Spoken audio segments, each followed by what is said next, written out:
culture. What's good? How y'all feel? My name is Ellip. That's the name I go by. We are live right now. Beat culture. We live in life governed by art at the moment. And all the time, of course. We are live right now. Saying what's up to everybody. There are cyber sales going on right now. Well, there's a lot of sales going on right now, to be honest with you. Black Friday is here. It's a lot of companies that you can get sales, you can get a deal from. Native Instruments is one of those companies. There's an affiliate link in the description. If you want to take advantage of that, it gives me credit. I mean, you can go to the site and type it in now, but the link in the description just takes you straight there. It gives me the credit to it be acknowledged, I guess. Let's move this out the way.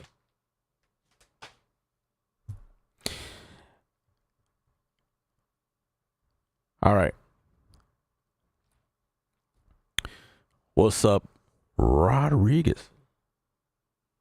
Welcome back. Welcome back. You're getting ready to end the work shift. I'm glad you were able to join me while you do that. I appreciate that. I appreciate that. Right now, those of you that want to comment to the comment section, I encourage you guys to do that. If you're not a subscriber, that's the only way you can do that. It's by going into that little special button that says subscribe, and you can comment and speak with me in real time, and I'll do the best I can to answer any questions that you guys may have. We are doing everything from scratch, which I'm looking forward to any of the three people that's watching right now to tell me which DAW you prefer to see me work out of. Logic, not Logic. I can't do Logic because I need an M1. I already maximized that possibility. Studio 17, Bigwig. I want to say between those two. I want to say Ableton Live, but I'm just afraid Ableton is going to do some weird stuff, like not load properly. Like sometimes I get the flux from them. So I want to be careful about what I do.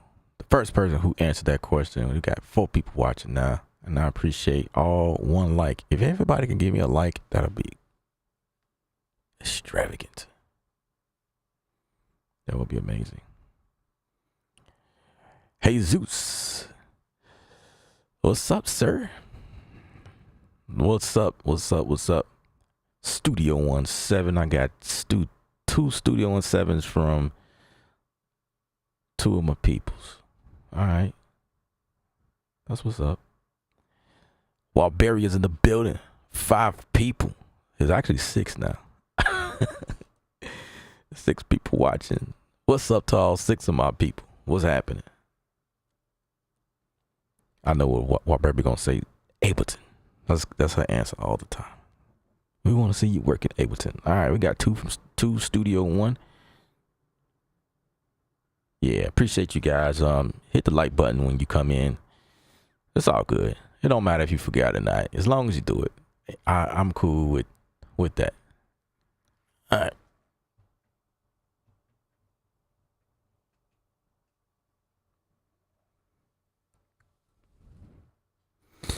Hey, Zeus is in the building. What's up, homie? The Son of God is here.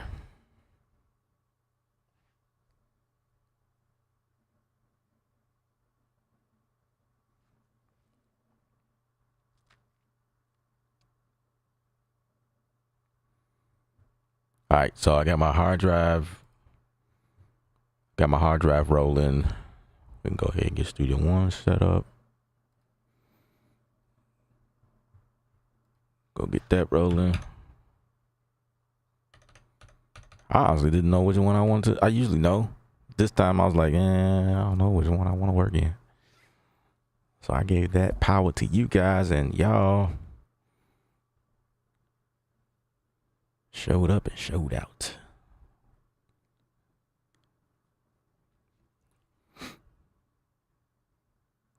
Man, I'm just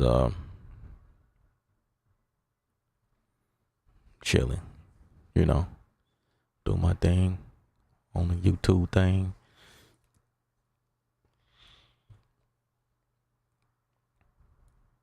Doing my thing.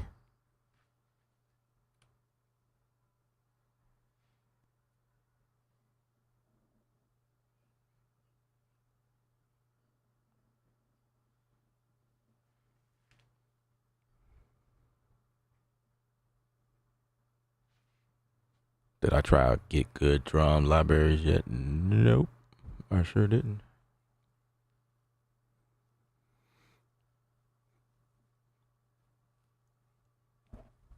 I kind of settled. I got two that I use a lot in terms of like acoustic drums. I use Superior Drummer, and then I recently got Addictive Drums, and I settled for those because those I really like those. Well, it's been Addictive Drums lately. Addictive Drums just been captivating my attention. I got the Drive Vintage. I got two versions of those.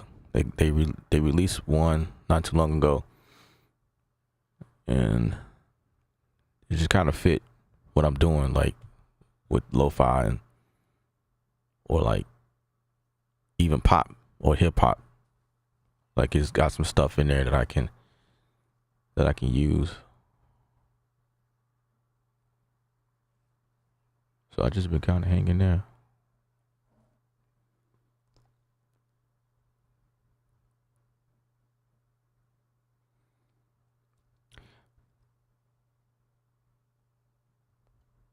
Oh, we got 9 people. Yikes. We is climbing up in this world, I promise you. Can we get some more likes? We got 9 people and we got 5 likes. Can we get some likes? Can we get some likes?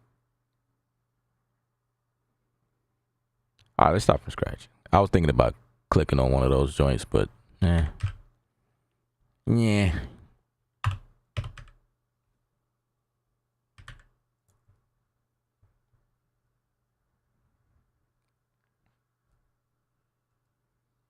Make sure we in the right spot. Yeah, that's right. That's right.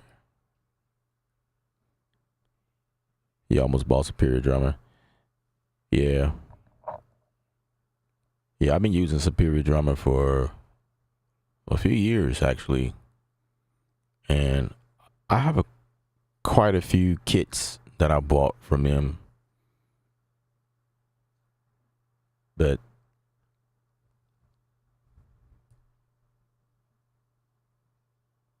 say clapping for the Superior Drummer 3 choice. I appreciate you verifying that. It's always good to know. You know, there's a lag on YouTube, so I don't see.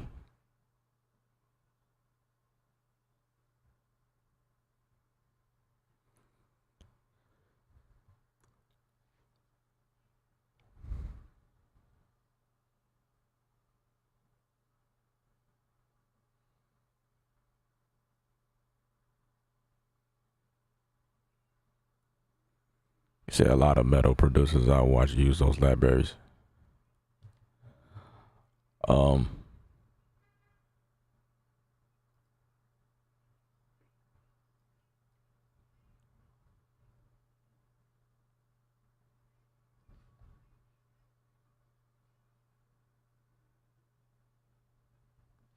right, so I guess we could start with Addictive Drums. Addictive Drum. Kind of show you like why I use it. First of all, Um, I used this thing. Just the first thing that caught my attention was how they updated the GUI. That's the first thing. And so the kits that I got was Modern Soul and R&B, Vintage Dead, and Vintage Dry. Those are the 3 kits. I bought it as a bundle. But before I go through any of the sounds, this is what kind of motivated me. I was looking at like the controls, you know, first of all, how quickly I am to get to the mixer area. You know, down here, everything is mapped out or whatever. Got the overhead, the room, the bus, 2 sends. Other cool thing is that if I wanted to record, actually, no, this thing records automatically. So if I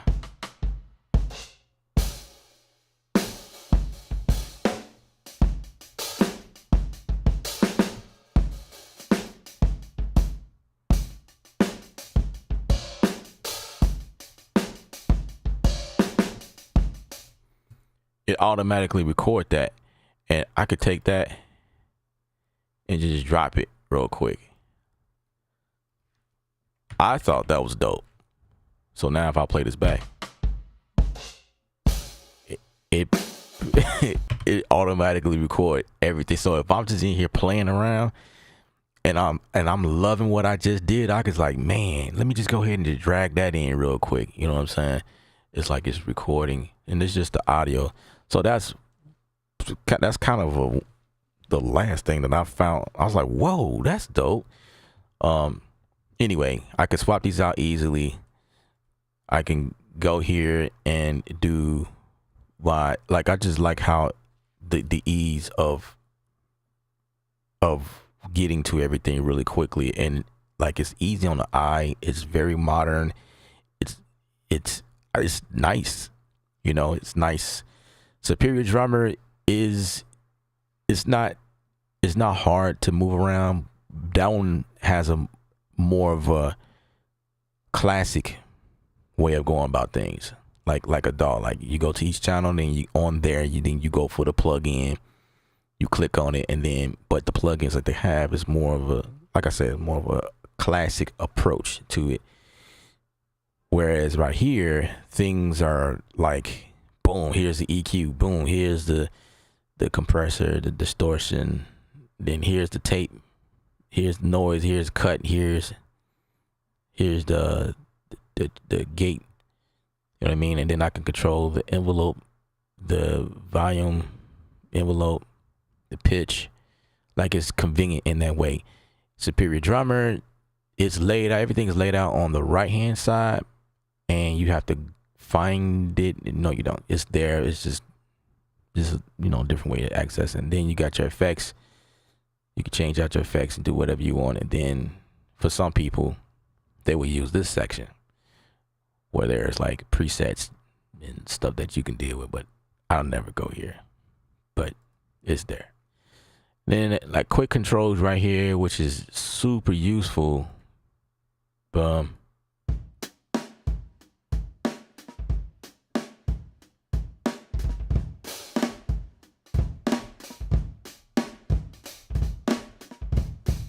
Let me stop this. I like how this sounds.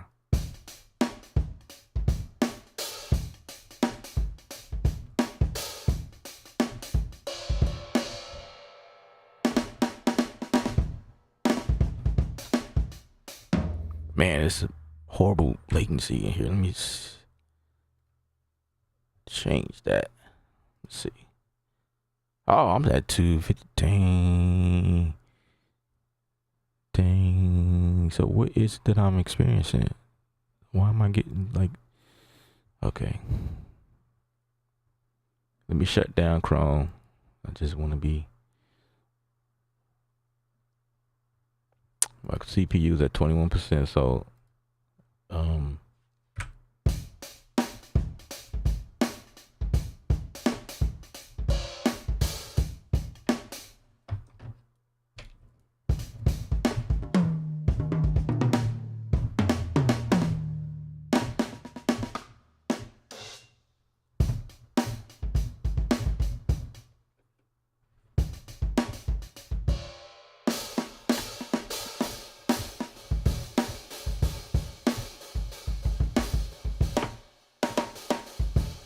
mean, you know, I really like how this thing sound. And I think this is one I play with a lot more lately. Wait a minute.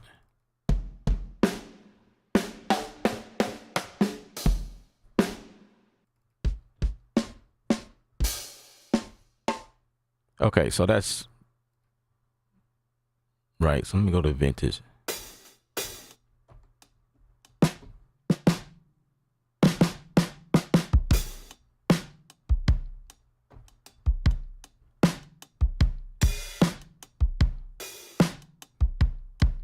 See, like that right there, that gets me. That's why I got this thing.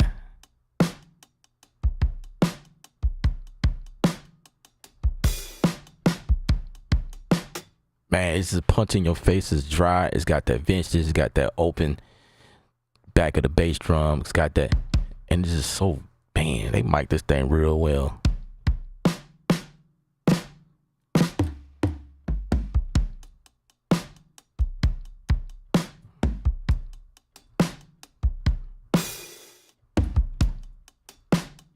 You know what I'm saying? Like, I'm feeling that.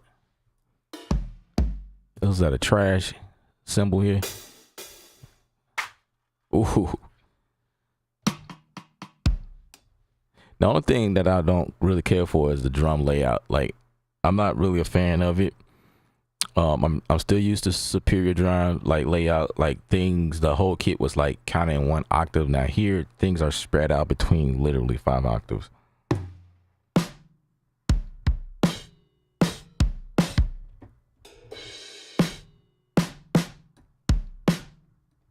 Things are still loading. Wow.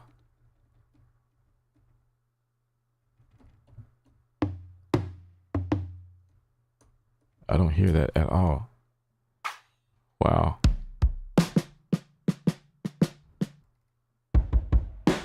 Ooh.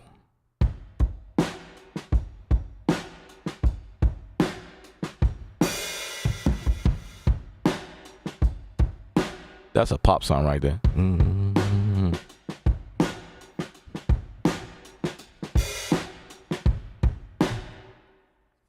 Right, the kick, right?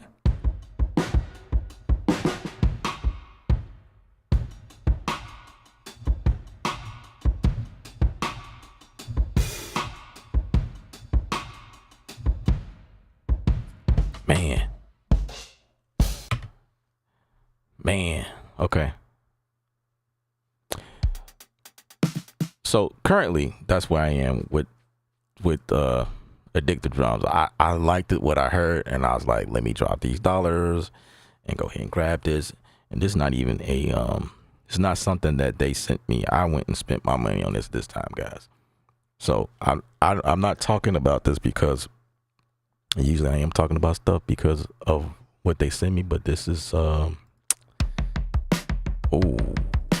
yes, let's get that one.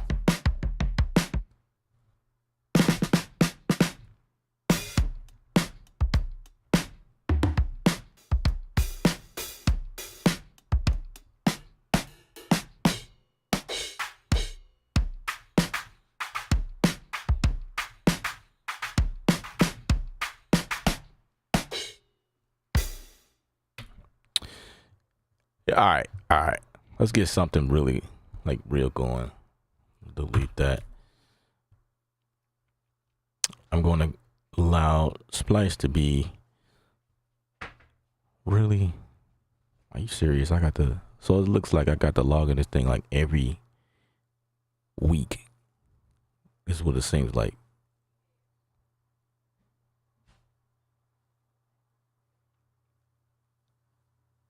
Oh yeah, man. And that's just based on presets. That's I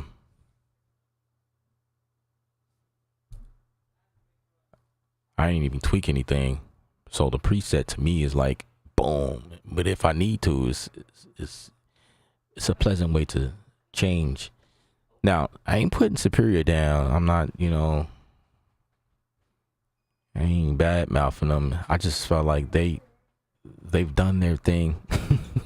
They held me down for as long as as possibly they could.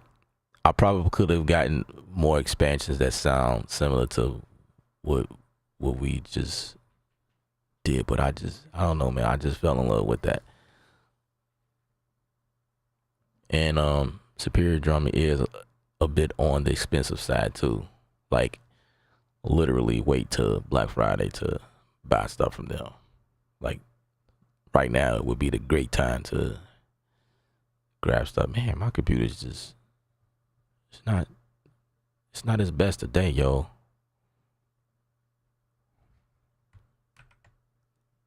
Let me see if I can. Yeah, nothing is really running.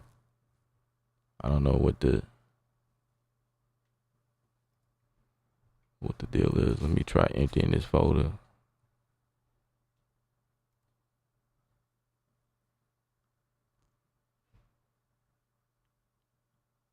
Yeah, I haven't did anything crazy to it either. Okay. Oh, it's probably this site. Let me go to Splice. Splice is where we need to go.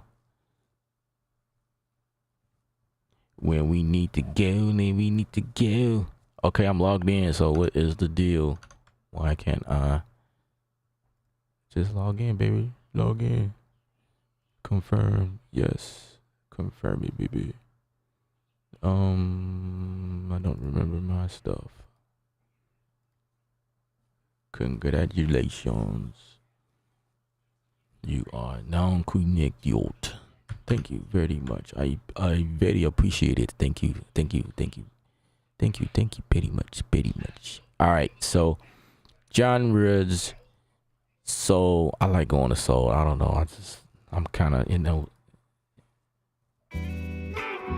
oh, snap.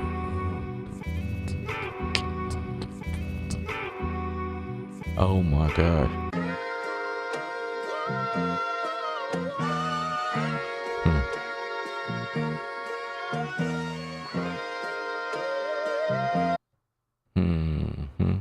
Immediate vibes. Immediately, what I need to do is invest in the good bus compressor or limiter. Actually, you don't. Catch up with you, fam. All right, Rodriguez. Appreciate you stopping by. You said the Superior Drama Custom Vintage is also dry. Yeah, that's what's up. Let's chop this here. Let's see what we get out of this one. It's a 357. 357. Yeah. Let's reverse those. Let's see what happens.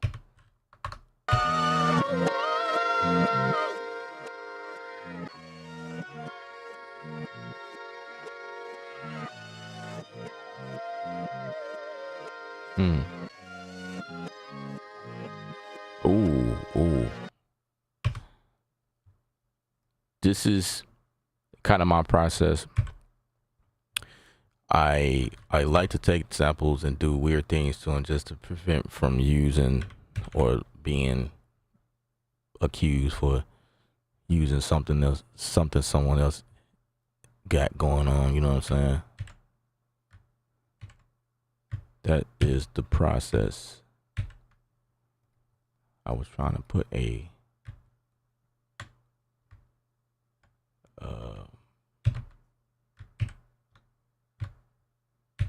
crossfade. I don't know if it did it or not.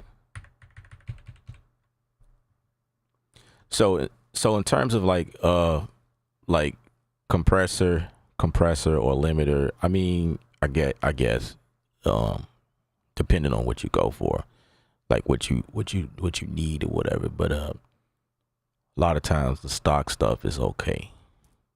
But if you need like a 1176 style compressor or like a 160, then that might be something you may outsource. But I want to say the DAW's compressor sometimes tries to mimic that. Like I know Logic is one that tries to do that. they have what's called a FET compressor, and that's supposed to mimic the 1176 compressor. And then they have other ones. I don't know which one is which. I just remember the FET, but the one of them is supposed to mimic the 2A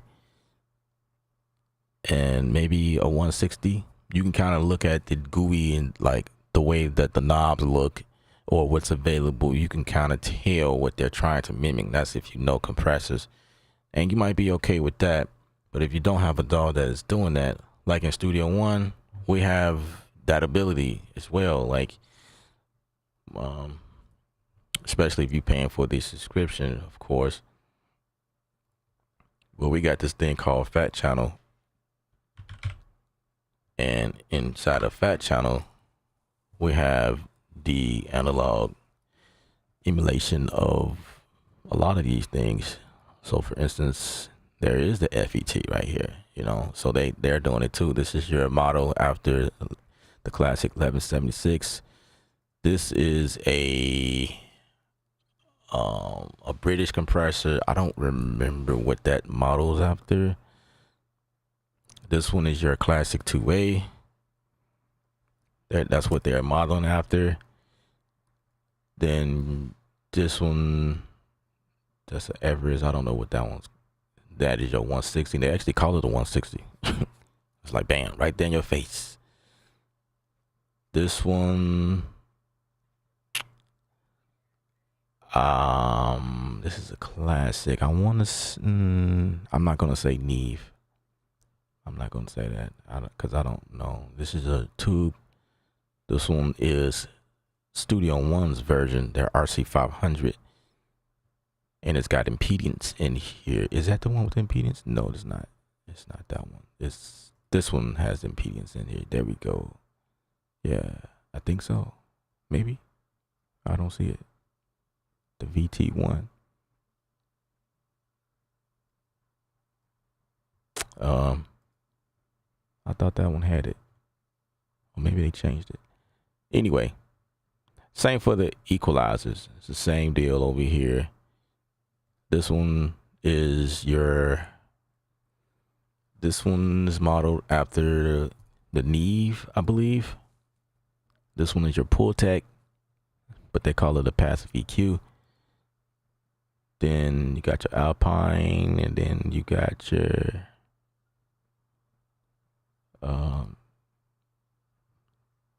so your VT1. This is your, they call it a Banzadale, but this is gosh, what is the name of that? And they don't even tell you because by law, contractual, they can't tell you exactly. But this is gosh, I can't remember what that is modeling after. But yeah, so like if you got a DAW that does stuff like that, and then also of course like on the edge, like on the final, you can, there's they have this thing, it's console shaper here. Like I can go with this one, like this one lives on like every bus level, but it does eat CPU. I gotta tell you that. So you can use that to add a little bit more color to your mix. You can go with the CTC1.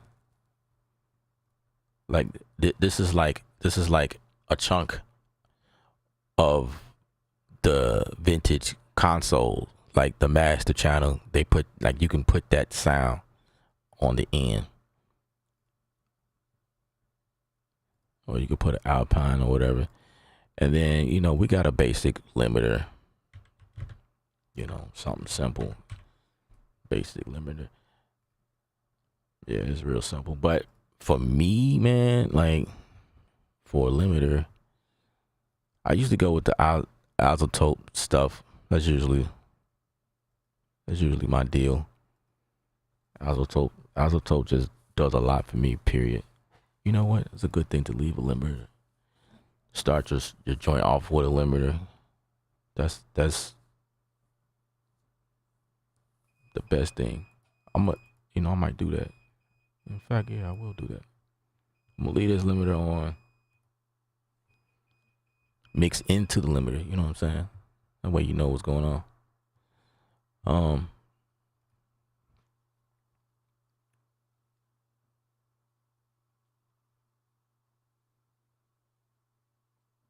Stock Cubase stuff is decent, but I send everything to a dummy master out. There, I try to understand what needs fixing. Yeah, I usually use isotope. Like if you're really trying to get into it, I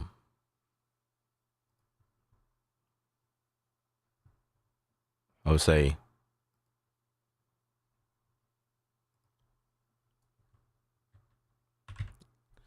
the ozone.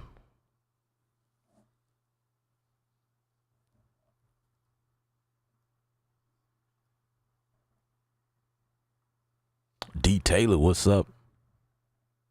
Dangerous. That's what I was thinking. Thank you.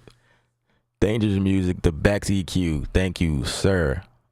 I tell you, man, my people be paying attention. Like, let me help this brother out real quick. Thank you. Appreciate it. Yeah, that's exactly what it was modeled after. I don't know why I couldn't think of that. I got a lot on my mind. Okay. I'm good, man. How about you? So we got the Ozone 11, and I love this thing. Period. Here's all of the things that you would probably use. I know for me, I always put an EQ in there. I always put a clarity in there. The clarity just brightens the mix. It just takes it to a whole nother level. It does some really nice things. I always put an imager in there because I always am looking for that stereo feel. And I find myself putting the impact in there sometimes, especially if I want to. Impact deals with transients. Like if I want my kick to be, I kind of go for that. I can do that, but not all the time do I use that. And then the very last one would be a maximizer, which is right here. So this is kind of my chain when I'm using isotope. This is kind of where I live. I sometimes will add a vintage compressor in there, and that just depends on what I'm doing.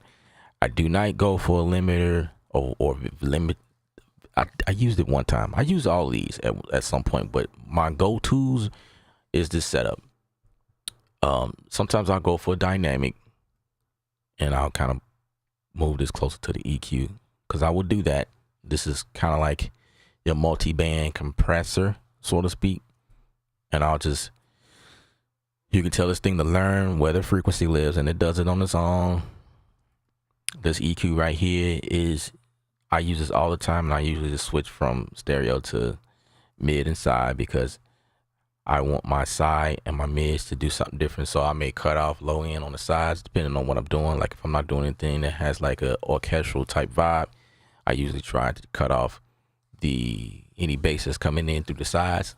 So with these controls being available to me in such a plugin as this is one of the reasons why I use this, making it more prevalent or powerful for the song in my way of carving the sound to customize it to the best of where I'm trying to go. Like this has everything within it, you know what I mean? So I use this a lot. Like if I'm dealing with a serious project, or even when I'm doing lightweight stuff, so I'm gonna deactivate that because that does pull quite a bit of CPU. Good as one can be, bruh. That's what's up. That's what's up.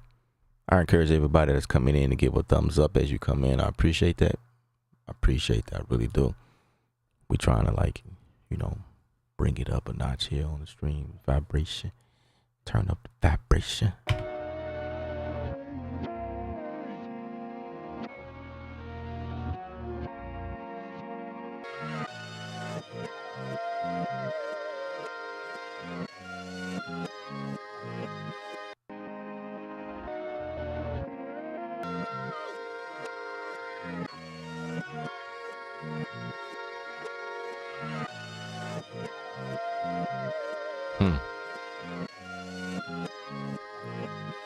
Since we got the fat channel here, we might as well just use it. You know what I'm saying? Let's cut something.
I love how this gave me the bass.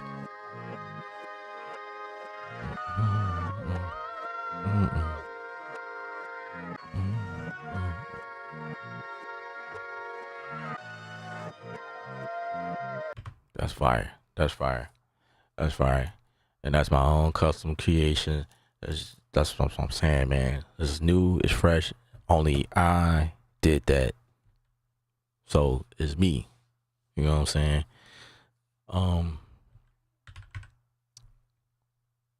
We gotta bring in contact 8. And that's how you use samples. So it's cool that Studio One gives integration with Splice, but it's not cool to take samples and just use that and don't make changes. Especially with samples like that has like several elements. It's a loop of something, and it's maybe have a melody in there, some chord progression. Never take it at face value. Always take it and change it, chop it, do some manipulation. I think everything else is fine to take and move and put it over here. Like if you find a drum loop, that's fine. You can use that. But when you're dealing with chords, things that's giving you the concept of a song, I think you need to chop it up and make it sound different. So now if I was to release this song, I won't be liable for copyright, or because it's on Splice, there's really not a way to copy. I mean, you know what I'm saying? It's headaches you got to deal with. That's kind of what I'm getting at. Because it's available, it's in a public feed. Like everybody have access to this stuff, and you just be fighting. You be fighting. Everybody got the same sample, you know. And of course, I might be doing some other stuff to this just to change it up. I don't know. It just depends on the vibes. All right, okay. Let's start painting today. Okay. All right now. So bass. Gotta go with the icon bass.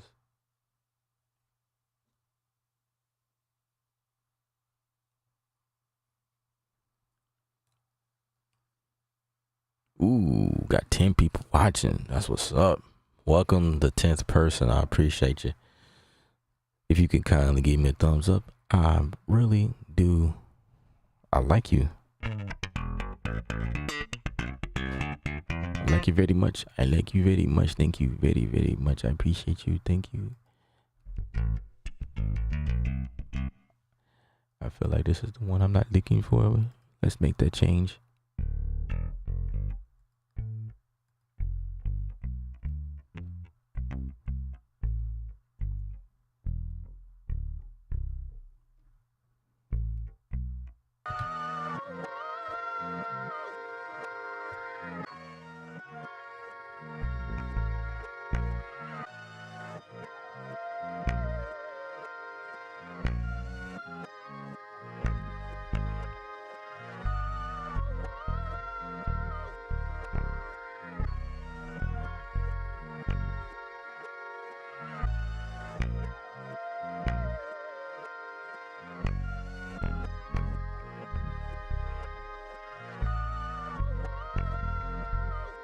All right, we gotta do this in sections.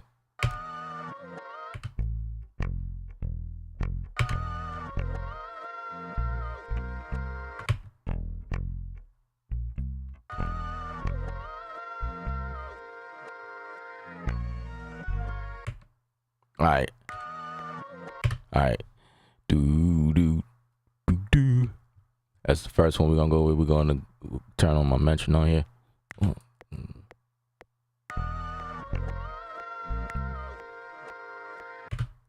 All right, so the second.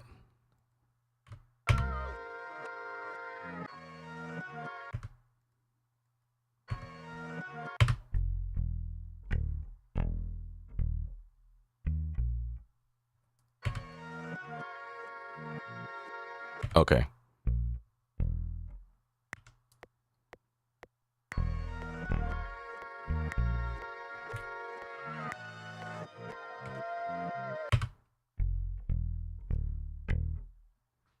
All right, let's go right here. And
right here.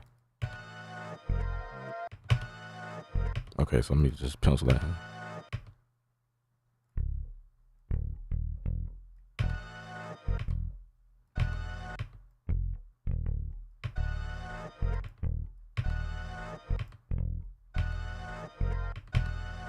Wait. Do.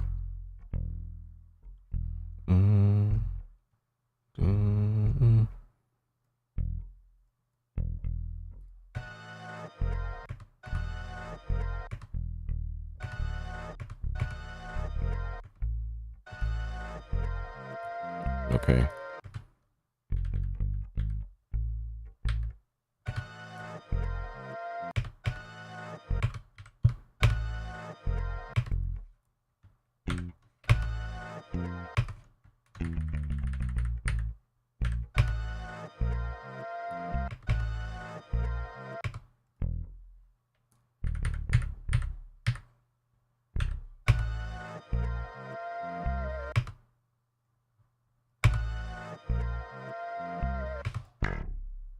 Oh.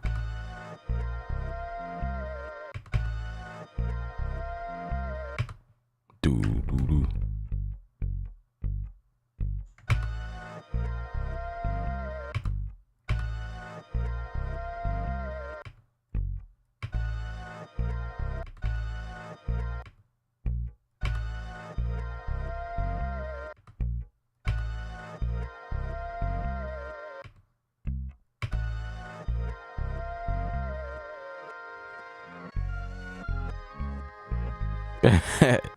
Playing the bass, that's what's up, bro. I have people that do that. I kid you not, they be feeling the vibe and they be like, let's play along. And then, that's what's up, man.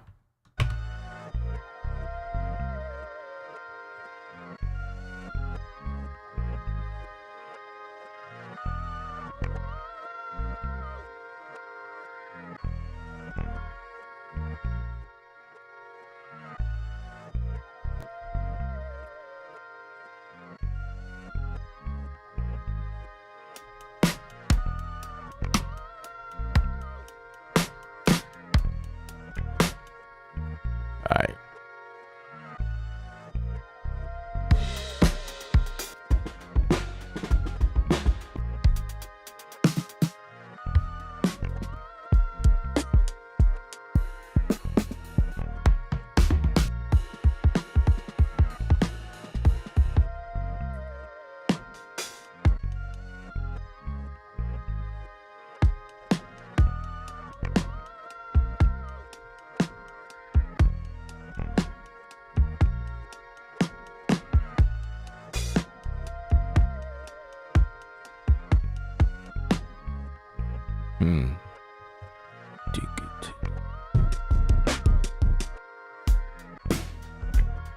See what this sounds like.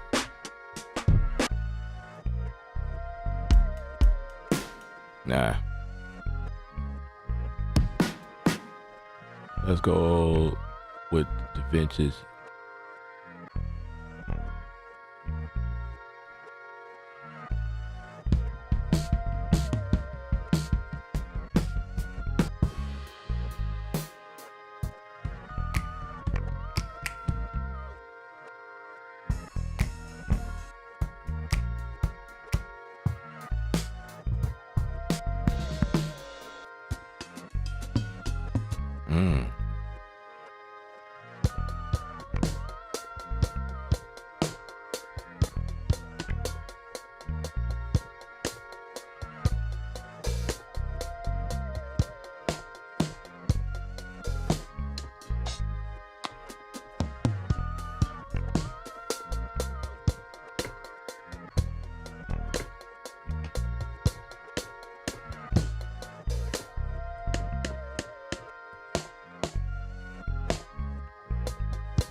I'm feeling that. Just turn easy.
kind of like this.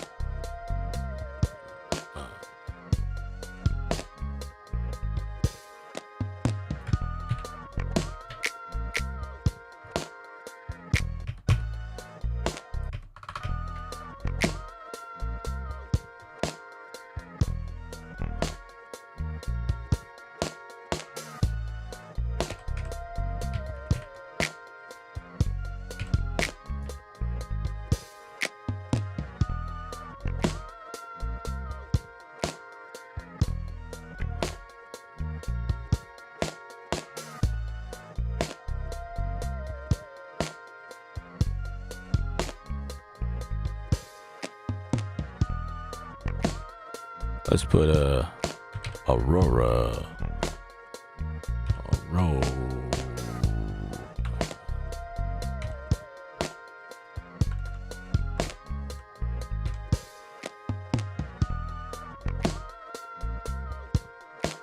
Is that what I want? I don't know.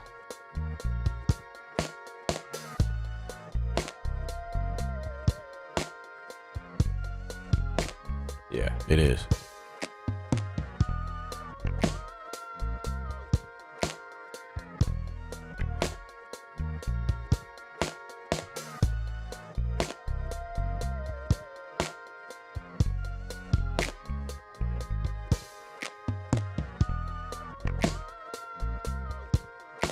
We're gonna put an RC on the drums.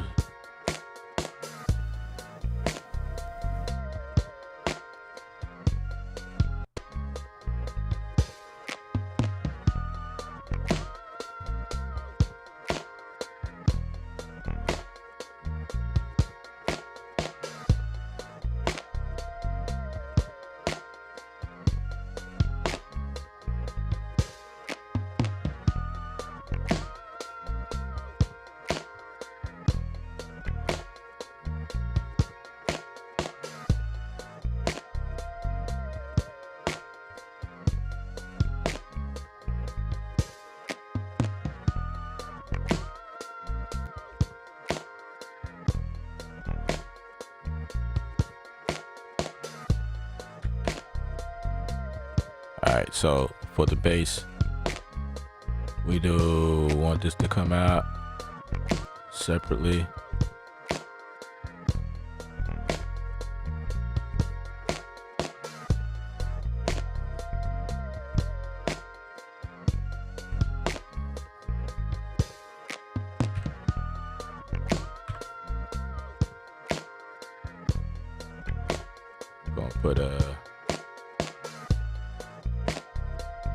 Gonna put a guitar rig on this.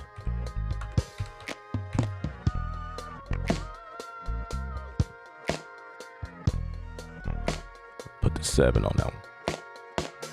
DL's in the building. What's up?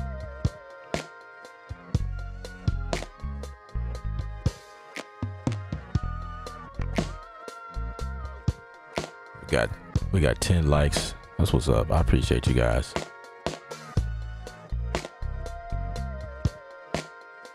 Appreciate the support, man. Appreciate it. Y'all talk to me. What y'all got? What you got for me? What questions you got? I'm paying attention. All right. Going for a bass. Let's go for clean.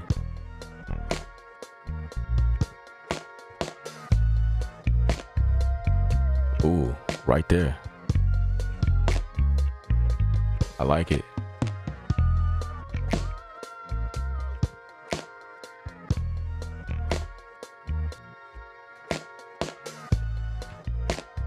Let's put a guitar rig on this joint. I'm telling y'all how y'all can use this thing for anything.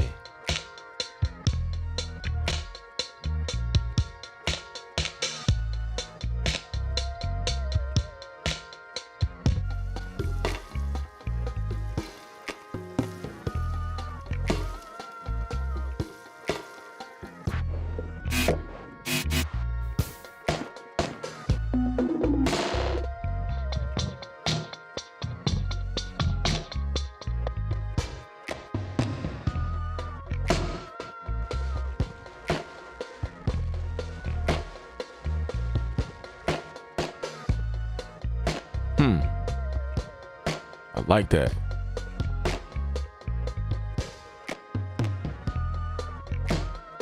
In my case, or in the case of using Studio One,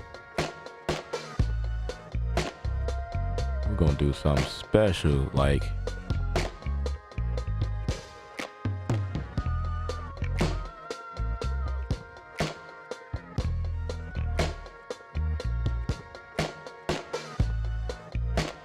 we're gonna split this, yo.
I can't do it like that because I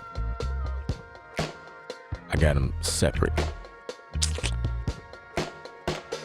No, that's right. What am I talking about?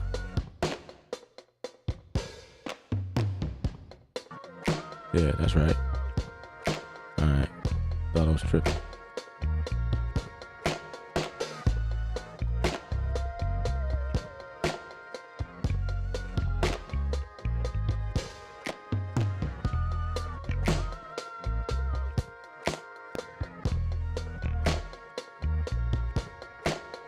Okay, now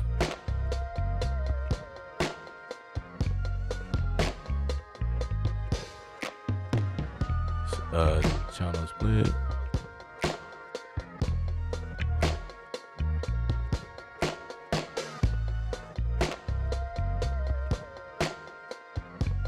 No, I want it to be 5, just 2 is fine. That might be a glitch. Yeah, there's got to be a glitch. It's not doing what I want to do. For that purpose, we're just gonna do this. We're gonna do it like this.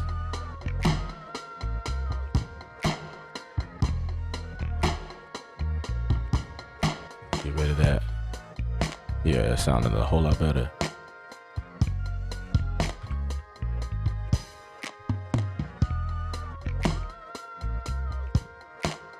Okay, let's do it like that.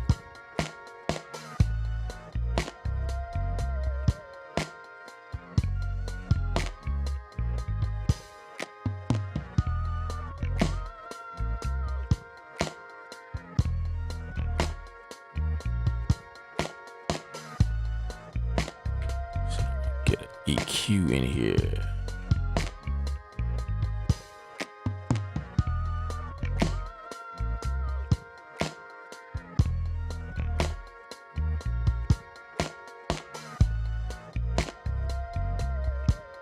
You know what? I could have just did this in Addicted Drums. I'm tripping.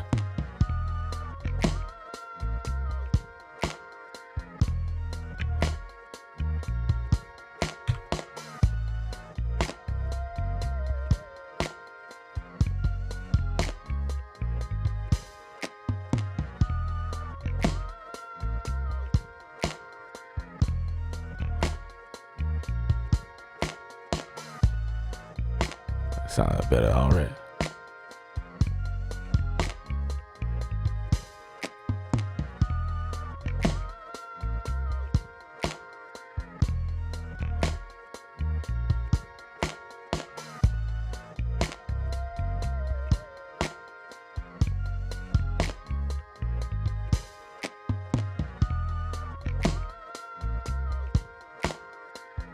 Or I could just separate everything. I could process.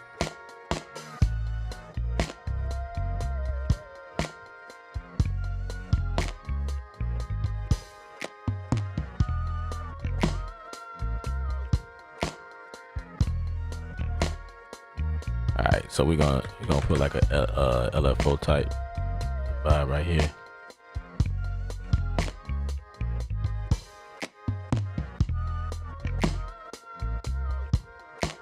Just delay that a little bit.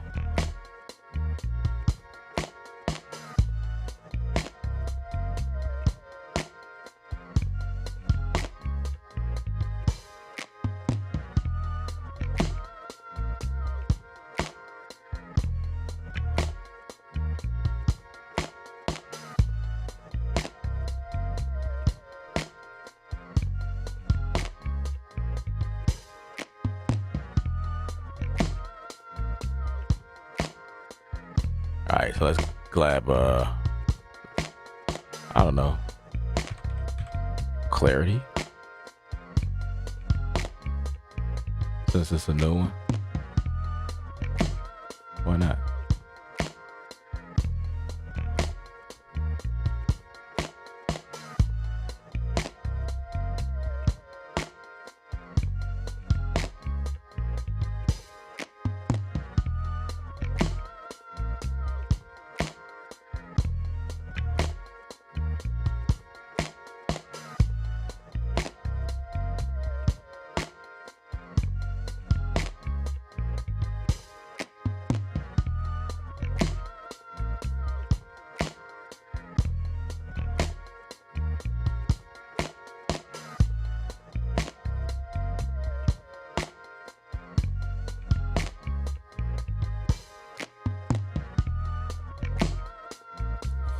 Give it a second.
Pull my food. I should just use red light. There we go.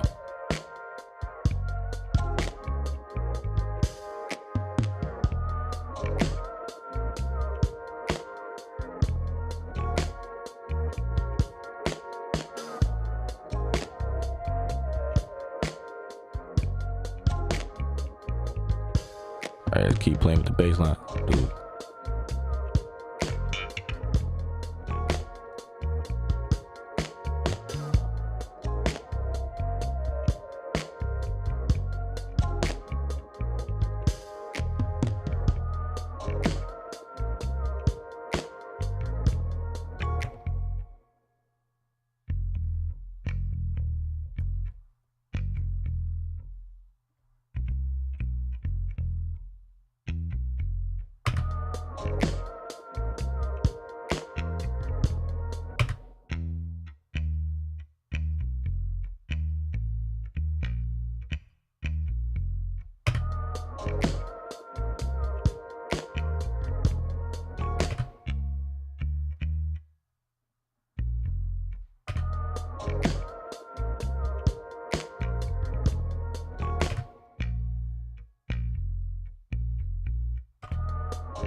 do something different.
want to do that.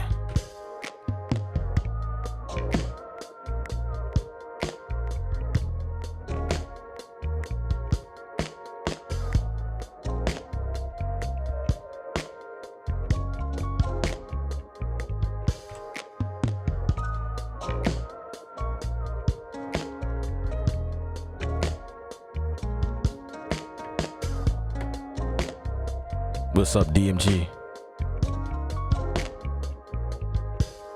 Creative Spaces.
Okay, I feel like it's too slow now.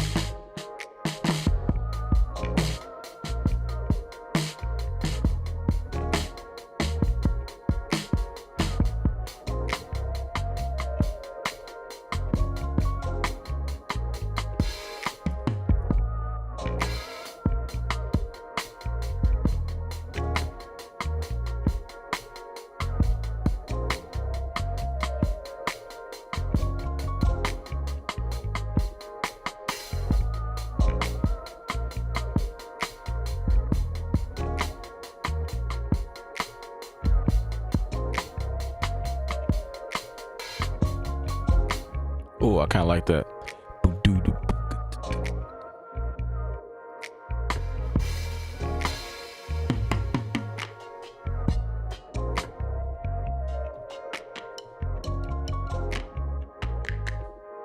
What's up, Albie Troy?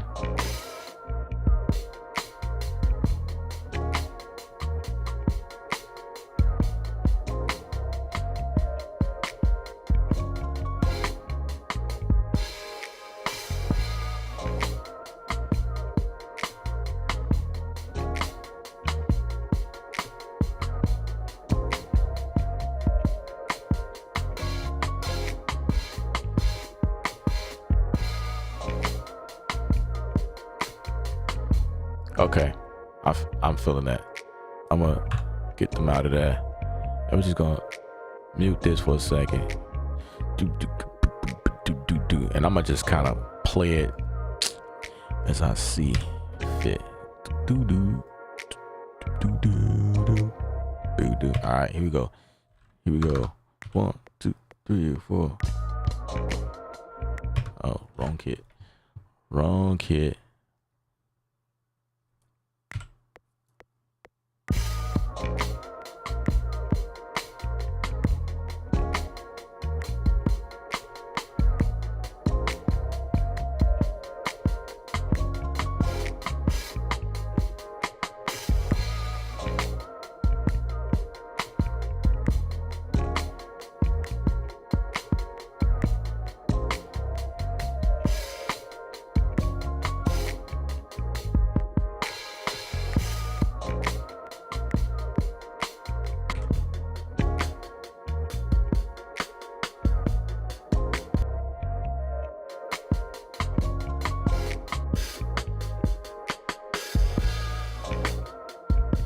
All right, I'm kind of feeling it. Whoa, I'm feeling it. Okay, let's put a slight. Let's make this start like 40% quantize on it, and let's see how that works. Boom.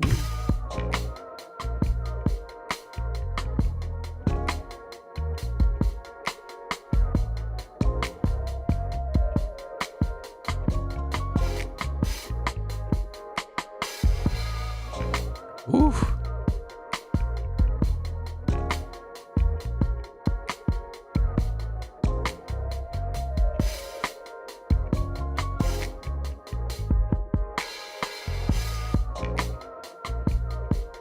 I like it.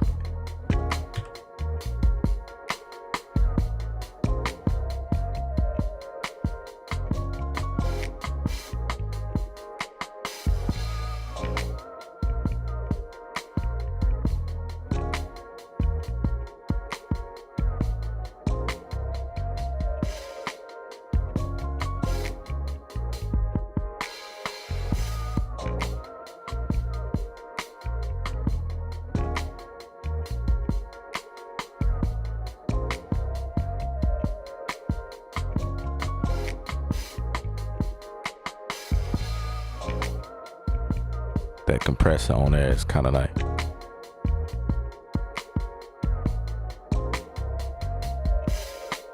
yeah.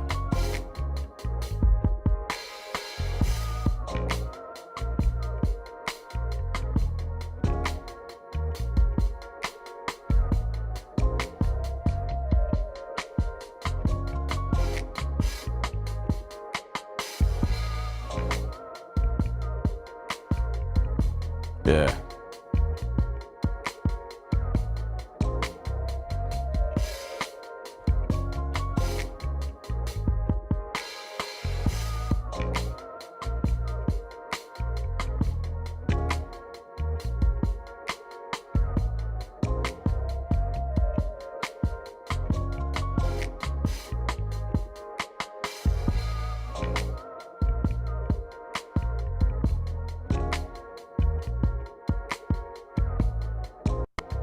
Now I need some tamarings.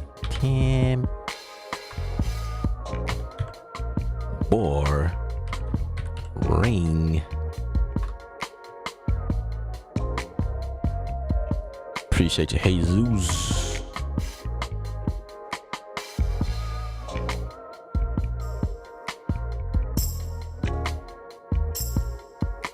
I need a loop.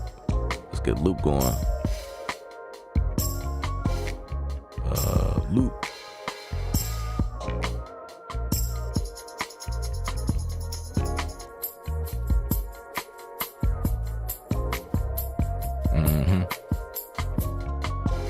Like that.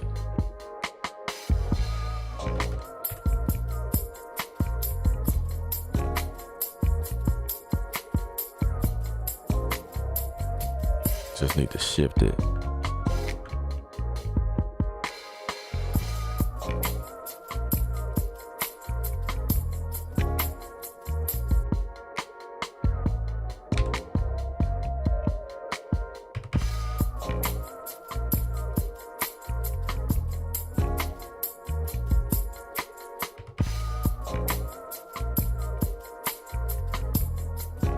I'm tripping. I forgot all I can do is just this. Ah, boy.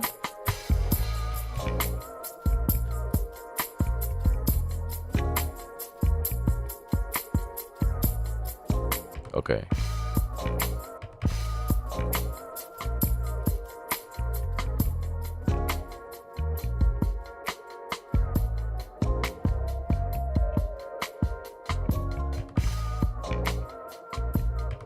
All right.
Okay, it's not taking the reverb.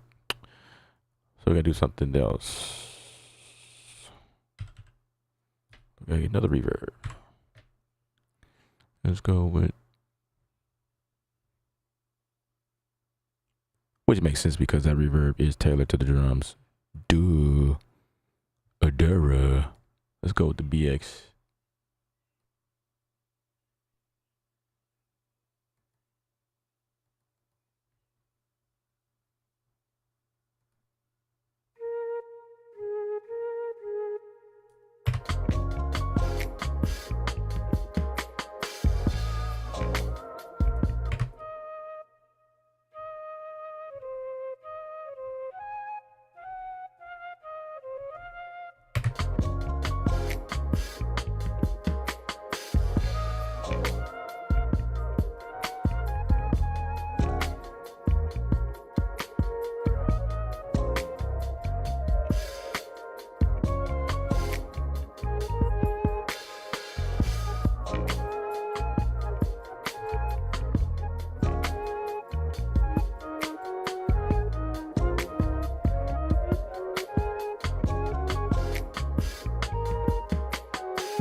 Really doze in the building. What's up, sir? What's happening, bro?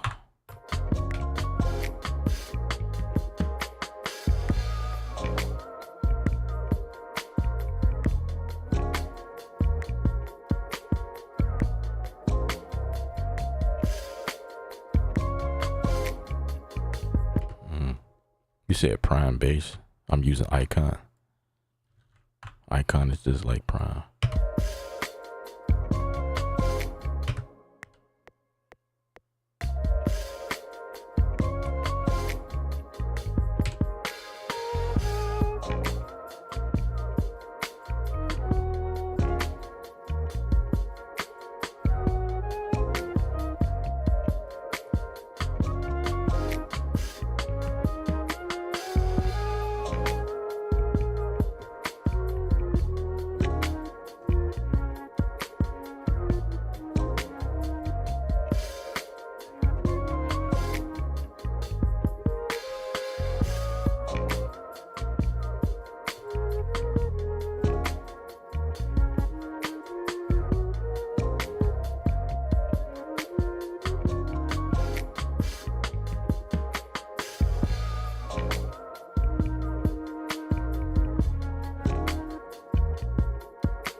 Yeah.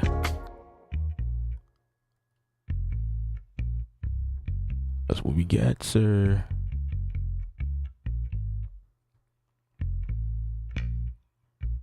Probably couldn't tell because I made the bass sound like it came with the record.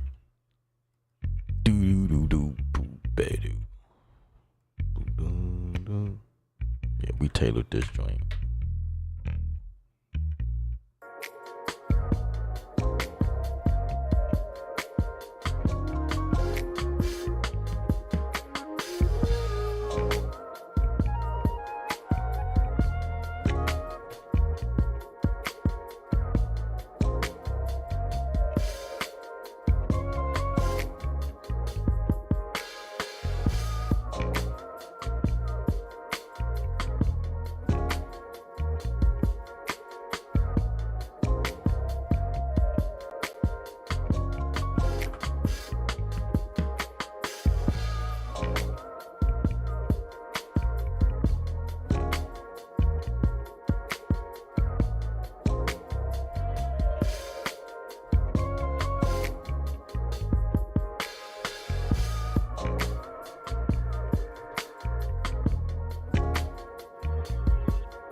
Oh yeah, you got to play it through the Bluetooth speaker.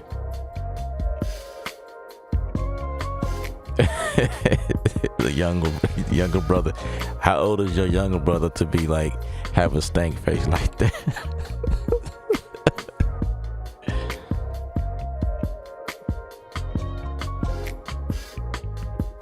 Cause usually the young folk is like, man, this dude ain't. What is this dude doing? Slow pace, low back type stuff, man. Like the younger guys be wanting to hear all the, Travis Scott type stuff. Trap. Like all day. Like bruh. I think trap music is dying. I think it's over.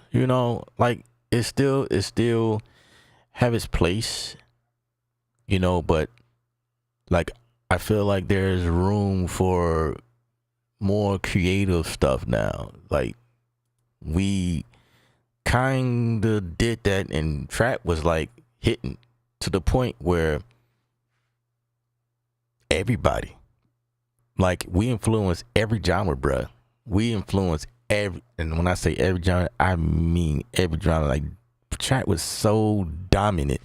Like trap started out its own thing, right? T.I.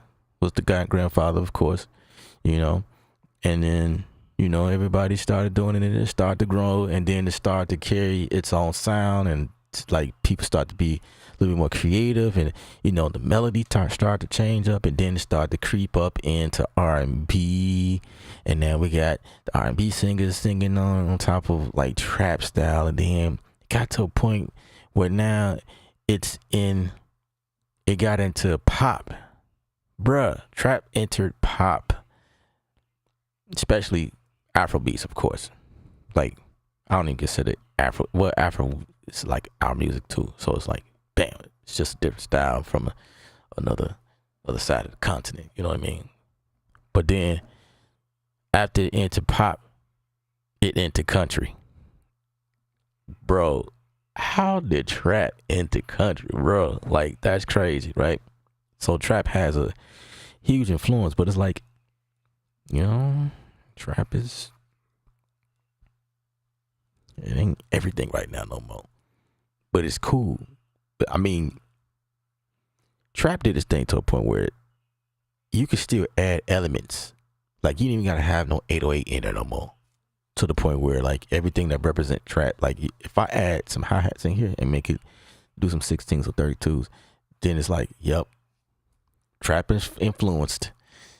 You know what I'm saying? It's like you ain't gotta. The 808s used to be the thing, like, but just add a high pitched snare in there. Oh, yeah, that's trap. Trap is in there somewhere. 25. Yikes. Okay. He's an FL Studio user. Okay. We evolving. Absolutely. You made sure he didn't get lost into that. Yeah, man. Yeah, Trap did his thing. It had his. It's hanging on by threads right now. It's to the point where like when you listen to the radio, it's like, oh my gosh, really? If you listen to the radio now, dude, they're starting to play. They're like songs are now dabbing back into the 90s. 90s is coming back. 90s is coming back. They're resampling stuff in the 90s and they reproducing that stuff, man. They turning around Michael Jackson stuff. They turning around always James Brown. Like who didn't turn that around? You know what I mean? They dipping into areas they ain't never been tapped into. Oh, the day when they start dipping into Motown stuff. Oh, that's gonna be crazy. That's gonna be an era. But yeah, but they bringing back those elements. I mean, they still putting trap to it though. You know what I mean? But you see, like trap when trap started, it was like ding ding ding ding ding ding ding ding, and you got the 1-2 notes, back and forth. It was like that's all they knew how to do, and put a hard 808 beat behind that, and like okay. and some hi-hat work that's doing crazy tricks. And that was your you know, that was your beat, you know. But now they sampling music from, you know, for some Temptations. Did I hear Temptation join in there? Somebody did something. Yeah. That's what I mean by Tribe is hanging on by the thread. But they're now sampling music, you know, taking stuff from Tony Tone. You know what I'm saying? Dude, like after I hear something like that, it's like this is fire. But I gotta go and find a record and play it, and then I get stuck in that time. Off of that one joint they played on radio. They call themselves trying to sample something and be like, wait a second. Oh, I missed this song. And I go back. It's crazy. It's crazy. It's crazy. Trap opened the world to 808s to us again in a different way with the Glide stuff, but now the 808 is going into another direction, like you said. Yup.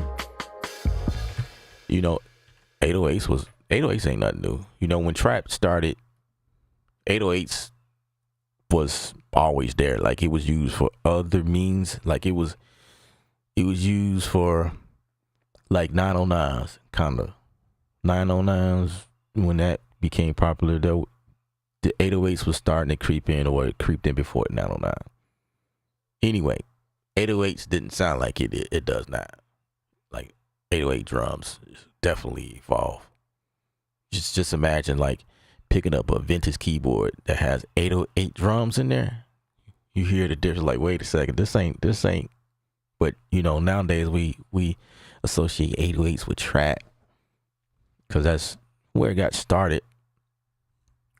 You know, I think hip hop, they was definitely doing 808s hip hop, using that in the early sounds, but it wasn't trap. You know what I mean? It was hip hop. When 808s came out, it was hip hop. Like real, well, I ain't gonna say, yeah, hip hop. And then 808s got revisited. And then now we getting in here tweaking your 808s to sound crazy.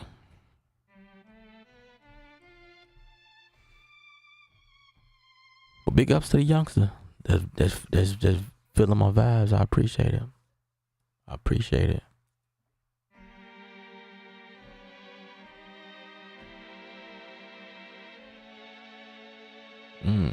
I can take that, make it sound like a record.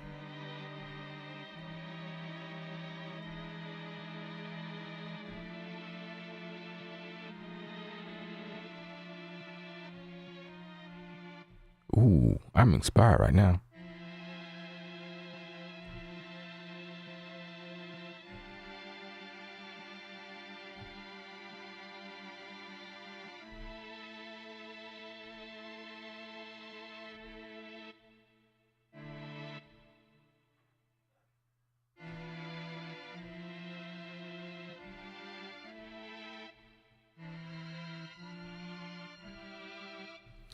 So yeah, so I got a tidbit for you guys that are watching. Here's an advice to all the young producers and seasoned. Just hear me out. Music is evolving. If you started out making trap beats, that's fine. Trap is still here. They're still playing trap. Trap has an influence. Trap will be here for a little bit. You know what I mean? But it's evolving, and the people are getting tired.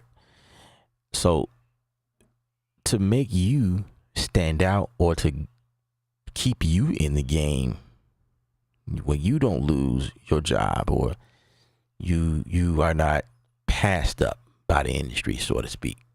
You know, I know some people right now that the industry passed them up. And when they make music, they still stuck in that era. It's like they can't move forward. They don't know how to. And they got the latest stuff. All of the latest MIDI keyboards and latest plugins and VST instruments, stuff I can't even afford. Stuff that wasn't sent to me. Bruh. Their system is like crazy. They spend a lot of money getting into and they can't move forward from the era that they're stuck in. What makes you a working producer that can hold on and keep up with the times is being versatile. Learning how to build chords, chord progression,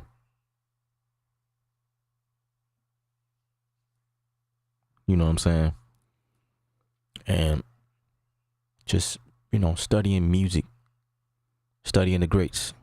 Listen to the Motown records. Listen to the, the 80s stuff, the 90s stuff. You got to be a student of this thing. 808s, trap can't be the end all be all. Learning how to produce R&B records. You know what I mean? Where things have progression and movement. That's kind of where this song is going. It's kind of how I built these drums. As a matter of fact, I created a 16 bar worth of stuff just like live, because that's how I will play it physically on the drums. I'm a drummer, by the way, so I can't create still music. Like, my music has to move, has to do something, because I'll get bored, which is why,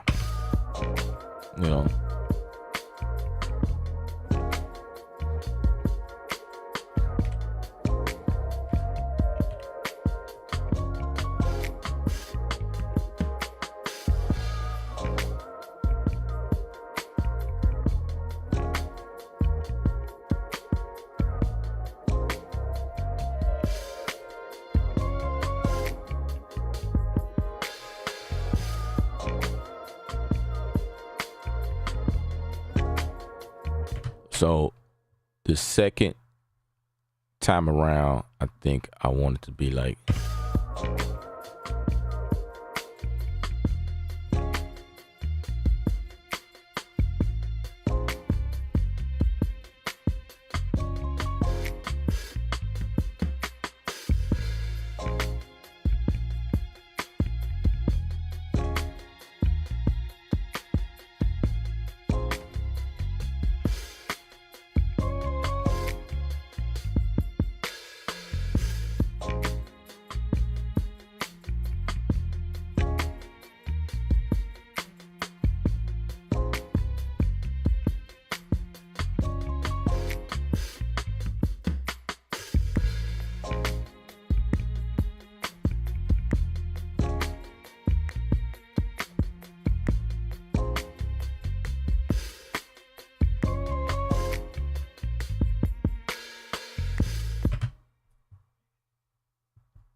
I need my own congas.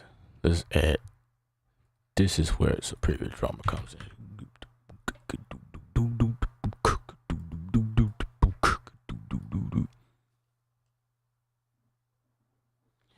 That beat is super smooth and silky. Grown man vibes. Appreciate it, man. Appreciate it. Say this man is speaking all the facts. It's better than the long run to suck at growing while making. Man, I appreciate that. I appreciate it.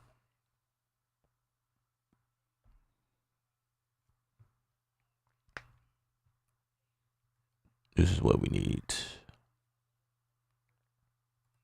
The Latin. Do do do do do.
Okay, I'm gonna do that. Put a chime right there.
Said it's like say meets Kanye.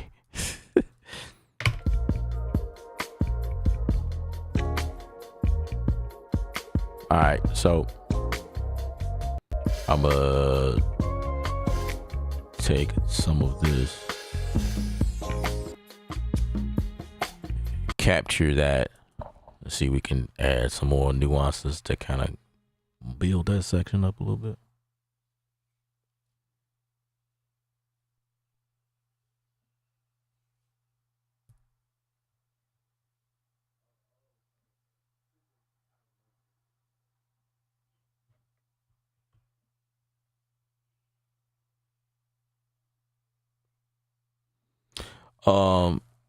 No, the percussion stuff is coming from Superior Drummer. The meat of the drums, the drum, like the kick, the snare, the hi-hat, and any toms, that's coming from Addictive. But Superior is picking up the triangle, which is this thing right here, the congas, and I did add some extra tamarines in there. And no, I didn't. I had some shakers in there. Some shakers. And that's probably some of this is probably either that or this one. It's probably a mixture of, yeah, but this is Superior Drumming and their Latin percussion. Yeah.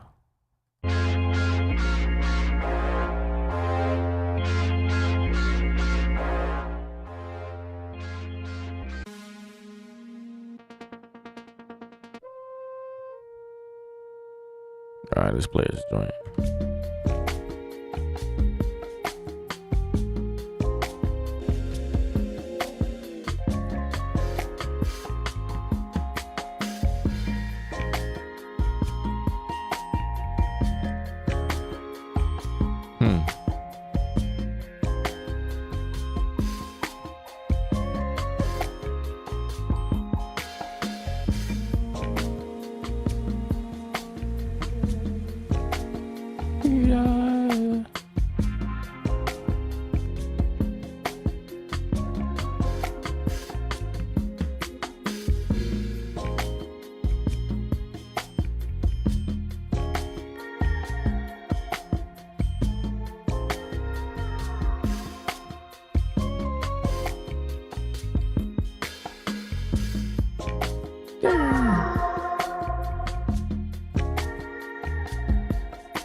Yeah, I have Arturia's V Collection,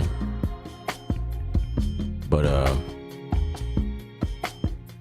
I was thinking about updating to the newer stuff that they had.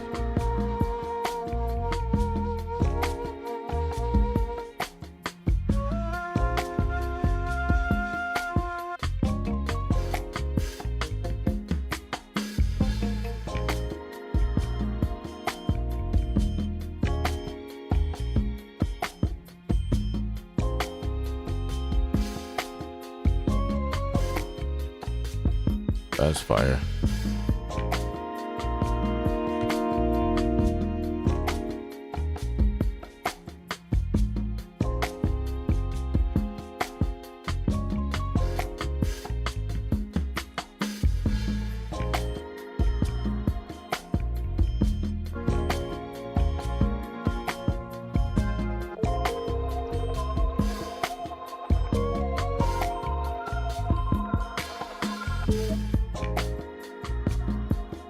I like that too.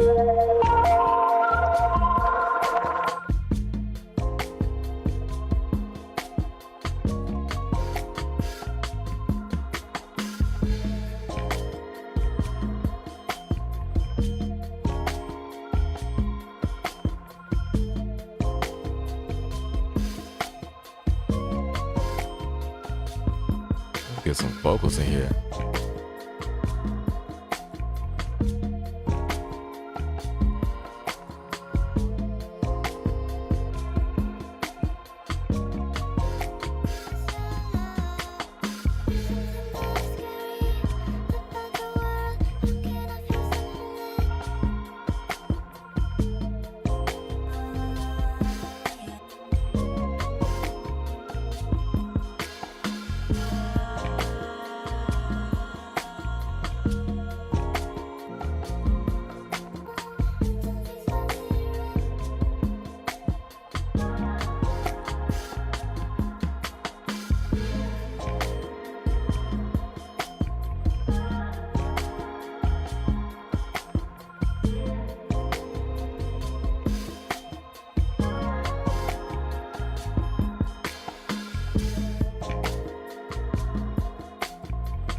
Kind of like the very last.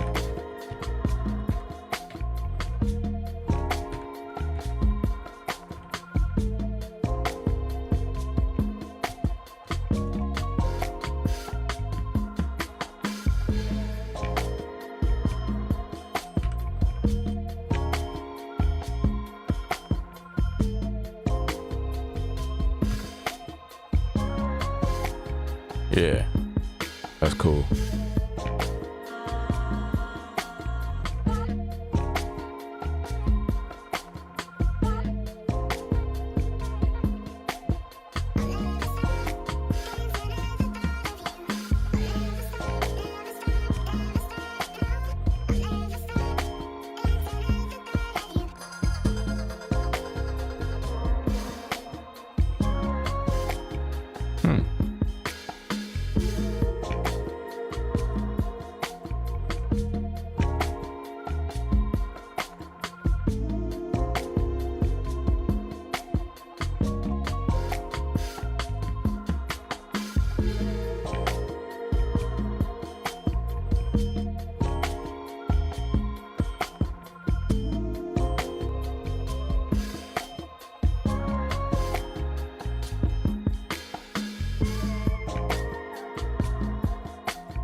All right, from the top.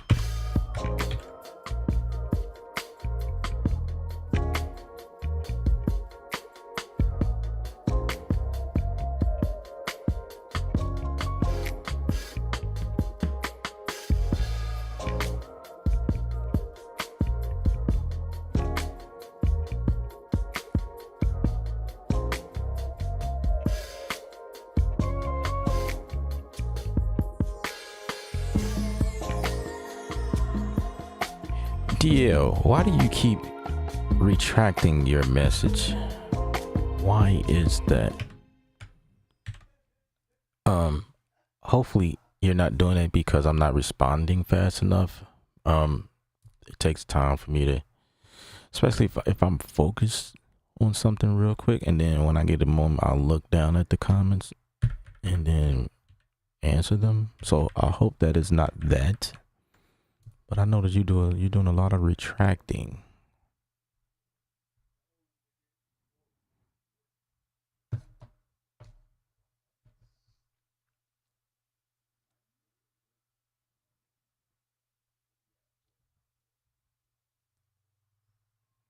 Okay. So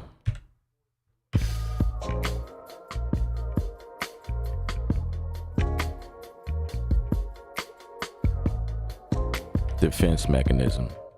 Is that YouTube or is that YouTube is retracting? Is that what's happening?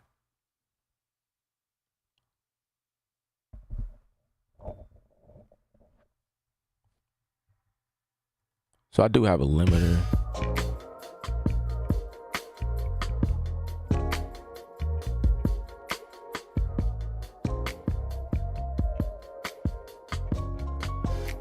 we're gonna use ozone.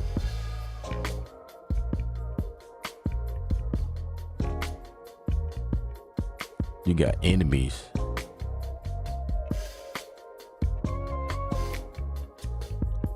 For a lot of enemies trying to get at me for my energy. Just by talking to me, I think I got some enemies too. And I'm on here live. I discovered I had a lot of enemies when I started this channel. Boy, you'd be amazed.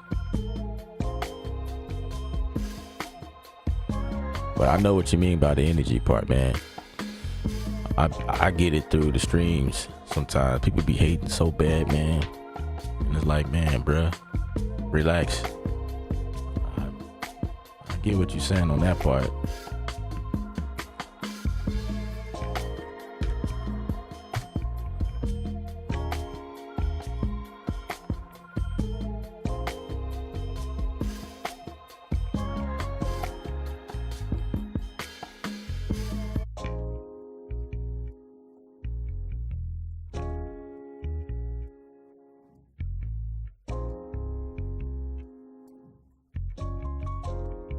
You know, I removed my message because I had a big hater once upon a time. This person caused me a lot of problems, so I made a habit of removing my message. I avoid that hateful energy. Okay. Well, you know what's best. I'm not about to come between that. You have a method that works.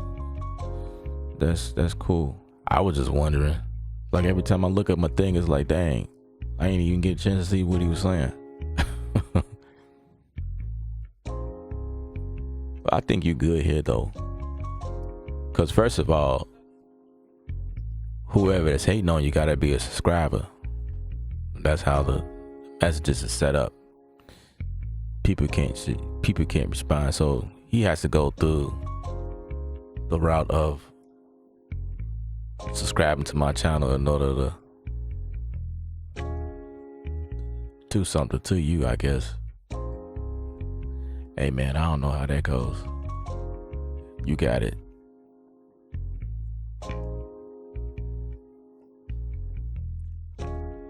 Alright, why is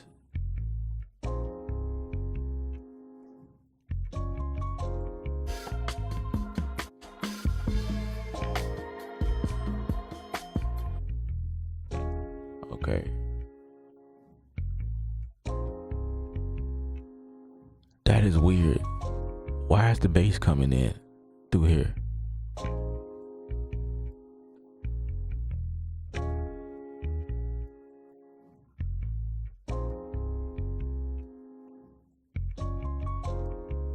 This is not making sense.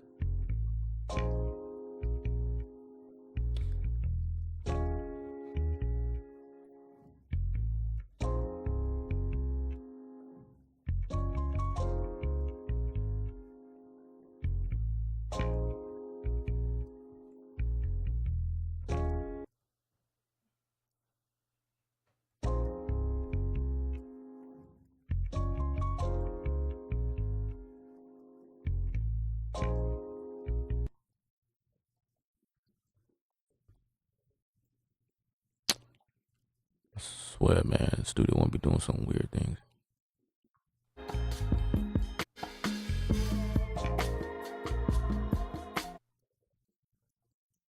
Okay.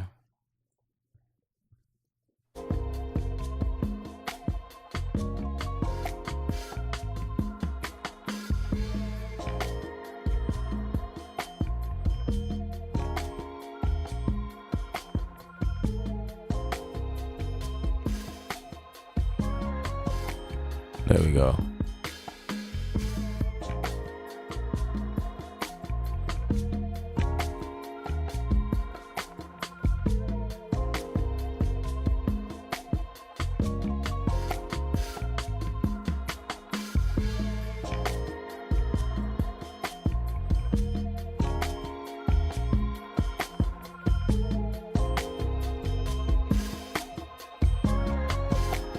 Ooh, that sounds so good.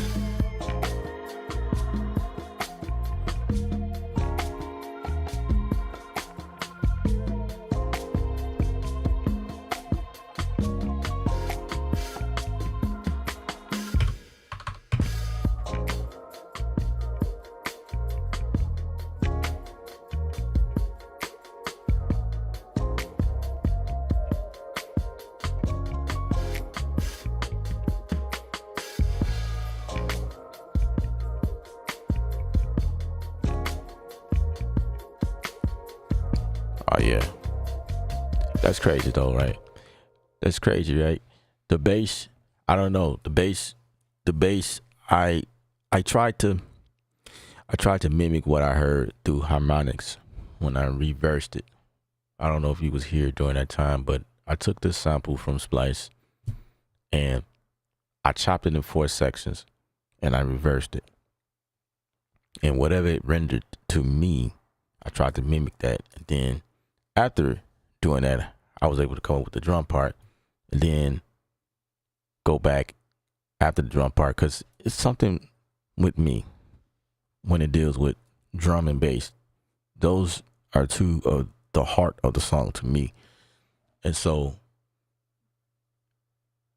I was able to recreate the bass, or not recreate it, but like add on. I made it funkier, change some notes, add some stuff to it.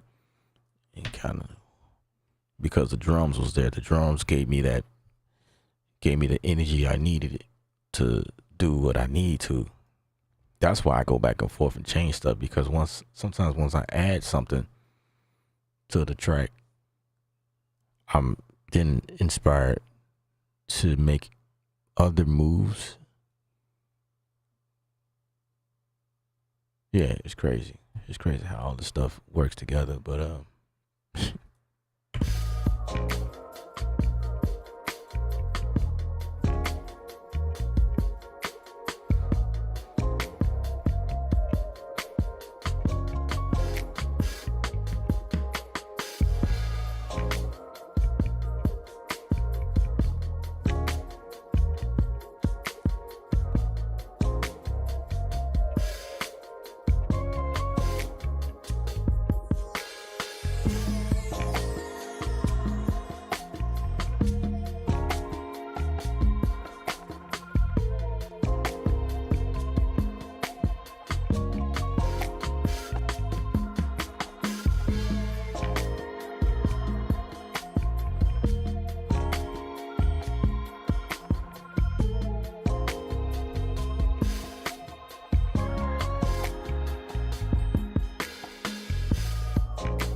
it could definitely loop like that.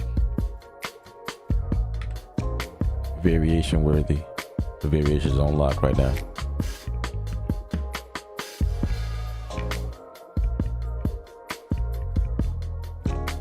And then this is where I can add some other stuff. Let's see.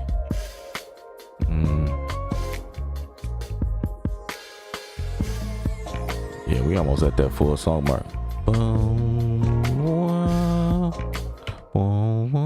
Like another instrument to come in and do some like something. I don't know.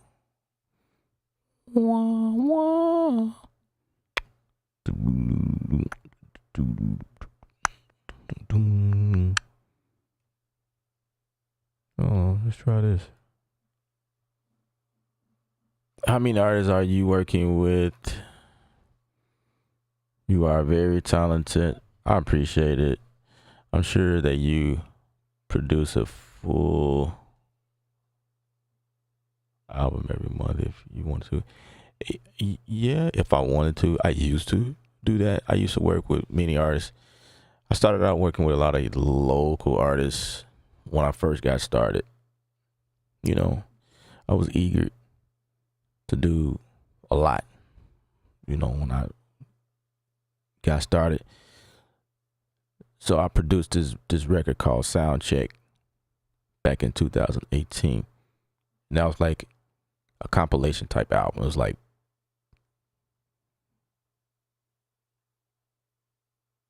about 5-6 artists on there.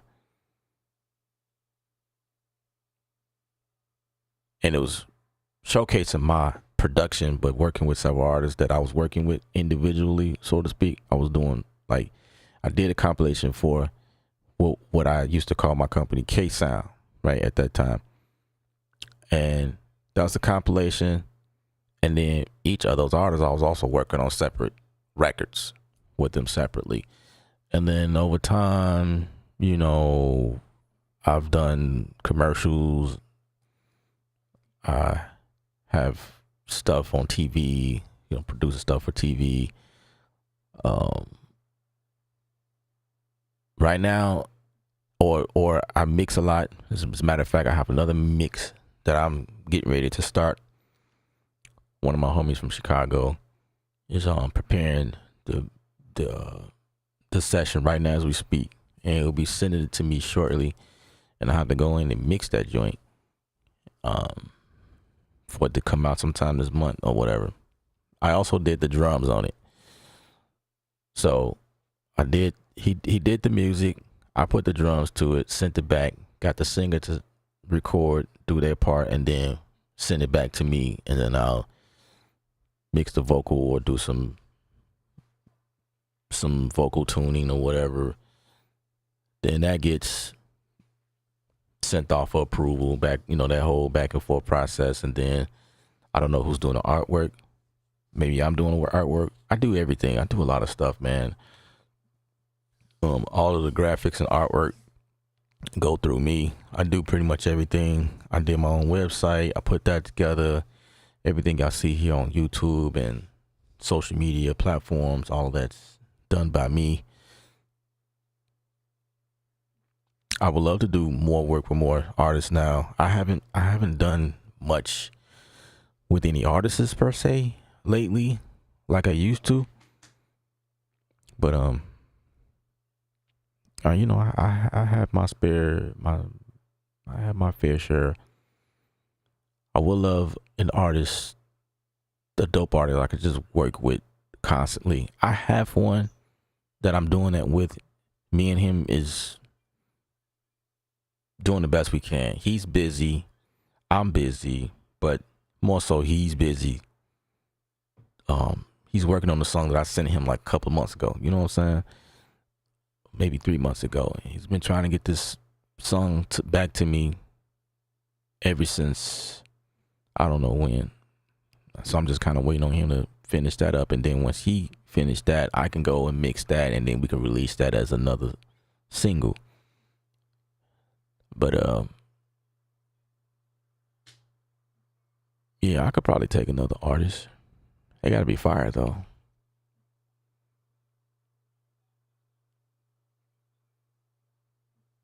Beer Cup, what up? Welcome to the stream. How did you get about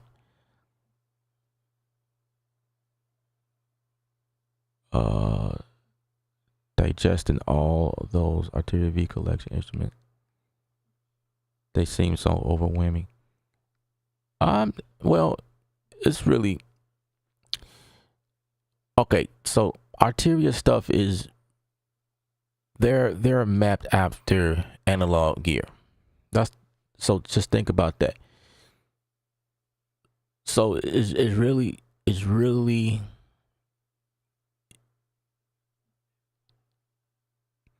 for those who's familiar with the analog stuff, they know what's going on because they probably owned this stuff at one point or another.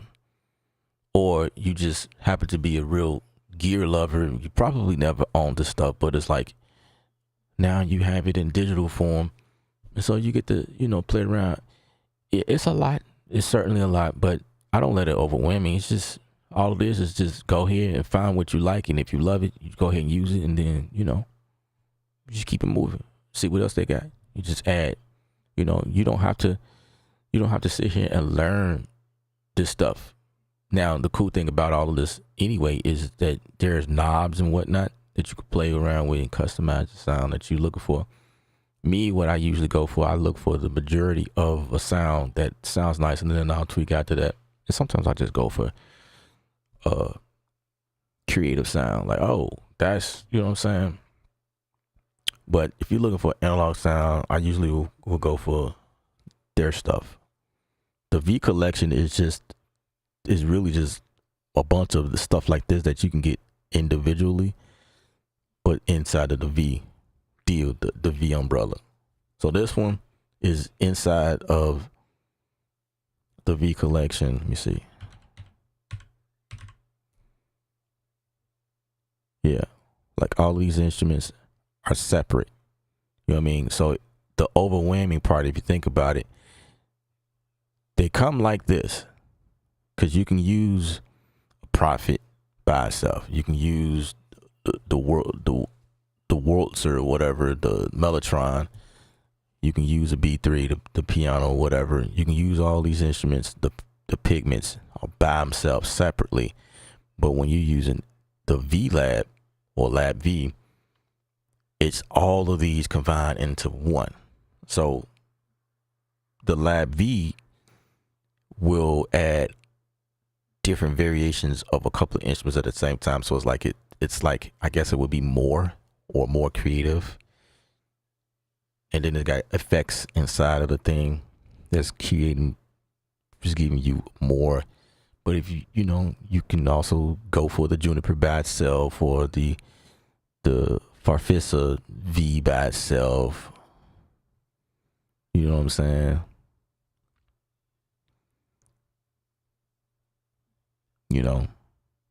Or the vocoder by itself. You just got it yesterday. Yeah, it's a lot of 80s, 70s, more so 80s type sounds. So I just kind of just play around with it.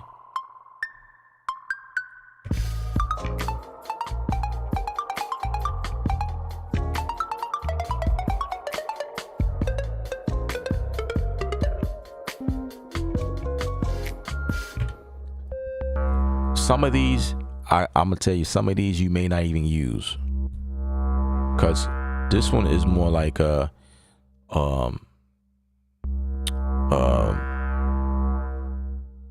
this works off of CV, meaning like you take these pins and you connect them and it creates different frequencies and does like weird stuff.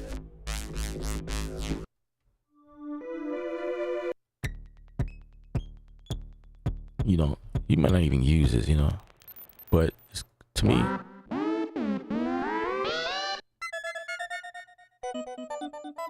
sometimes I do,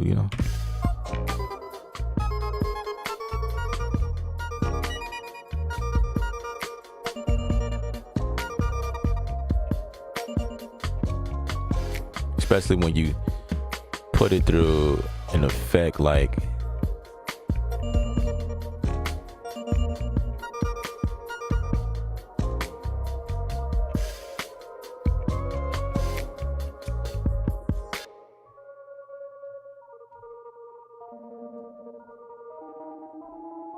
you know what I'm saying? Like when you put it through like crazy effects, then sometimes you get, different sounds. Is Pygmy good to use together with the V collection, or are these two completely different things? No, you can do whatever you want. you could do whatever you want. The V collection is comprised of all of these. Let me show you.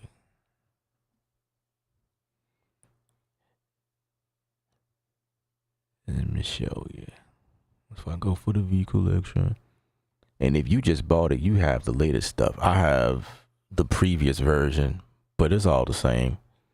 Like it's pretty much the same stuff. I mean, most of it.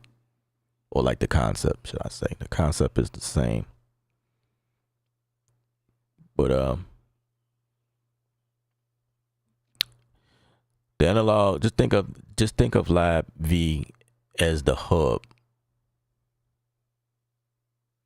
And it has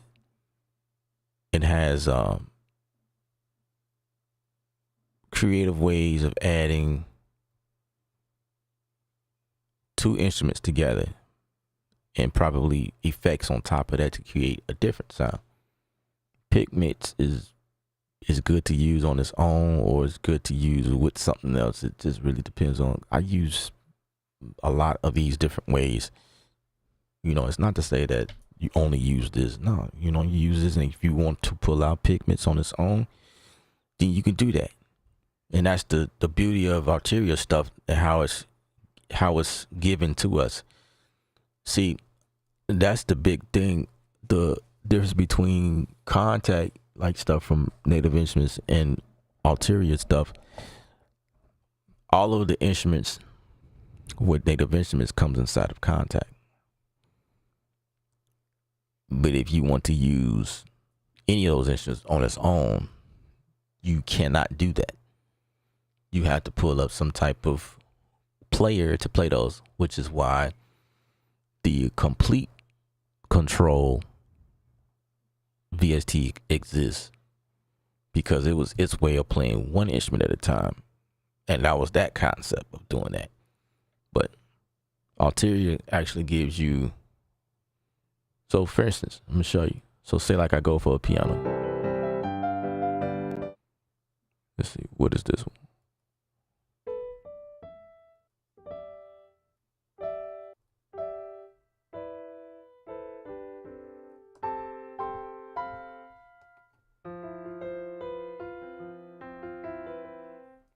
Did it select that one?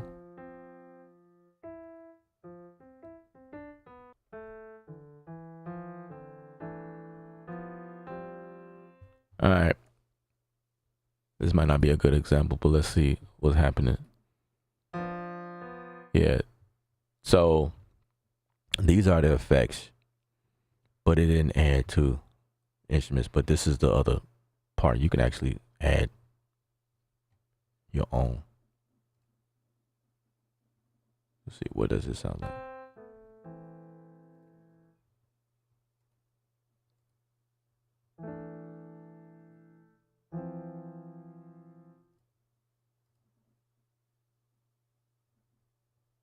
I don't know. Let's just go for that.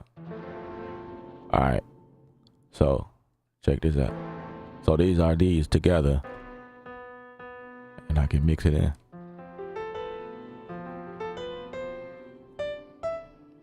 Or I can more of the, and then you can click on that one and then start editing.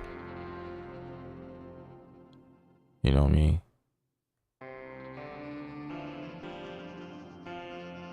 If you want to add, oh, I just changed the preset altogether. That was a bad example. My bad. All right, let's see. Let's go to a whole nother preset. I don't know what this is. Okay, whatever.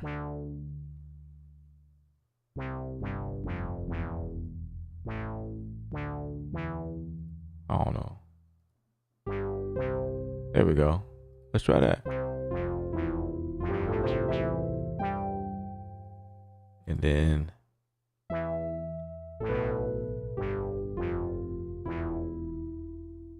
so those are my two instruments.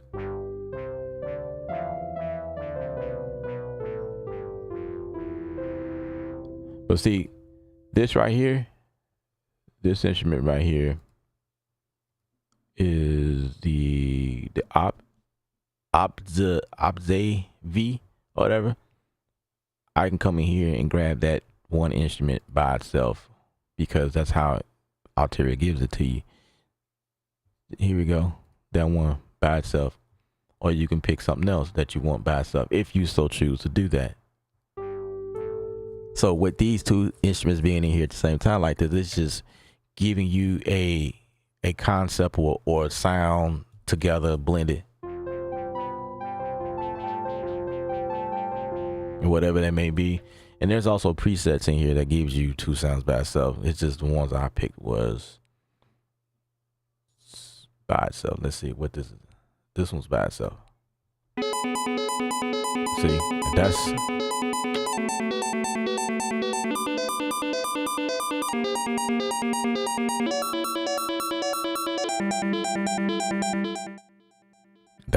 this is that one in here that we already have in here or had in here. But now it's coming through the V. Let's go to another preset. There's Pigments right there.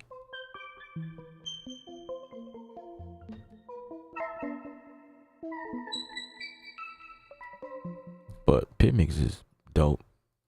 Pigment is dope.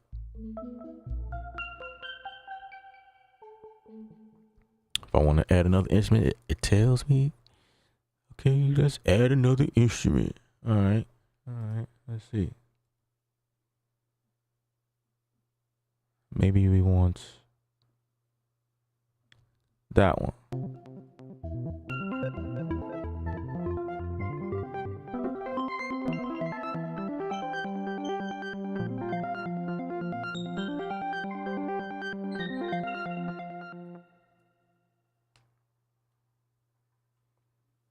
I just realized that I made a big mistake. I bought them on Lab Pro Pigments and V Collection. I didn't know that Analog Lab Pro is a part of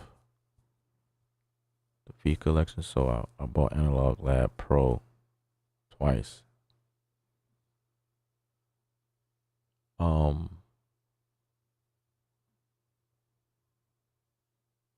you bought things separately? Yeah, if you buy the collection, the Analog Lab V comes with it.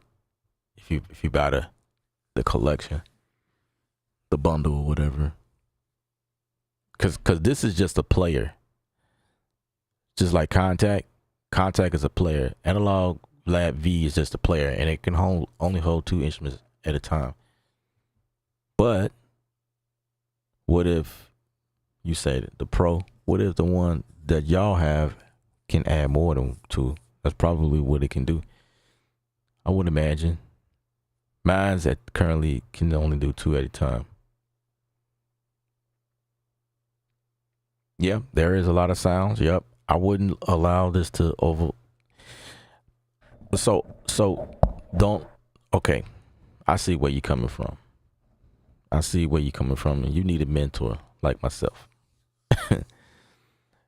It's easy to see. This is the thing about production. When you've been doing it for a while, you start to learn. You start to learn discipline. There's a million, like, dude, I got so much stuff on my computer. It's crazy. That's why sometimes my system just acts like a bum. What's up, Ron? What's happening? That's why my system acts crazy sometimes. I have so many instruments and stuff like that. And yeah, I get it. It could be overwhelming, but you go after what sounds good and you stick with that. And try not to fill your song up. Less is more.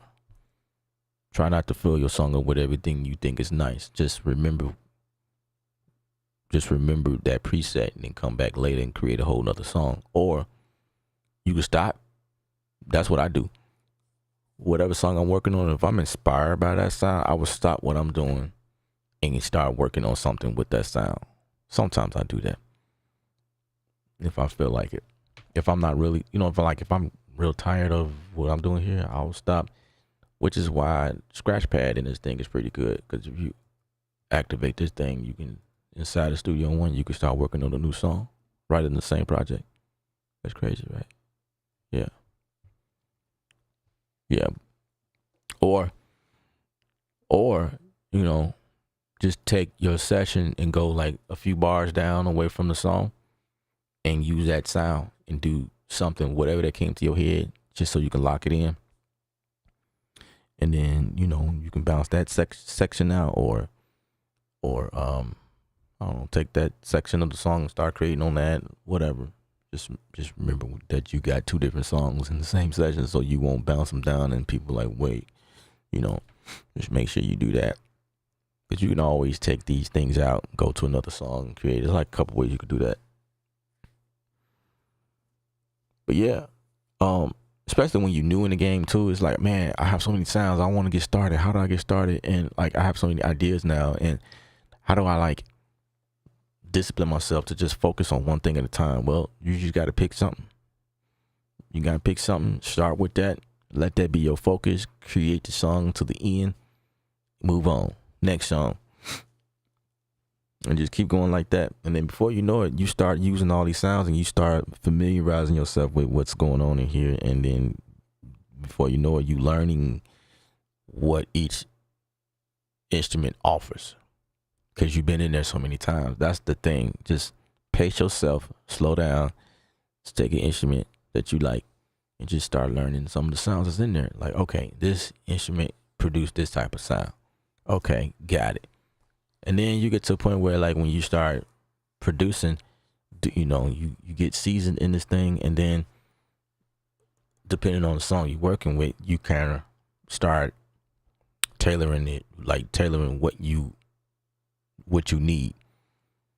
Me, I've been working on a lot of lo-fi stuff, so I know I'm going for Mellotron V most of the times. I like the horns in there. I like the organ. I like a lot of stuff that's in this one. And it caters to the sound that I produce. So I'll reach for that because I know what's in it. You know what I'm saying? I'm not going to necessarily reach for Pigments because Pigments is more designed for electronic music, pop. I mean, anything. You can use Pigments for anything. And I have used Pigments for lo-fi. I have. I don't get it twisted. However, I know Pigments can produce some really dope stuff if I'm going for a pop record. Like, yeah, Pigments will be a part of that record. Absolutely. And believe it or not, I may go for a Prophet. I just may. You know, it just depends on what I'm looking for. I just may go for a Prophet. I might be looking for that retro 80s vibe. Okay, not this one because I don't have this one. Refresh register. Okay, I don't have that one. Maybe I have. Let's see. Which one is this? Let's replace that. I have one of these Prophets. I don't know if it's the 5. Okay, this is the one I have.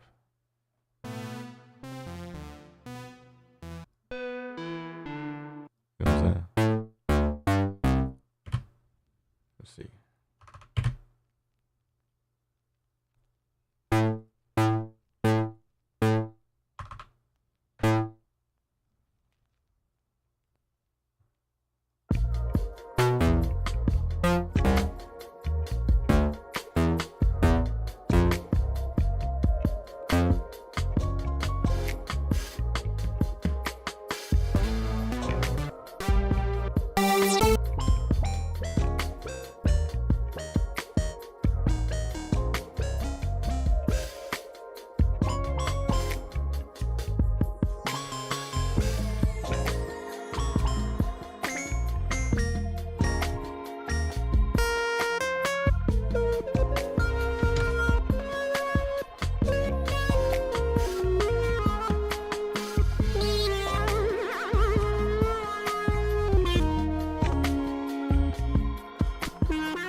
So like, what is it?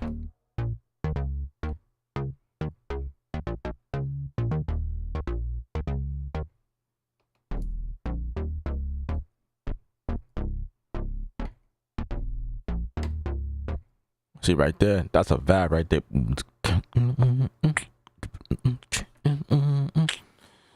See, I'm gonna show you. Check this out, cause I'm feeling that. 1, 2. 1. Let's change the tempo for this side.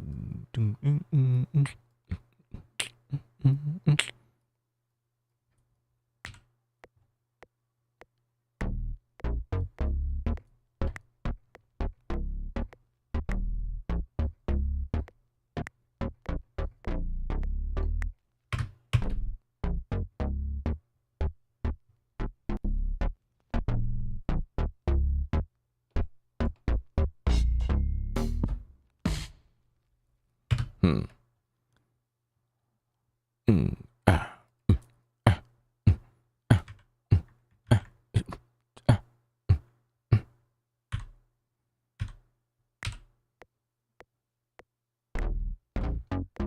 Oh, that was wrong.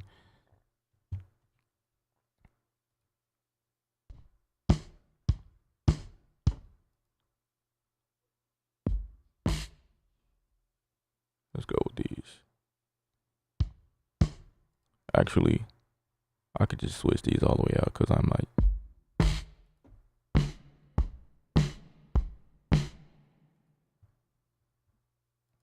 Let's go for these. Yeah. I'm all the way in here now. Like we in this thing. All right.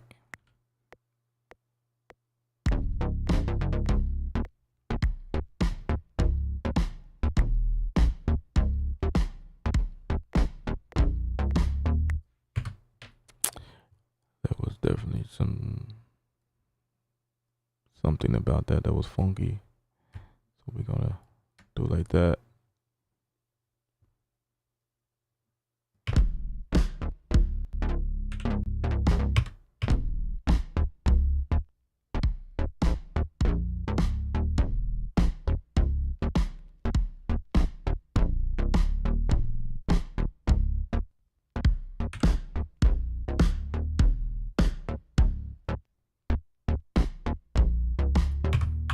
Let's do the drums again.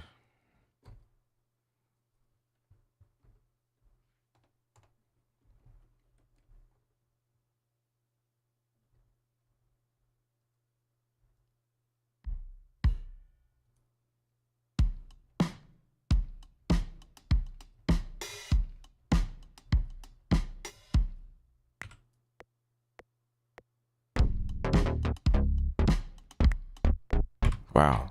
I don't know what's going on. I'm trying to do a presentation and this thing is like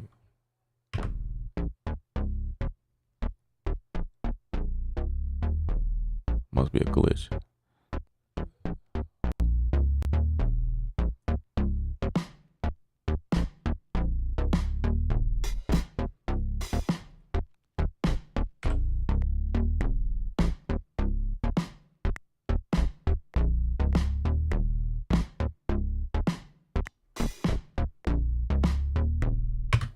Okay.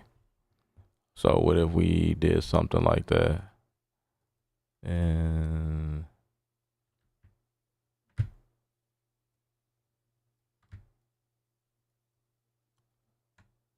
yeah, there's certainly a glitch that's happening right now.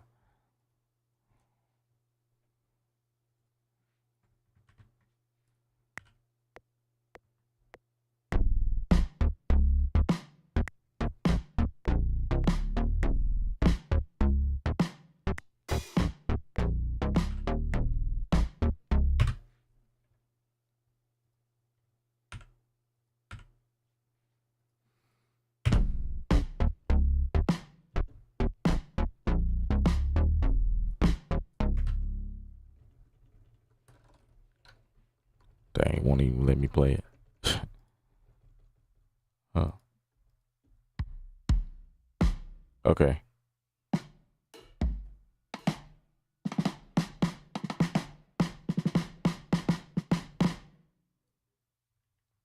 What if I did some of that?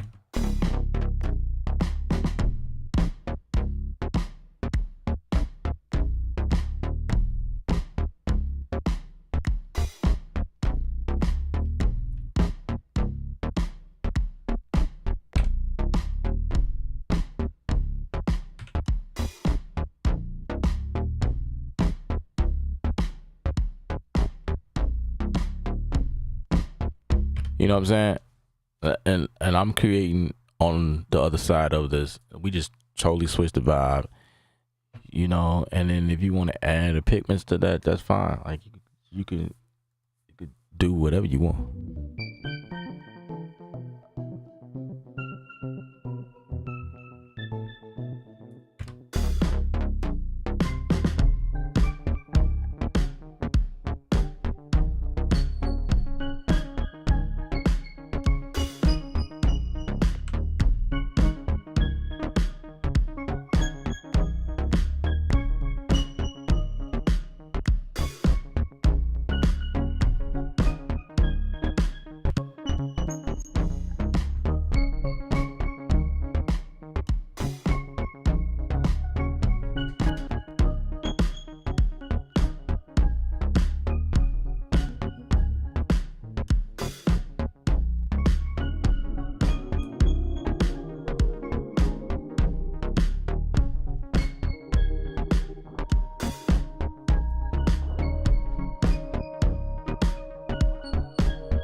know.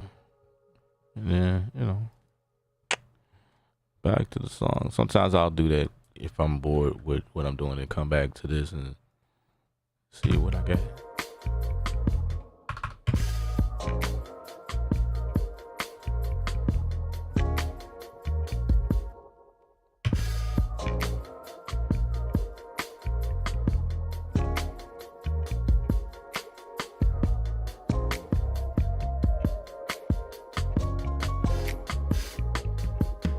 Bear Cup, I appreciate you answering my question.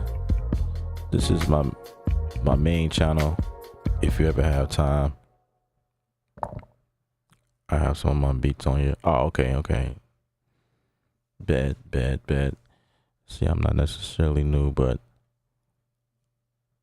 I took a 9-year break and I stopped 2000. Yeah, I got you.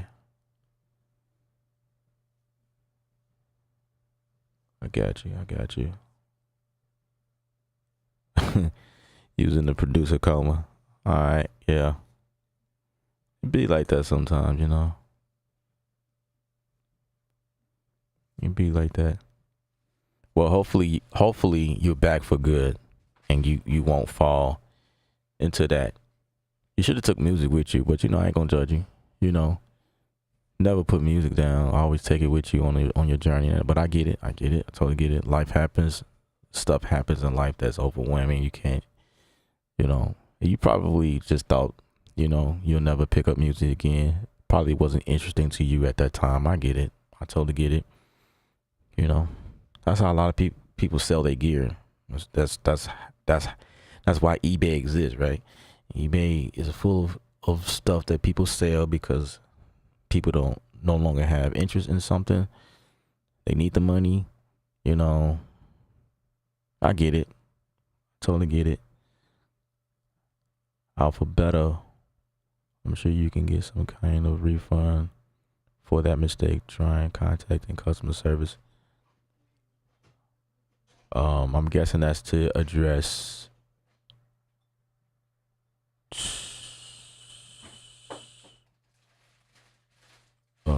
what's the DL?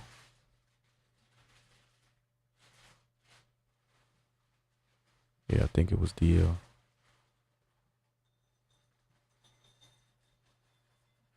Sweetwater had a really good sale on the East West libraries if you are interested.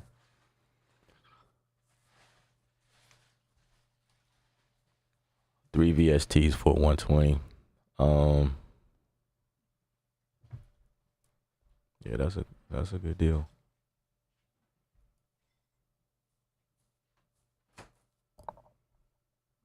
Trying to get back into it, learn, make good music.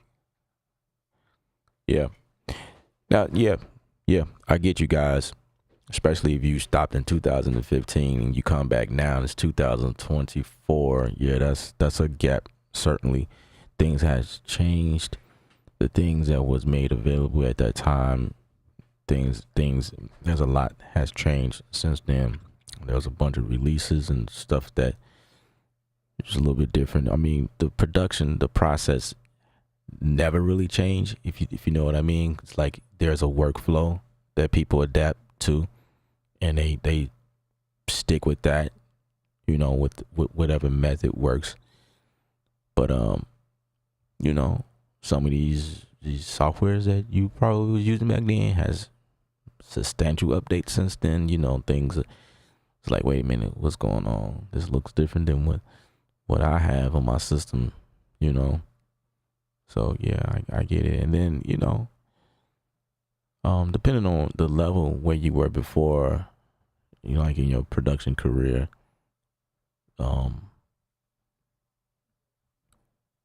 the type of music you were doing at that time certainly has evolved.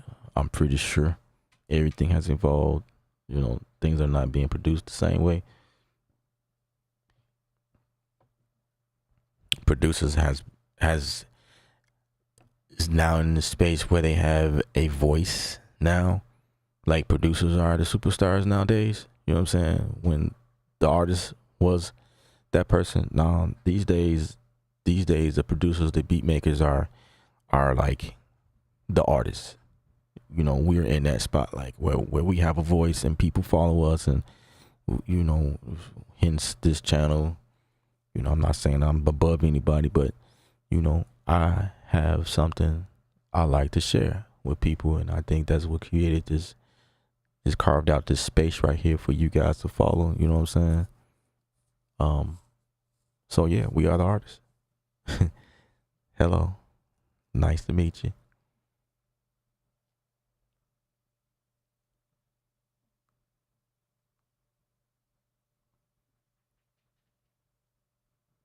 Said in terms of your music, man, I'm really enjoying the vibe, the way you develop your ideas. Very inspiring. Scratch Band are fantastic. Yeah, I appreciate that. By the way, I hope y'all stop by and hit the thumbs up. I'm just saying, I had to like remind people, hit the thumbs up. I appreciate you guys. I did since I was 13. Started playing guitar. Went on tour with the artist Riz as DJ back in 2012. Played a bunch of shows with Crit. All the product. Ultimately, I wasn't. Ultimately, wasn't paying. I get you. I know exactly where you're coming from. Yeah, music don't pay bills if you don't know what to do with it. You know what I'm saying? Which is kind of what I was saying about like beat makers are now in the spotlight now. Like we are in a particular or peculiar light, should I say, where we are like in the best times of our lives right now, where we can pay bills. We can pay our bills in this type of spotlight. You know, getting paid by like affiliation with other companies that want to do reviews on their products. You know, sometimes they pay you, sometimes they give you the product for free to just use. And so essentially it's saving you money. You don't have to pay anything. Sometimes we get picked up for commercials and, you know, we get paid for that.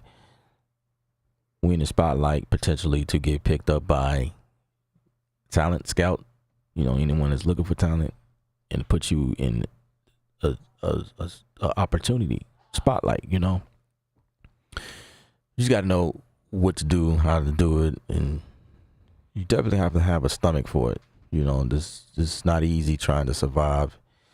You definitely got to go out to music placements, and like know how to write emails, know how to contact people, you know, go out to opportunities and whatnot. You know what I'm saying? Connecting with the right people. Maybe some type of music manager that has connects that can put you in front of people and send your beats to this and that. You know, that person, they had those type of, you know, connects.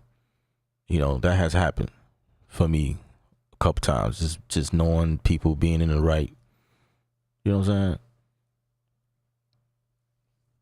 You know, don't quit your job though. I'll say that for sure. But while you working a job, still do music. You know what I'm saying? That's what it is for me. Like I'm not stopping now. Working a job does make things hard because you know, depending on what you do at work, it does soak quite a bit of your time. But I always make music. I always make room for music. Always.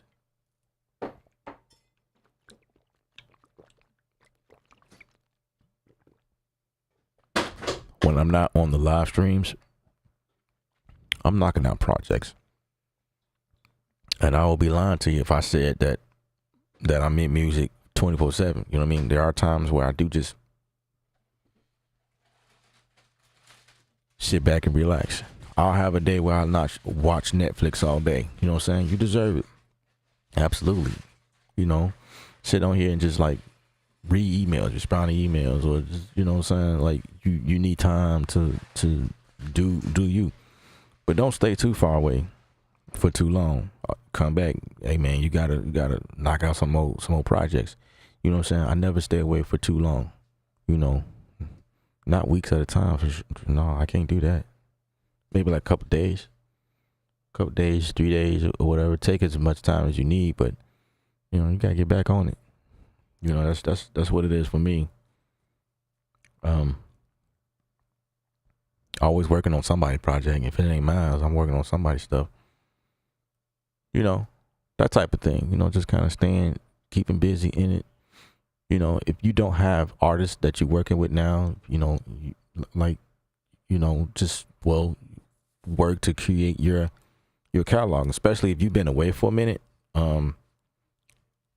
You know, you might want to create some new material, because what you were doing back in 2015 is probably not. Don't throw it away. I'll say that it's definitely usable. I think people will pick it up, especially TV placement. You know, they will use it. They will definitely use it. But you know, if you trying to go after some working artists, you know, study those artists, see what they need, and produce some stuff and introduce yourself. Like, hey, look, I got this joint. You know, I would love for you to listen and sing on or whatever. You might have to give it away for free. You know, just to get that exposure. You know, but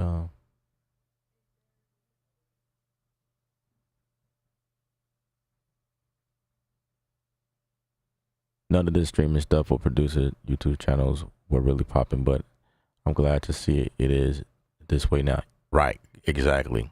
That's what I'm saying. Like, there's a lot has changed. A lot has definitely changed. Yeah, yep. Now me, I was back in 2015. I was on YouTube, but not like this.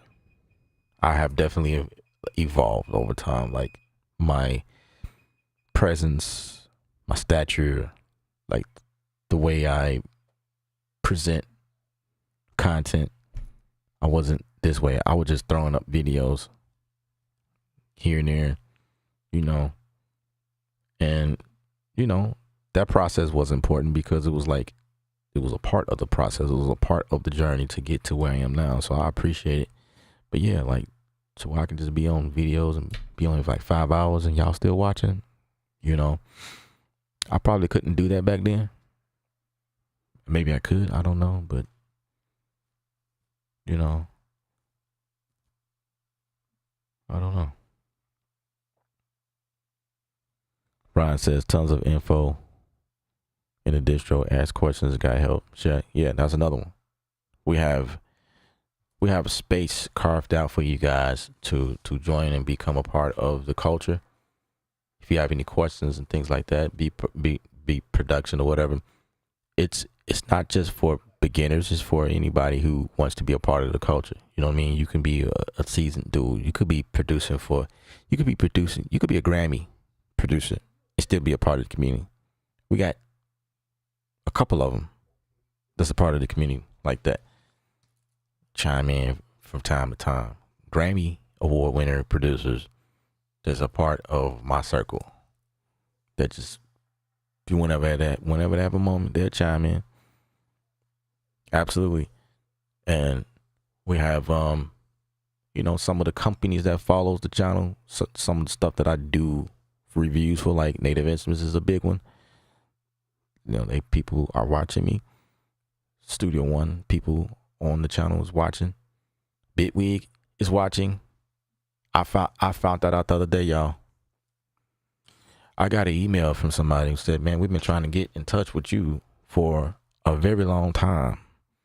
And I'm like, really? I think they had the wrong email address, which is why they couldn't get in contact with me. They had the wrong email address. Because I reached out to them. I was like, you know what? I sent the email. I was like, do y'all have an affiliate program? I'm talking about Bitwig. And it was like, man, we thank you for reaching out to us, because we've been trying to get up with you for 2 years. I'm like, whoa, seriously? So yeah, now I'm connected with Bitwig. Y'all hear more information about that soon, but they're supposedly something changed with their affiliate program, and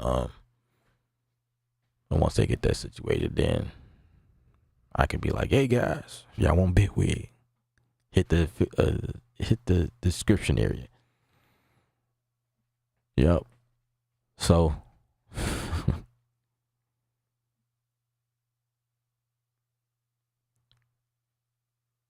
uh-oh. Ryan, your workflow. I affected your workflow.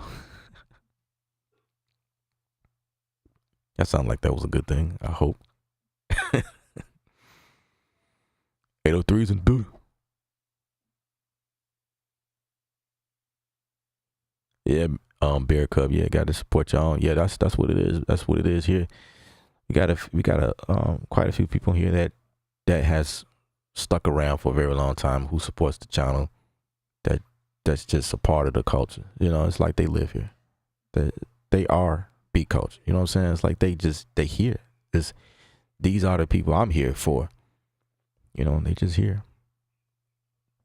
So I hope that I'm building right now. I'm building a thicker family base here. I hope that's what's happening right now, that I can, you know, growing in numbers. These are some of the core people talking right now. Ron, 803. Everybody's not on here though. It's like a few people who just always here. Always. Like no matter what. Everybody have lives too. You know what I mean? Like some of us are in school, you know, all of us are making music and have our own projects, you know. Everybody can't get on the live streams all the time, which is understandable, you know, I ain't tripping, you know. But it's a culture here. It's a culture like I was talking about the Discord channel, where everybody just chime in whenever they can. It's a family. It's the culture. I appreciate the 803. Appreciate that, sir.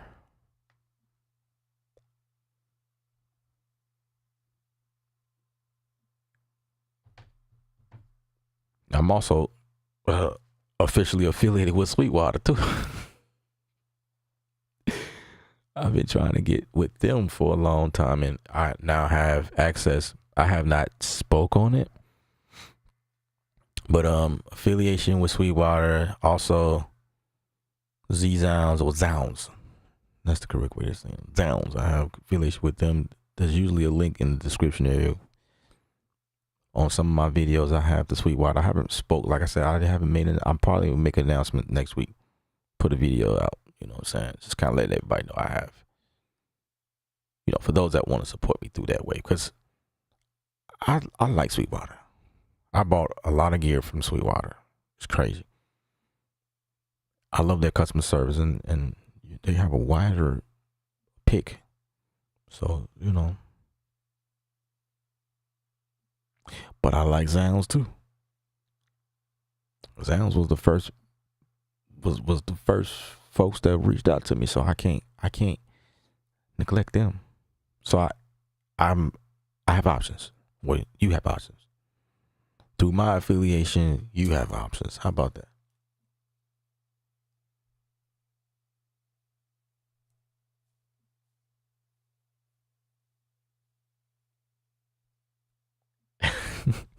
Yeah, I didn't do a roll call this time.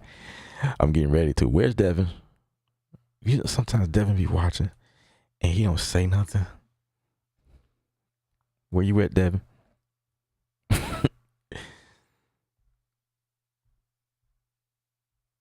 And he usually say something though. But I think sometimes he be like sitting in the background, chilling, seeing if he can sneak in the lesson.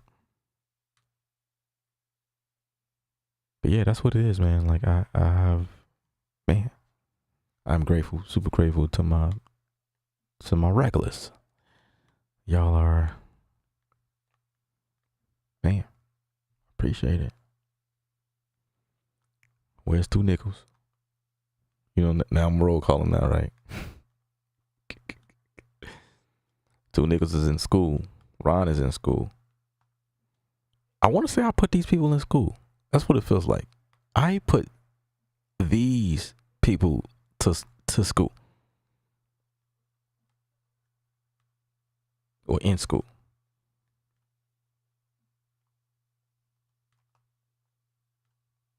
That's crazy. Because all it's doing is making the culture stronger. I was the first one probably. Like I went to Full Sail, and I think there was some inspiration that happened. I want to say because there was a lot of questions asked before they went. And then, you know, 803 as well. 803 went to Full Sail. I think that's how we connect.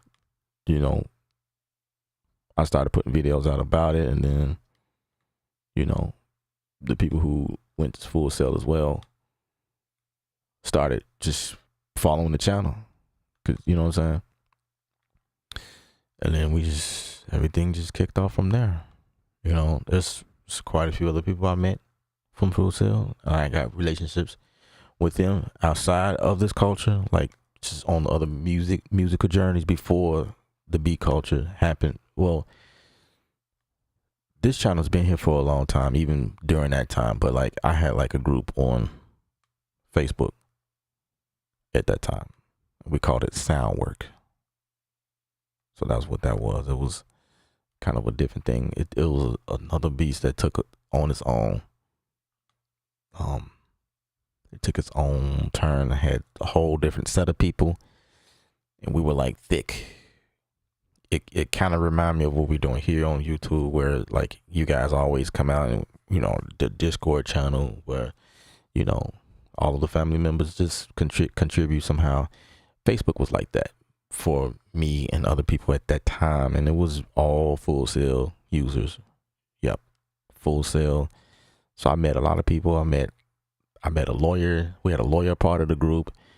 We had other producers a part of the group. We had marketing people. It was some of everything. We've started some things birthed from that group and gotten bigger since then, like still exists right now. And I only hope that happens again on this side. We got some stuff that we can talk about, and or just things that people are doing, and some stuff that can birth, and we can just make it happen. You know what I'm saying?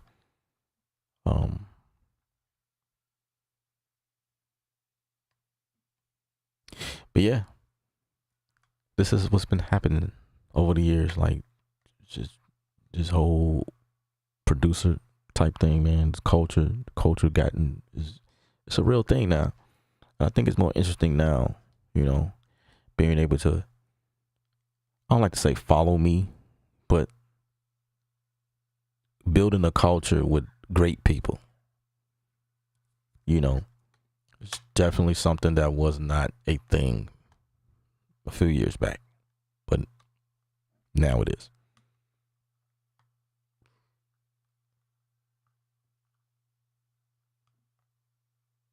You went to X-ray school, so you can operate on people, see what's in their heart.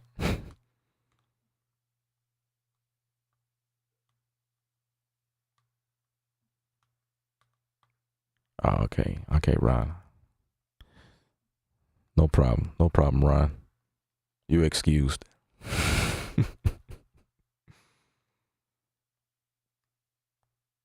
Bear Cub, you can finally afford gear. All right. Well, I'm gonna try not to break your back. We don't want to do that. And see, that's the other thing. Back then, you had to have gear, or at least the illusion was you needed to have gear to be somebody, to produce quality records. Not no more. Things are different now. Totally different. You can have a DAW like Studio One, Bitwig, Ableton Live, whatever you use, FL Studio, it don't matter. And you can use the stock stuff and be on your way To be honest with you, you don't have to have no full fledged studio, no big speakers and all that junk. You don't need all that other stuff no more. This is 2000. We're going in 2025. Nobody is doing that right now. Nobody's doing that, especially after the pandemic. Nobody is spending money on heavy stuff like that. Like people are just grabbing headphones, laptop that's powerful enough, like an M1 Mac or something like that, powerful enough to handle anything. And people are making beats on iPads now. You know what I'm saying? Things are different. You don't have to have the MPC no more. You know what I mean? Everything is digital. Yeah, Logic 11 has some crazy features, and unfortunately, it crapped out on me. Like I can't see it. I usually do that. Every time Logic comes out with a feature, I go in and download the updates and play around with it. I'm like, oh, look at this. And then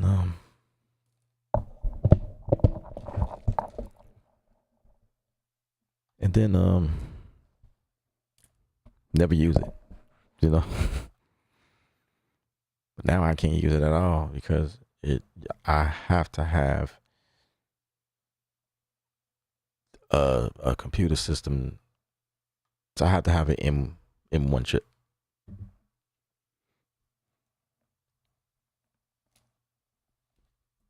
Which is fine because I don't really use it. I don't use Logic like that anyway, so it's not really hurting me. Where's Barberry? I thought I seen her earlier. She didn't come in. She'll make her appearance too. She's probably one of the newer ones.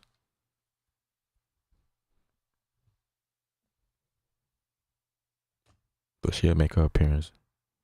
Throw up some flowers. Yeah, unfortunately. Unfortunately, I am still on Intel. I have a 2019 iMac, 64 gig of RAM,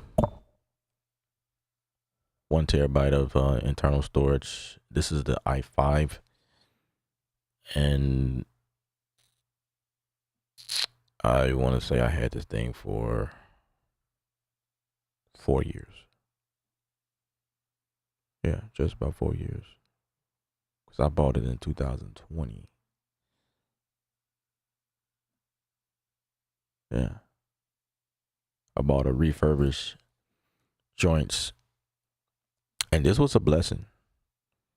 Because I needed USB-C ports.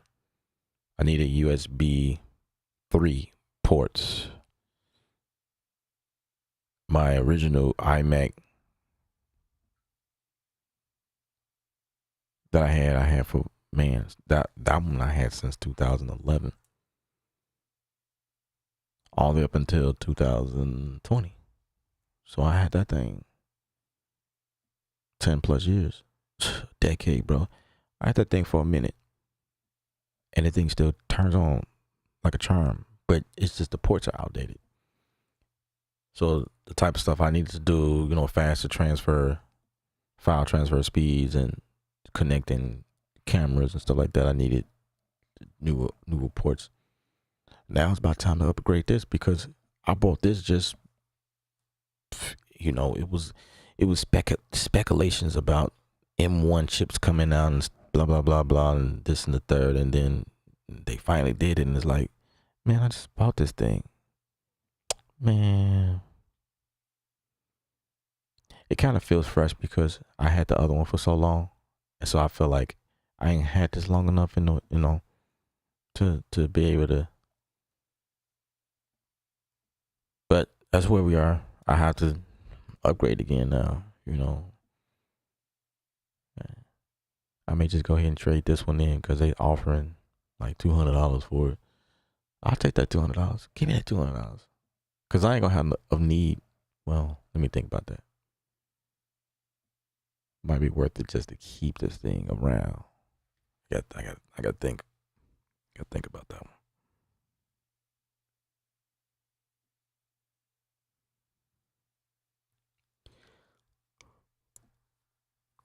Your old beats from whoa 9.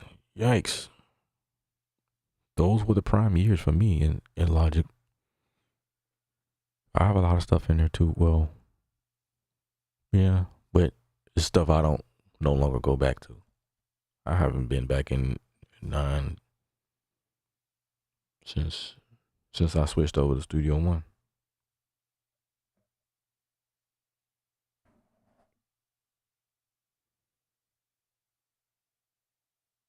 Yeah, Alchemy was one of my favorites. I tell you that when I first heard about that,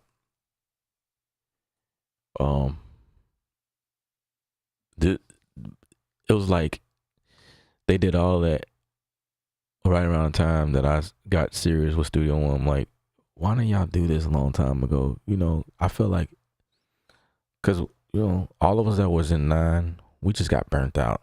9 could no longer hold interest because we've been in there for so long. Like, it just felt like we've been in there so long that it felt like Apple neglected Logic. They're not gonna update it. This is not their baby. They so busy putting out new computers every year. They are a hardware company. They don't care nothing about Logic. This is how we were feeling for so many years, and then one day X dropped. But see, by then, I've already gotten interested in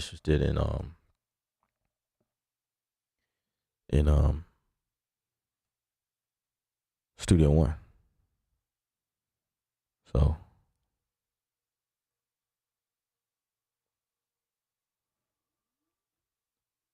it's crazy. That is crazy.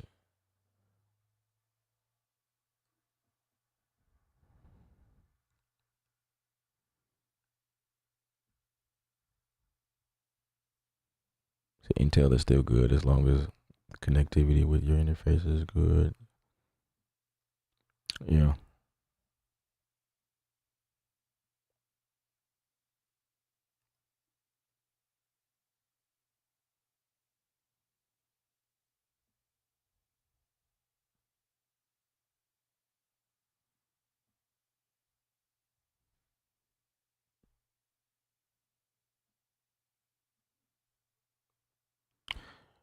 Yes. Bear Cub, yes. Streaming service definitely changed the game. Yes, indeed. Yes, indeed. Streaming, the concept of streaming has changed the game for everything. Streaming music on Apple, Spotify. Nobody's buying albums. Nobody's doing that no more. Mixtapes, whatever. I mean, if you're doing it digitally, you can get somebody to save your music on their playlist. And a lot of times it's not the full album. It's like, yeah, I like a couple of your songs. I'm gonna add that to my list of other songs I enjoy as well. Add that in the rotation. That's where we are. That's where we are. By the same token, movies, Netflix and chill is a thing now. Hulu. Nobody buying DVDs no more.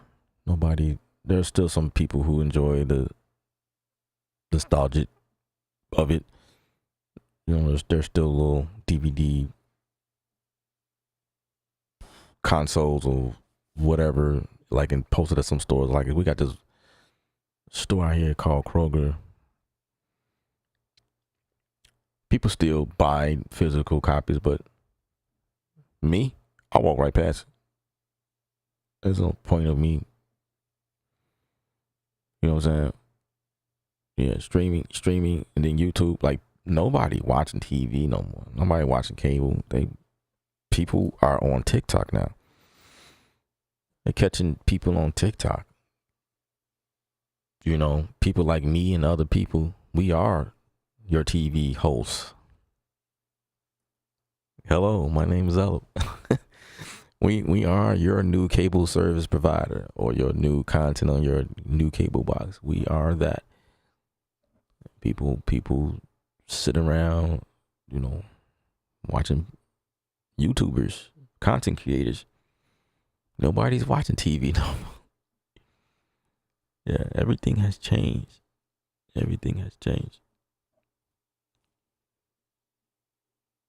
Making beats live on air. You know what I'm saying? Like who does that? Like imagine saying that back then. Who does that? People are so like protective of copyright and people stealing their music and so but now we in the era where that stuff don't matter no more. There is protection in place for that. As I'm streaming live and showing y'all and doing my thing, I am protected. Like it's recorded. So I am not worried about anybody taking my music. All I gotta do is like, hey, here's the video right here, proving that I came up with this. You can see me coming up with it live. This is my concept. You know what I'm saying? There's proof. That's actually better than writing down something on a piece of paper, saying that you own something. I got video proof, bro. Like you could see clear coming up with this stuff live. Prove that in court. So I don't worry about that. I do copyright my music though, especially if I'm working with other artists. I do go through the, because it's still a thing. But things are different now.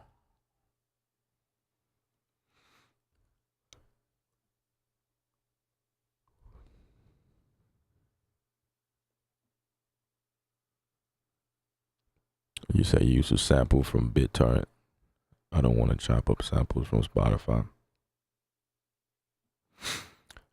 Well,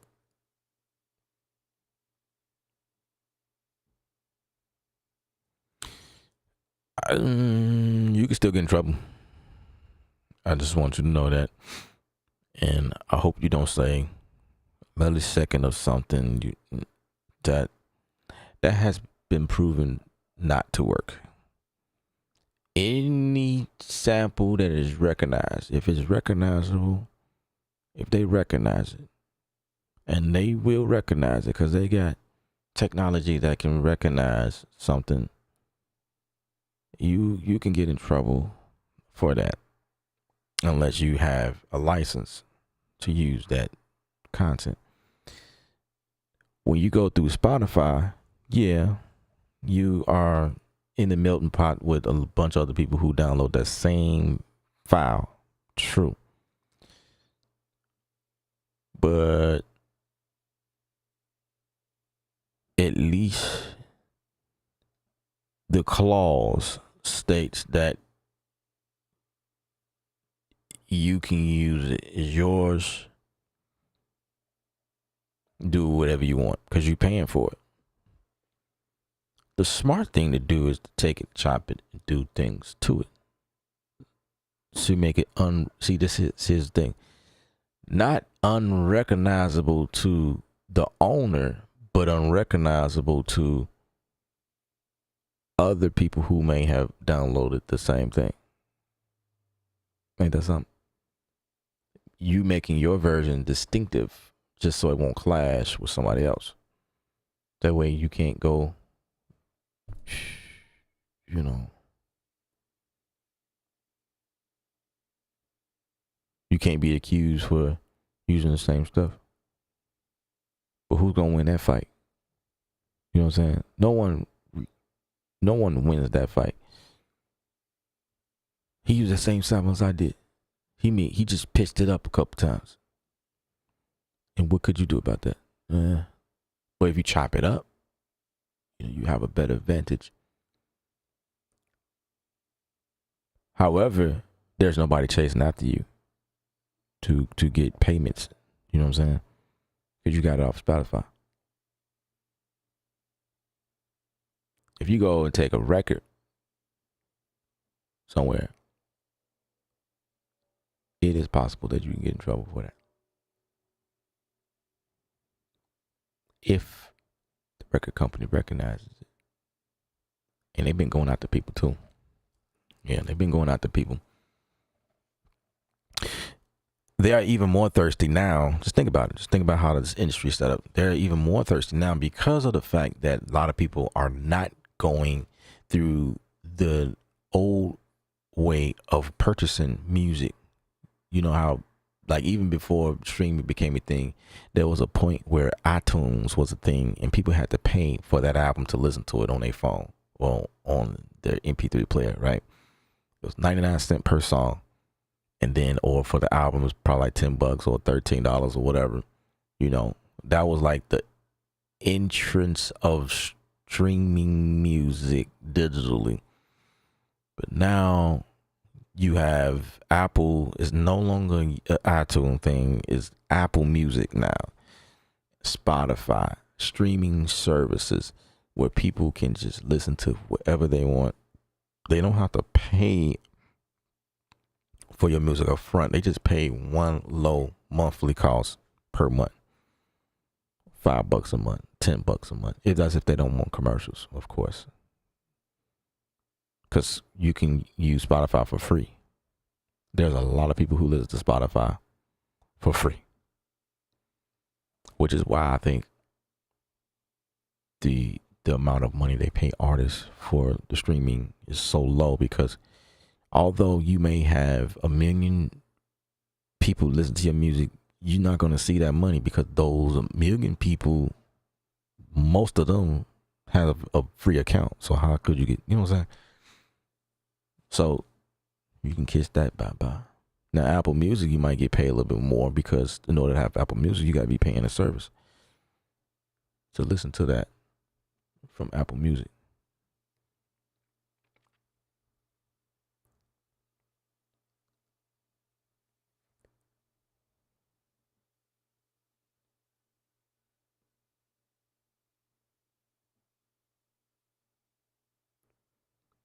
Yeah, yeah, yeah.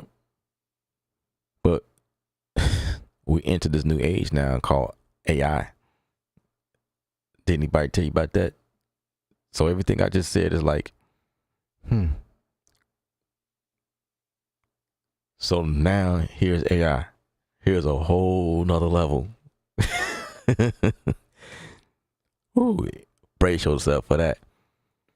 Because now AI can now create music, and that people are cheating now. They can prompt AI to make certain things, and or like this music I got going on, I can go in just like how y'all saw me go in Splice and add some stuff. Well, I can have AI to add stuff too. I had a song like a whole AI voice and stuff. There's a couple of sites I was looking at. I was like, dang. So I ain't even really got to go after an artist. I can release joints left and right if I want to. Yep. Talk about copyright now. Man, that's a whole nother ball game. That's a whole nother can of worms right there. Cause that is, so it's supposed to be something where the industry, the music industry, is buying out these AIs so they can get a piece of the pie. Cause now with all this stuff that gives people the right to make music and do stuff and distribute stuff on their own, these music companies is losing out. So they got smart. They start buying them out. So now when you get your lyrics and stuff like that done and you got this voice on here doing the thing, well, because the label owns them, you now paying the label money to use whatever, and or to use something. Now there's like rules and regulations under that. So it's like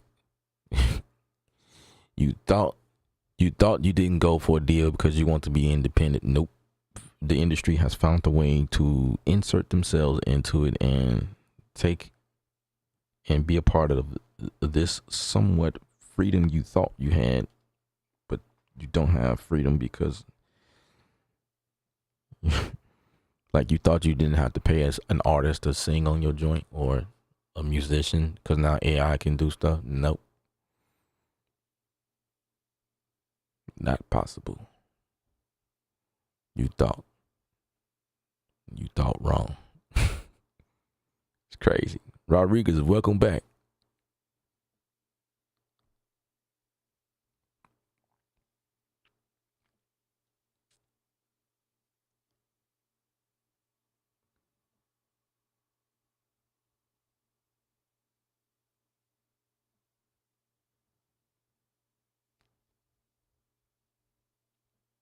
Yeah. So I mean, it is what it is. You gotta find your spot. You gotta find your placement. You can be somebody that still do real music, and that sets you apart. Ain't that something? Because it was a lot of people doing that at one time, but we gotten so far away from that where there's a lot of stuff out here that people are just releasing because they can, and they know how to, and you know what I mean. But if you do real music, then that can set you apart. Like, hey man, this guy right here, he still got that sound that we miss. Let's roll with him. Doing something you've been doing for a while can actually save your career. Ain't that something? Because earlier I was like, man, if you still doing what you was doing 10 years ago, you got to change it up. But at the same time, if you still doing what you were doing 10 years ago, can also set you apart and save you. But I think it just really depends on your skill level. To get in the game, you got to know how to adapt to the times. I'll say that. Because you want people to listen to you. You don't want people to listen to your stuff and like, oh man, he sound like the 80s. But I can't say that no more. I take that back. I'm sorry. I can't even say that no more because that's what people doing now. People are creating the 80s. The 80s and the 90s, maybe the 70s. We are listen to this. What do you think this is? This is not the sound of 2025, bruh. This ain't no filter. Actually, there's some elements in here that creates that futuristic, that ambience vibe. That's a futuristic sound. But on top of a Motown style record. You see what I'm saying? The vintage drums. There are some elements to this joint that is bringing back the old, but with a new sound. You know what I mean?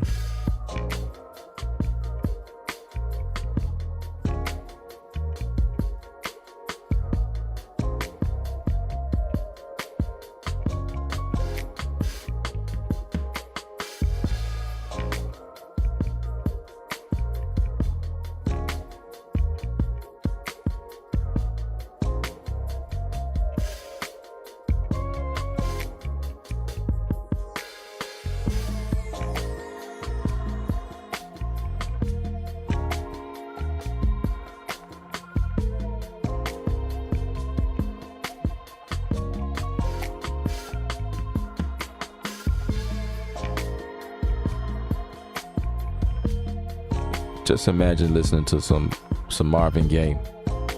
You know what I'm saying? Because Marvin Gaye was doing a lot of stuff like this on this verge. Like it was, obviously it was sped up, a little bit more energy or whatever. But like his stuff was his What's Going On record. That record is powerful, and I would say that my sound is inspired by Marvin Gaye. I would say that by Motown period. But Marvin Gaye had something special because his stuff was like an era that introduced the new. What he was doing was different from the normal Motown, what they were, Temptations or whatever. His stuff was like more of a modern sound to that in a way during that time, obviously. But his sound was certainly timeless. Certainly timeless. And like you can put it on now and it still rocks. It's like, yes, sir. Like, bruh, this joint, cause guess what? That's exactly what I'm doing. Um, I'm in that vein, creating that same stuff. You know, I can almost say that Marvin Gaye is sitting right next to me in the sense like he's a heavy influence, but with a twist, of course. You know, with a twist.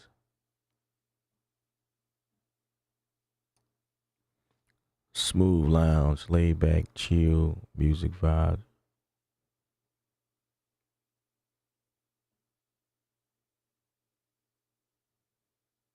Do you have that particular track on iTunes? If I put it out, it will be.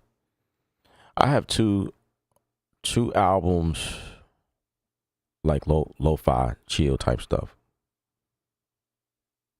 that I've already released. I have two singles, three singles, something like that.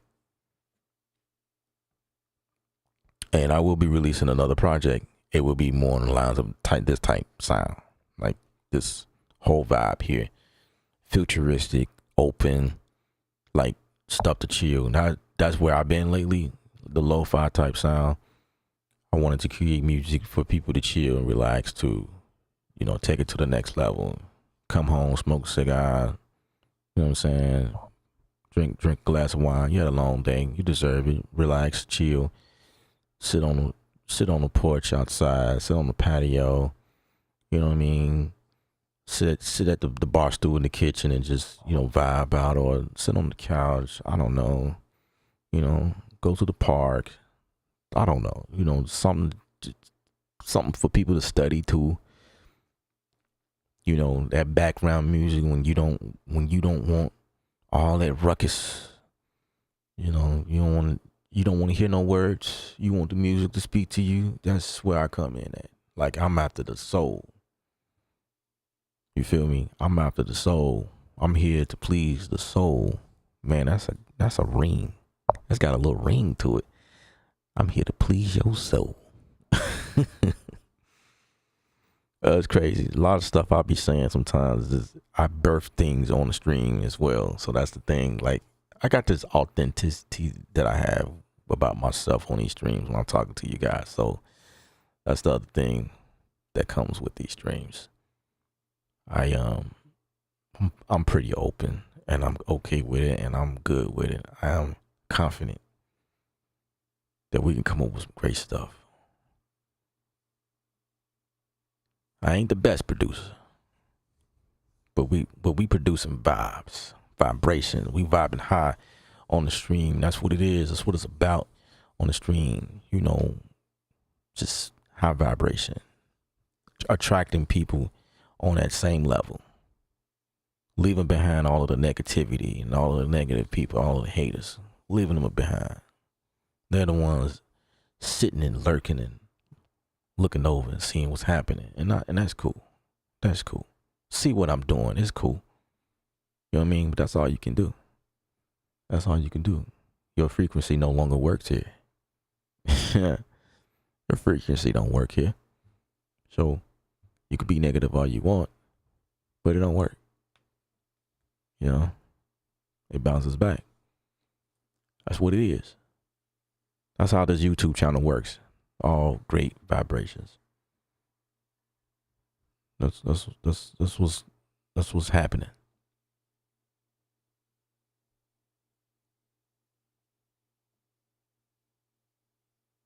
Yeah, I appreciate the support. Absolutely. Absolutely.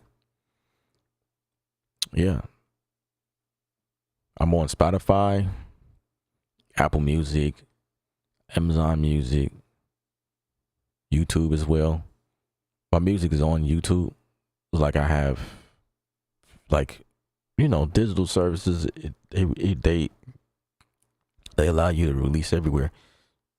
So I'm also on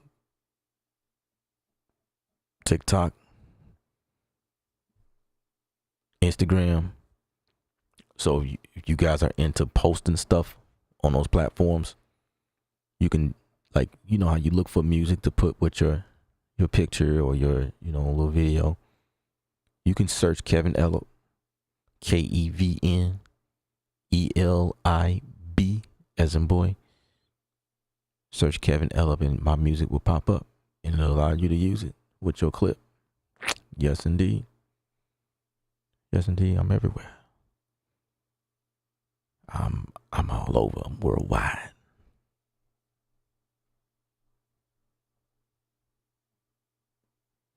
Get your cigars ready and your coffee. For those coffee drinkers, get your coffee and your cigar ready. For the wine, you can drink wine. It's cool. Rock out to this one here.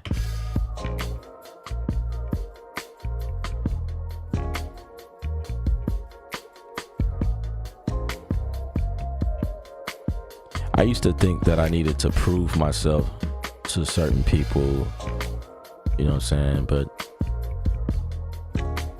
that those days are over, long gone. You know, you just rock out to the people who follow you, who love your sound. That's it. Man, this is fire right here.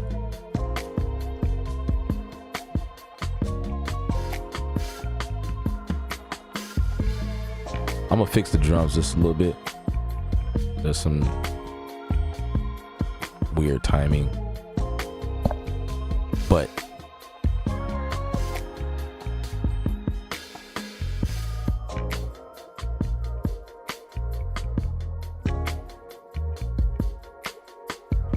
the whole vibe behind this, all of this is like, I try not to quantize it. I want it to be human, authentic as possible, but everybody still has to lock though. You know what I'm saying? That's the thing. There's some stuff I hear that's a little bit off. This is like a little nudge in here and there.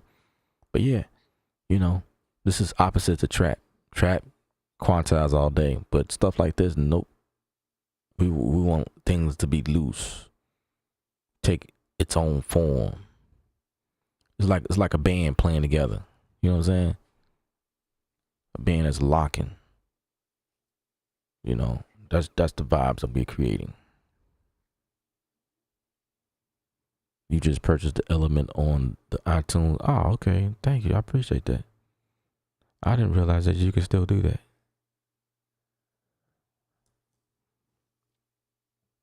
Well, that is a way to support through iTunes. iTunes is still the thing, huh? You could have sold it, like, just found me on Apple. Well, you know what?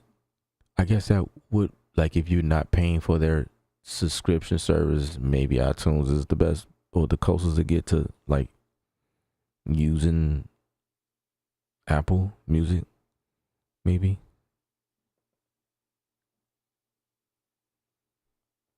Also, the journey continues. Okay, I see you. All right, I see you. Appreciate it. I hope you enjoy, you know, some good lo-fi for your soul. You know, something just to relax to. It's nothing too exciting. It's just to help you get through a day, calm you down. You know, you're going through something. You know, it's like vibe out. Put your headphones in and vibe out. Like, dude, I promise you, not to be arrogant, but I do that to my music when I'm in situations and I don't want to hear the commotion going on around me. I'm like, man, I use my music to help me get through a day. To turn on my music and not just be in my own world, in my own zone. You know what I'm saying? That's just how I do it. That's how I do it. I think I may have done it for myself, to be honest with you. Like, I dropped this music to help me. I'm already a calm person. But see, that's the thing. Like, my vibes, my frequency, everybody is not on that frequency. And so, like, I'm in the world in the middle of people in different places. And it annoys me sometimes that people just worry about stuff that's not worth worrying about. I'm around them type of people, you know, sometimes people just trip out for no reason. Just, you know, just people's reactions about stuff that just don't need the beat.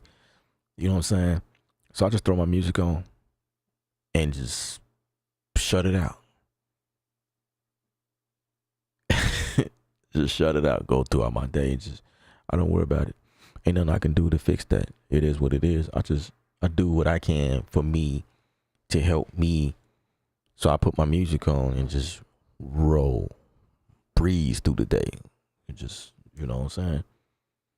People be like, how could you be so calm in situations? I'm like, because there ain't no reason for me to be upset like you. Ain't no sense of me doing that. I'm like, what for? Why? I have no stuff that bothers you don't bother me. The stuff that used to bother me don't bother me. I'm in a different place, man. Different place.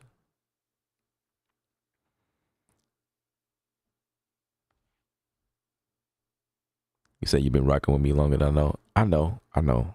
And I appreciate you. That's why you pulled the trigger. I appreciate you. Real talk. Real talk.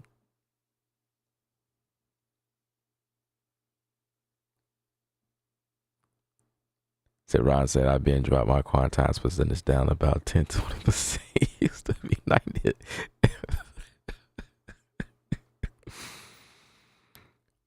Yes, sir. Yes, sir. Yes, sir. Yes, sir. Man, people don't understand that. They don't understand that being close to authentic, being close to, man, it's a vibe, man. But it depends on what you're doing, you know, obviously. I had some people that come in while I'm making some type of variation of this and be like, they'll tell me to use a quantize. I'm like, nah, bro. I'm not using quantize on purpose. It sounds like this on purpose. How the beat just kind of drag or like speed up and just go like between. Like, nah, I'm doing it on purpose, bro. It's a vibe, bro. We rocking. Yeah, I know what it's doing. I'm aware. It's like those type of people. They're not familiar with that. They don't know what that is. It's like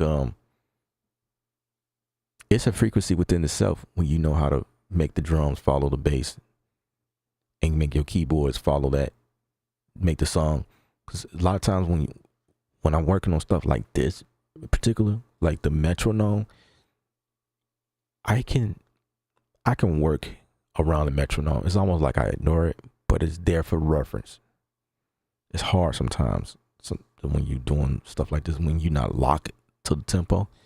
You just use that reference and you just kind of, in your brain, you just kind of mute it out a little bit so it's in the background. It's crazy. It's crazy how I do that because I'm a drummer. And so it's like in a regular scenario, I'm trying to fight to stay on beat. But according to the vibe that I'm creating, it's like I just use it as reference. I'm like, okay, here's one. Here's down beats right here. 1, 2, 3, 4. Got it. And I just do my thing. And I'm not trying to stay on time. I'm trying to stay with the frequency. If that makes any sense. I'm vibing to the vibe that I'm creating. I'm not trying to catch the metronome. When I go and nudge stuff around, it's just to lock in certain spots. Like I'm about to do now with this tom. It's just gonna be me just locking that tom in just a little bit tighter. That's all.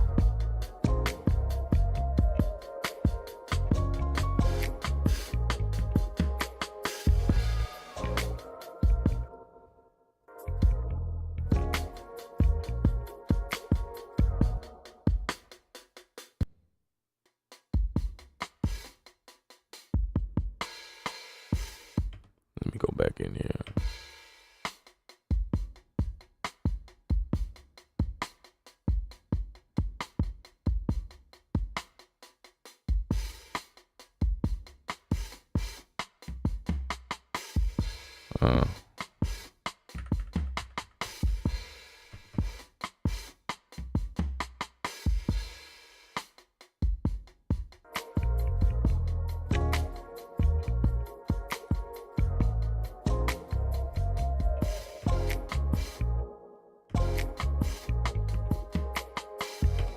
Yeah, all I'm gonna do is just make this lock just a little bit tighter, you know?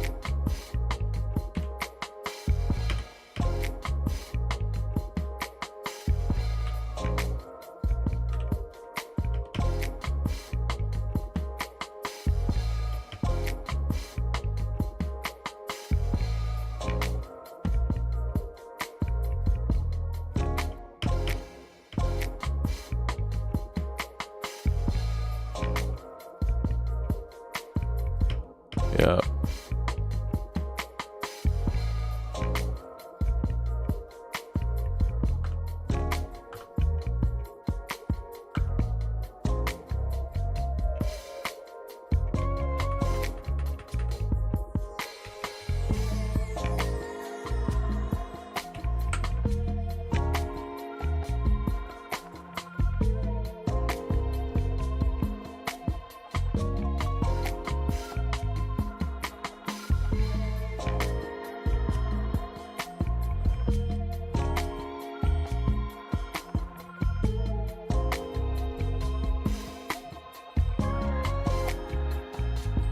Wait a second.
I'm gonna put a compressor on this thing.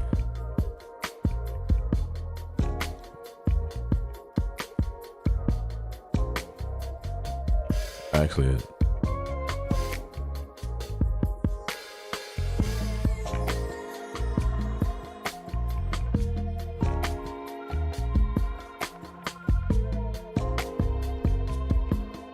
yeah. Put a compressor, put a side chain on it.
It might be better to do it with an EQ.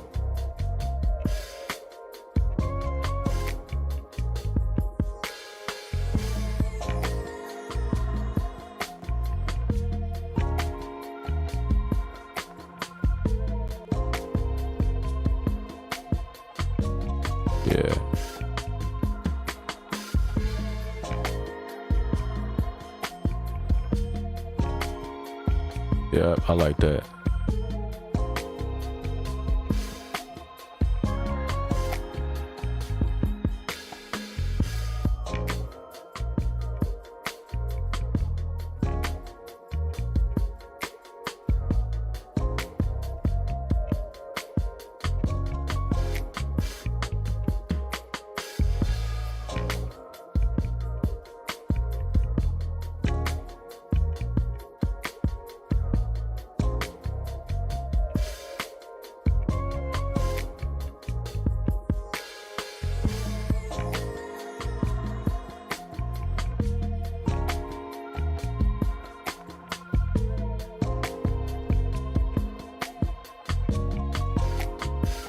Yeah, I like that.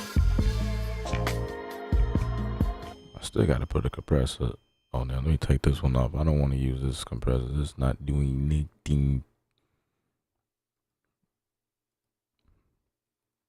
Now that I discovered kind of what I want to hear, so let's go with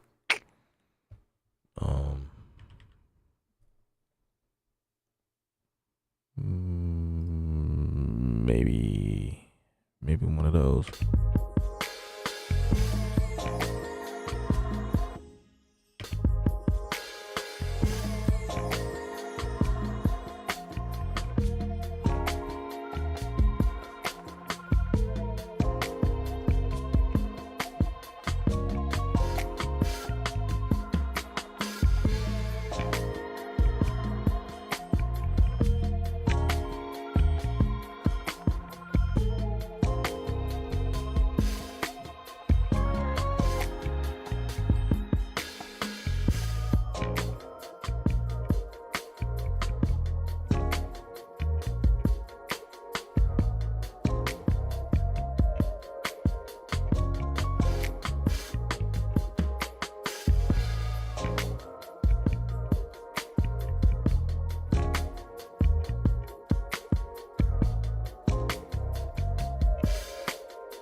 That's dope.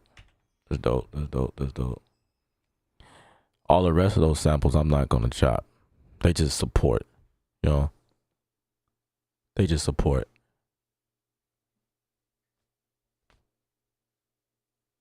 I can get away with it.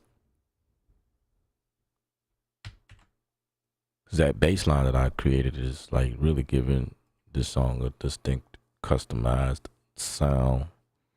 You know what I mean?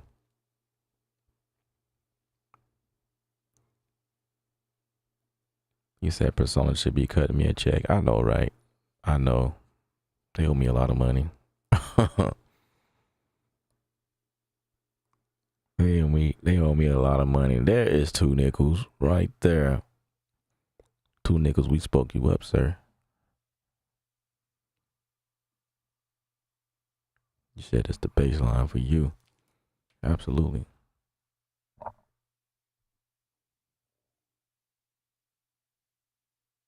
Yep. This is the track I made today. It started out with this sample.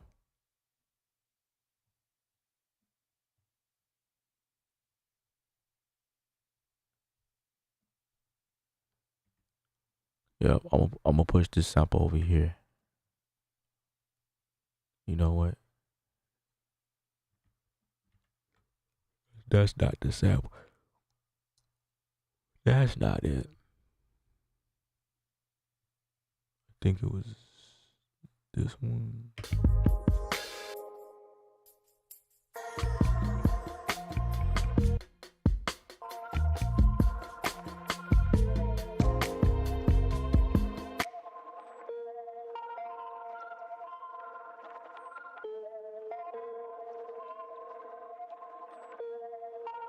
Wait a minute.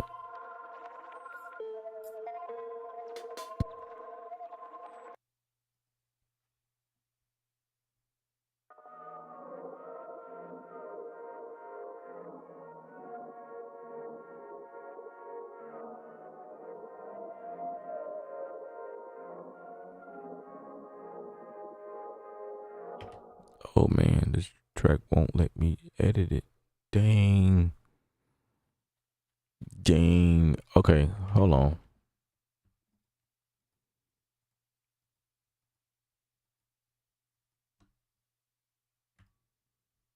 I could probably do it like this. And I'm gonna reverse it. Let me see what it sounds like.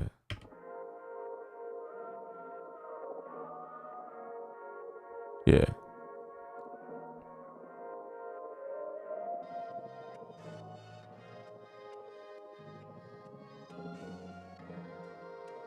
Can y'all hear that?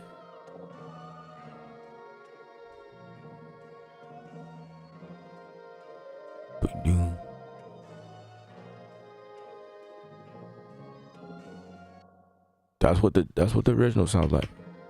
I just chopped it.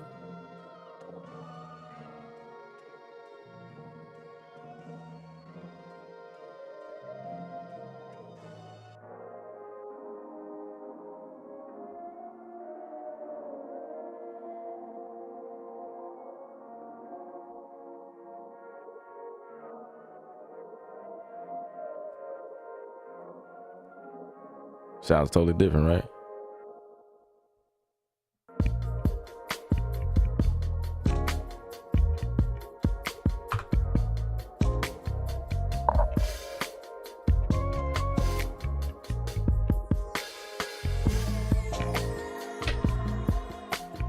So that's the sample I took, and then I add the bass line to that. I'm using the icon bass and some supporting things like some tamarines. Add some snaps to that. And I'm using Clarity, the new piano from Native Instruments, and just created those little chops here and there. And then right here, just laid on it. Dun, dun, dun, dun, you know what I'm saying? Do do do do. Then add some, superior drummer, percussion. I just be adding stuff. It's like between wave and MIDI.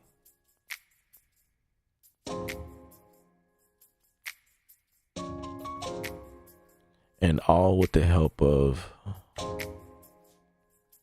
the splice integration. So some of these samples came in. Now these came in from Splice down here.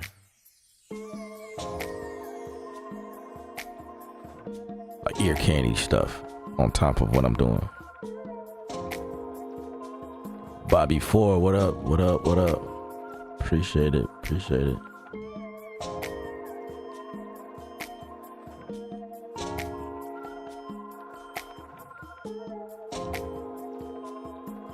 So I'm a drummer, so maybe that's what gives it away. So I'm naturally a drummer, so I come up with this stuff on my own. Sometimes I'm lazy. I ain't gonna lie to that. Sometimes I am lazy.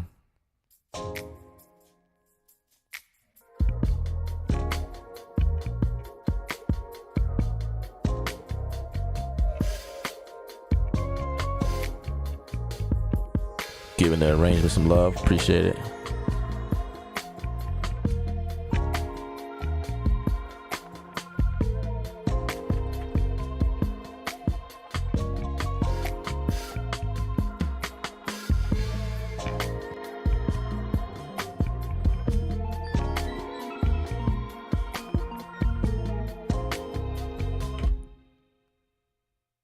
Now, what I was thinking.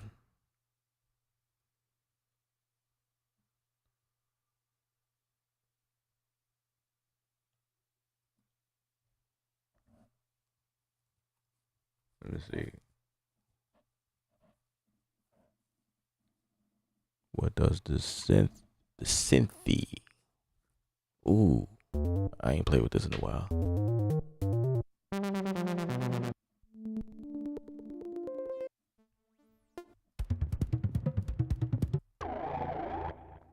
Okay, I don't think it's gonna create something that I'm looking for. So maybe let's see what this is. Replays.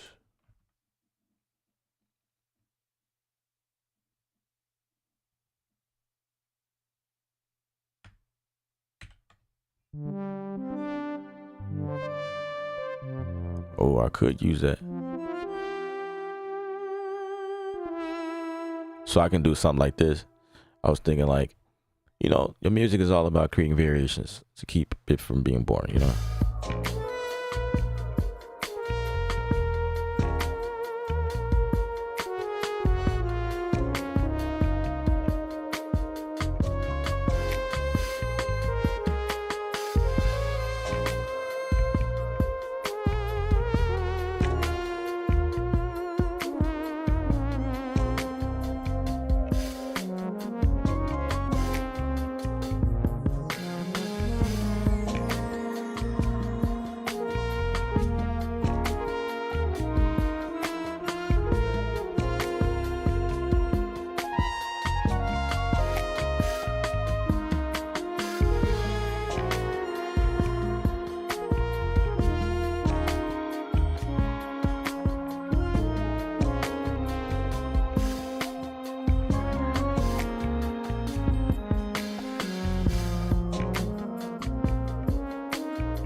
You know what I'm saying? And of course I would adjust.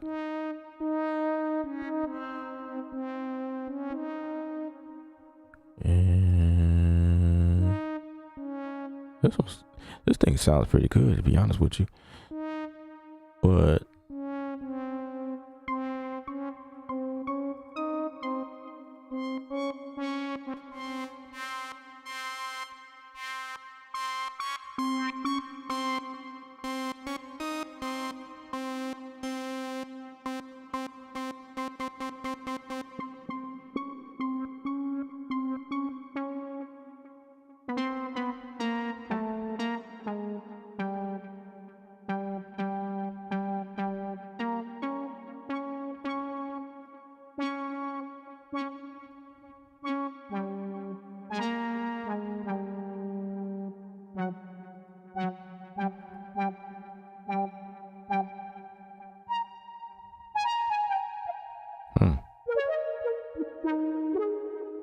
can't be afraid to press buttons, you know what I'm saying?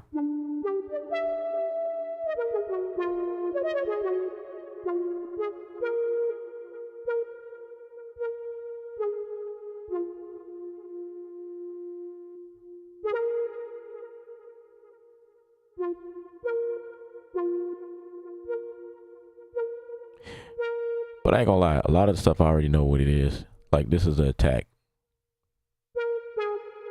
So I'm gonna change the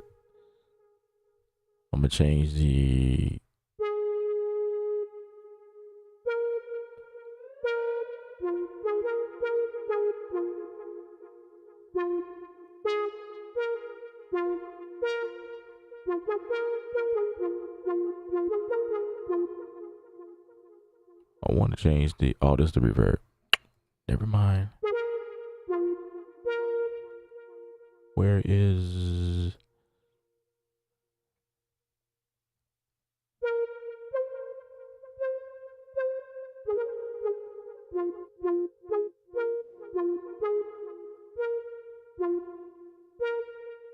bring that down some.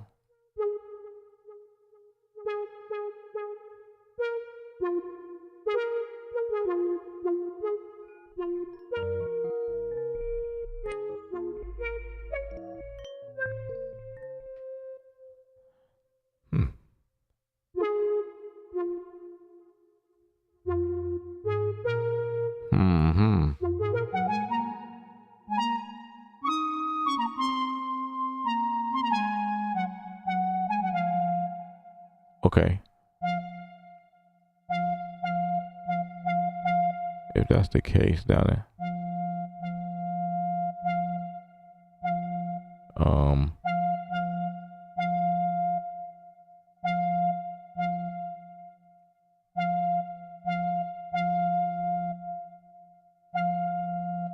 I just want to make it a little bit more like mellow.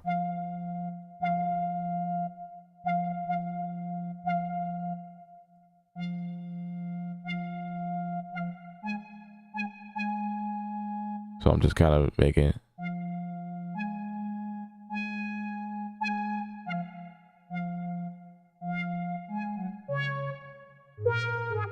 Ooh.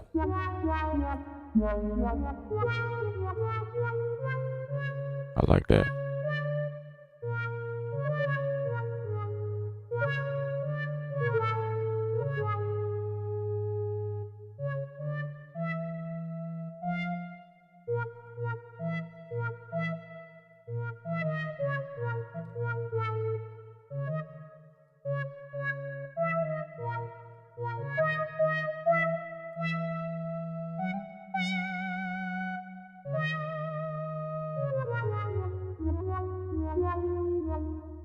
All right, and you know, I'm gonna add an EQ to it just to give me that a little smoother, you know.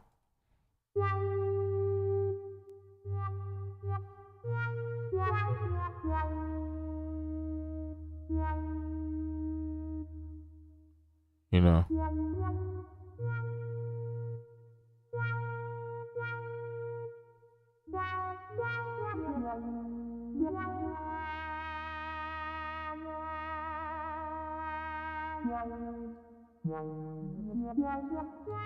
Ohio State.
You know what I'm saying? Something like that.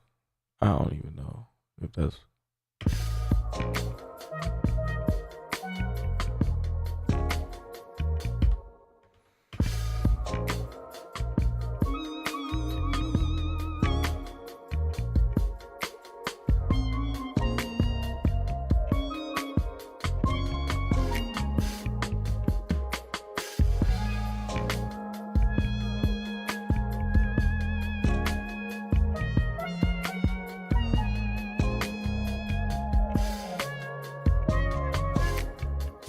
All right, here we go.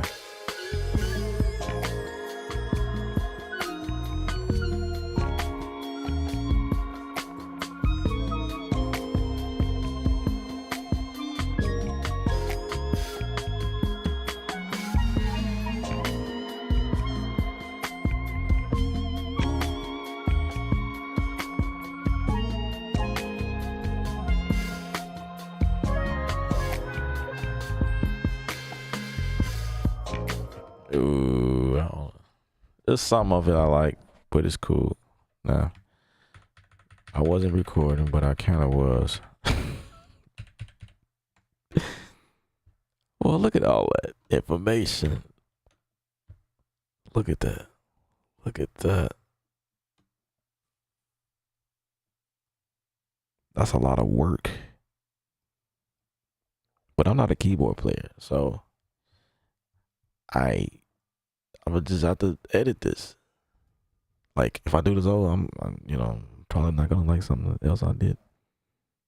But look at that, bro. So we got some aftertouch. Is it? There's got to be some aftertouch in here. Yeah, maybe not. It's definitely some modulations. Pitch bend. That should be. Nope, I didn't put no pitch bend there. There's definitely some volume there. Some note controller. Yep. I did do some of that, a lot of that, actually. All right.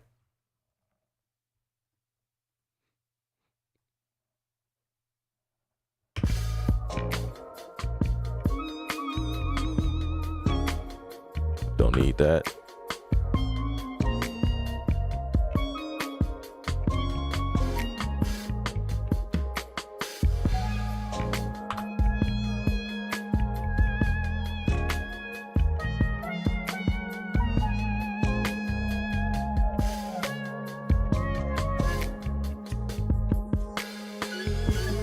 So I'm gonna just go about one section by section.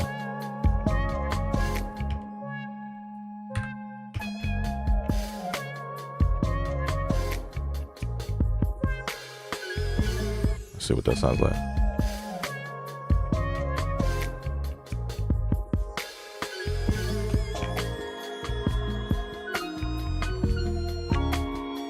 Oh, you know what? That's the part I wanted, not this. So we can delete this. I thought.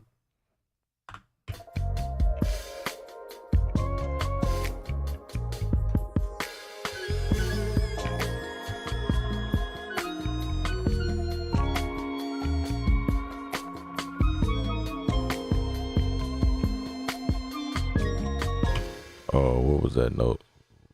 What was that?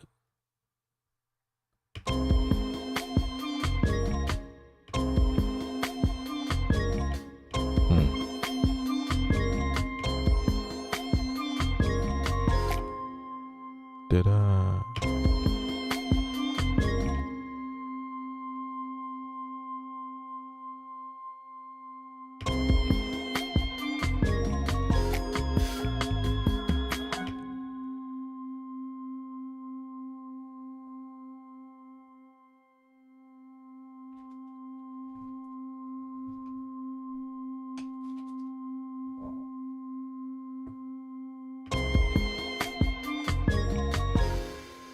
So what created that little?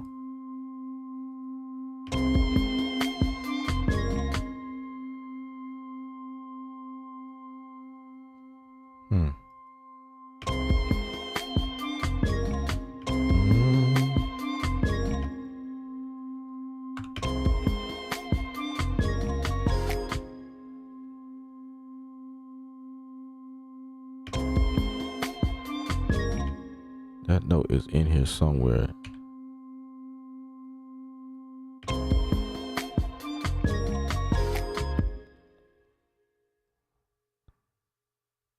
Oh, it's blending.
So that's what I was trying to do.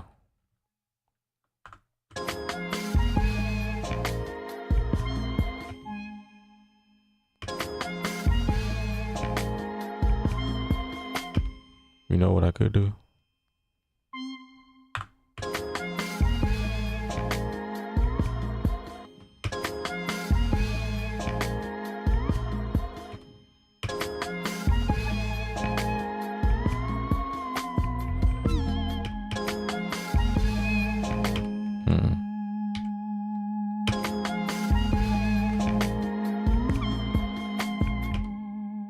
Could do something like that.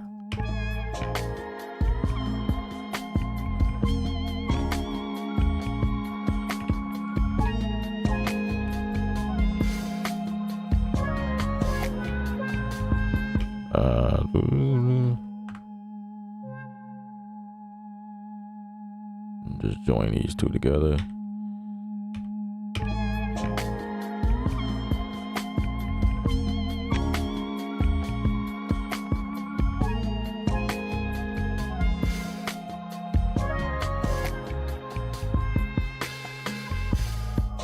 You know what I'm saying?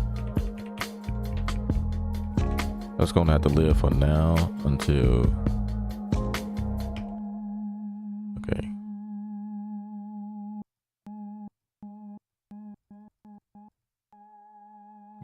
We gotta find a kill switch for this.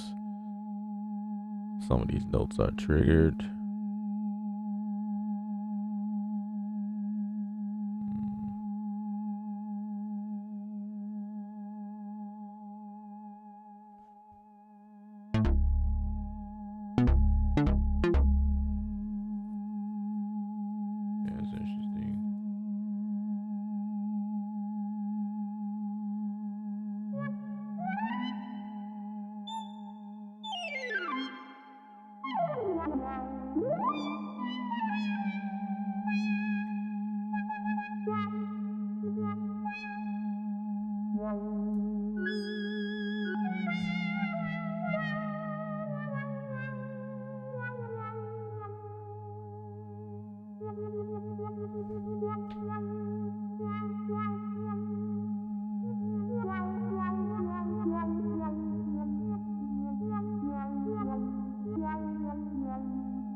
It's just on and on and on and on. Like, how do you? Something I gotta figure out.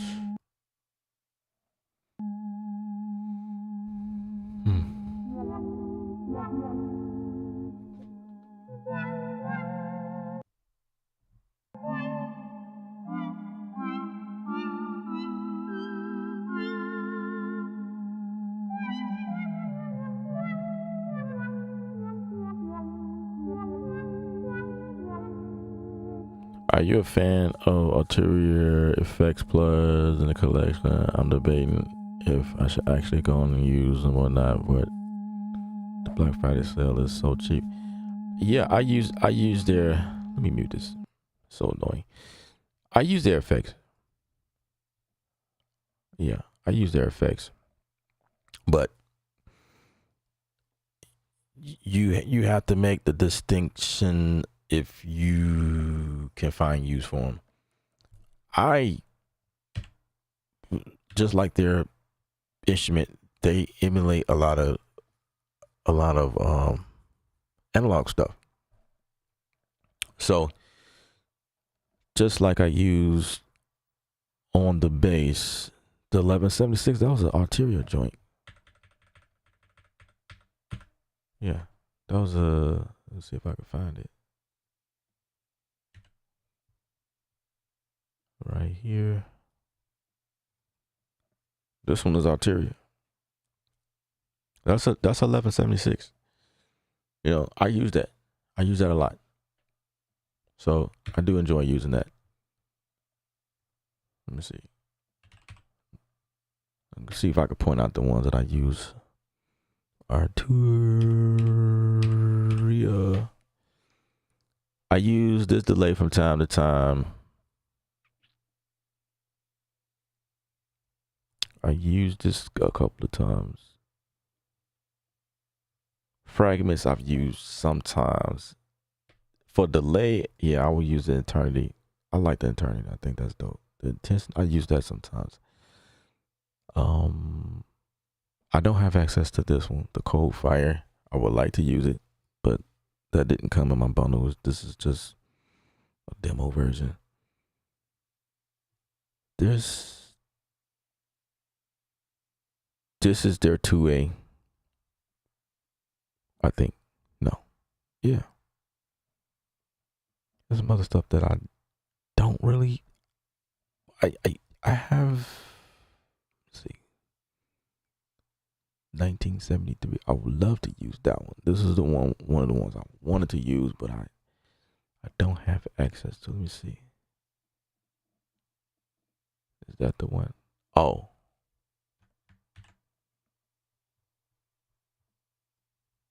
I need to start using this. That's the vibe. Like, they look like this. These are analog. These are analog effects. These are not modern at all. These are like analog type stuff. This comes off of this is a preamp from 1973.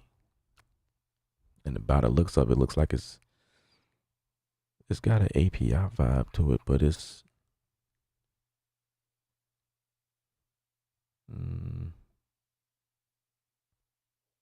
Neve, maybe.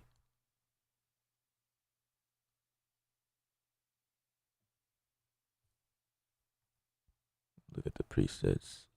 Oh, they all just labeled by program change. That's interesting. Okay.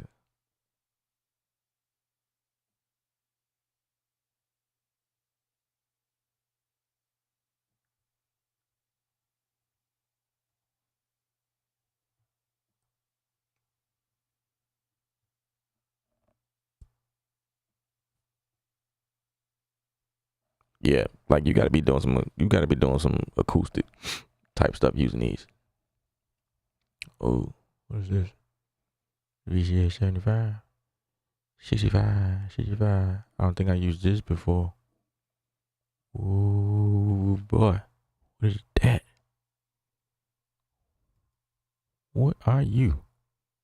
That's nice. DI bass. Oh, snap. Okay. I'm ready to try it. DI? Oh, man. If this thing sounds like I think it sounds, this is going to be crazy. Let me go ahead and update that. All right. Hang on a second. Need to try this on this bass real quick because of that. DI bass.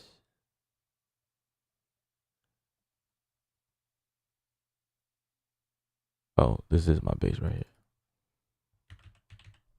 here. Okay. Let's see. All right, let's turn it back on.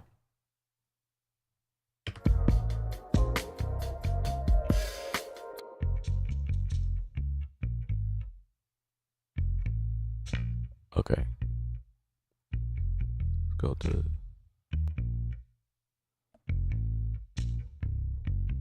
Oh. Introduce some distortion back in there. Okay. Saturation. All right. Let's see what's all these. Okay. I don't know. Let's see what it sounds like.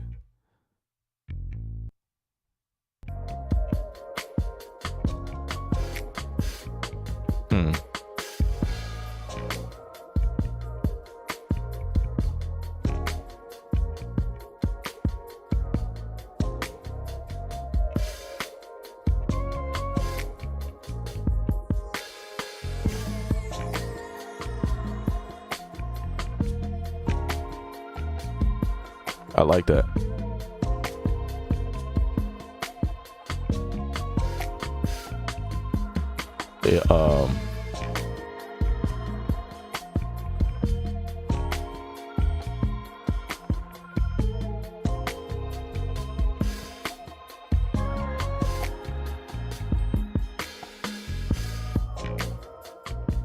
I like it. I like it. It what it did was it added a little grunt to it. It carved off some of the low end.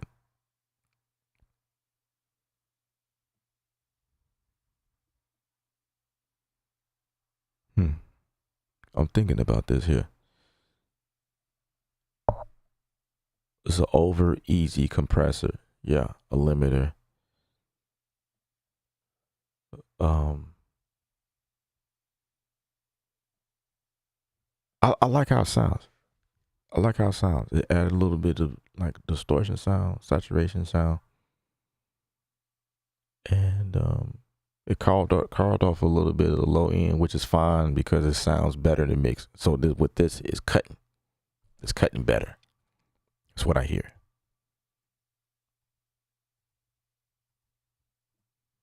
It cuts better. I like it. I like it.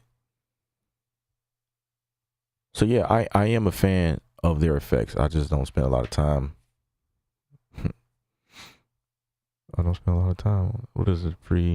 Let me say this thing. I don't know what the pre-trada is. What? Oh, okay. I used this before. I don't know where. So this is like a distortion. We're gonna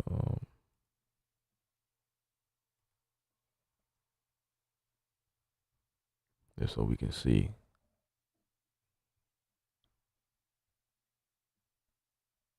Yeah, I used this before. I remember. And there we go. I'm glad I saved. I had a feeling like we doing too much checking things out. Studio one gonna crash at some point.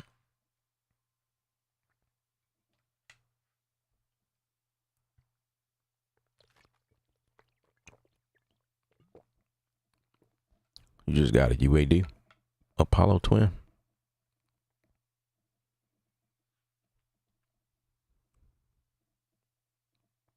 Yeah. UAD stuff is not cheap at all.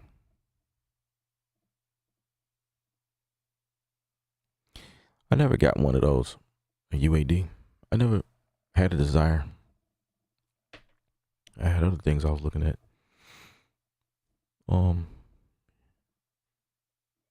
Yeah, UAD was not a part of my.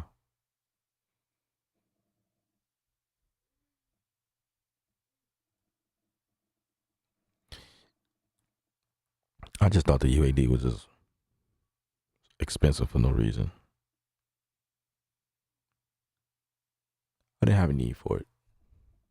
Hey, I mean, you spending money for the preamp that's in there.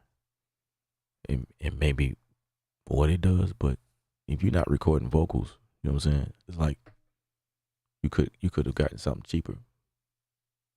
I'm just saying. I'm just saying like why I didn't get it. And even recording vocals is I was using something else I felt was like decent enough to get the job done. But I I haven't recorded vocals in a while though. That's one thing. I would love to get back into that. Ooh, I would love to get back. Ooh, I think that's what I want to do. I feel like Pinky and the Brain. And y'all know that show. I think I want to do. Hey, Pinky, I know what we're going to do today. We're going to take over the world. Or Phineas and Ferb. Phineas and Ferb was like a reincarnation of Pinky and the Brain. That's what I think. Like Ferb, I know what we're going to do.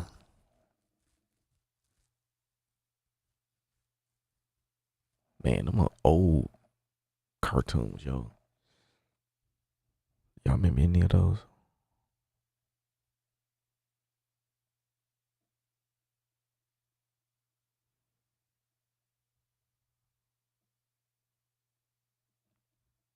X-Ray School, Me Extra Cash. Man, hey, look, I ain't mad at you. You get that bag, bro. I can't be mad at that at all. Not at all. That's what's up. That's what's up. I work in it. I work in the AV field, audio visual. That's how I make my bread, so to speak. Like I'm not doing this all day,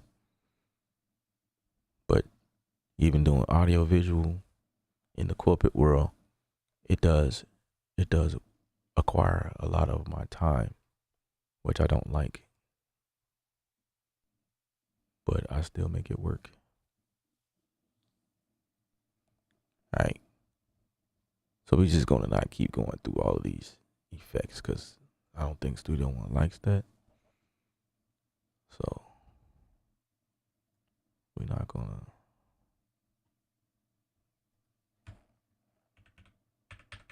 I'm on an Intel, just doing as best as can.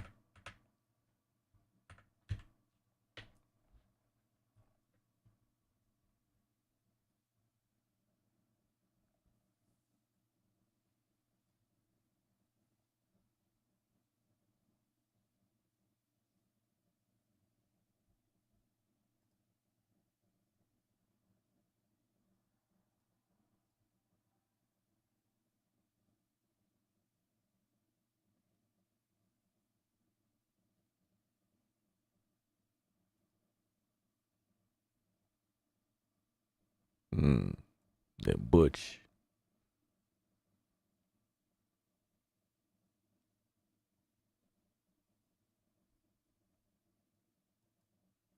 This is what's causing the problem right here.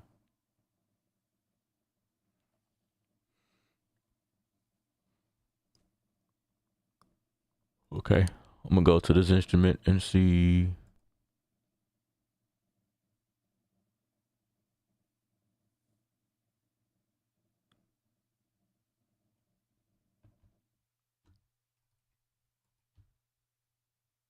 Let's start getting rid of some stuff.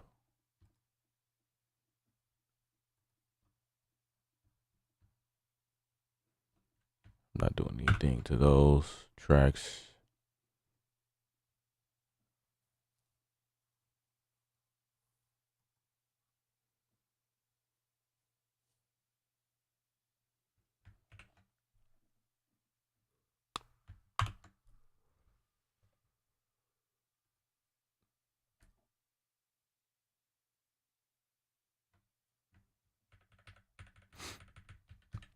Make sure that there's nothing on here.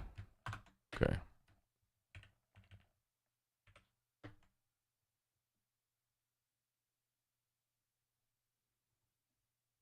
I got two addictive drums in here. I think it's clear the drums I want to use.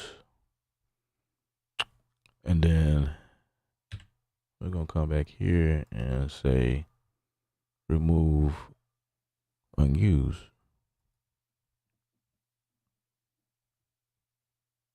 And that gives us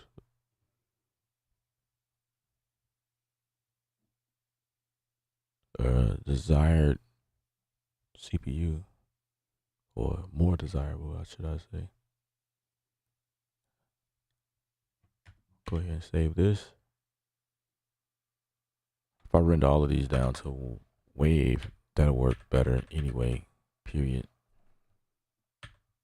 I think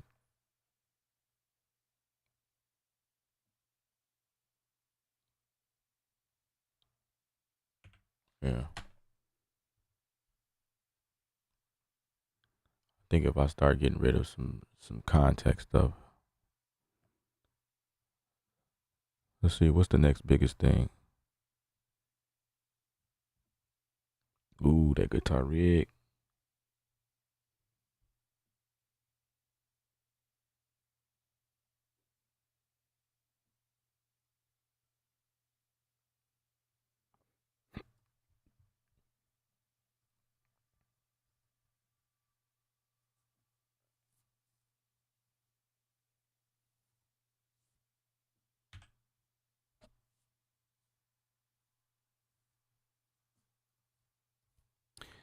I'm gonna turn off this input thing.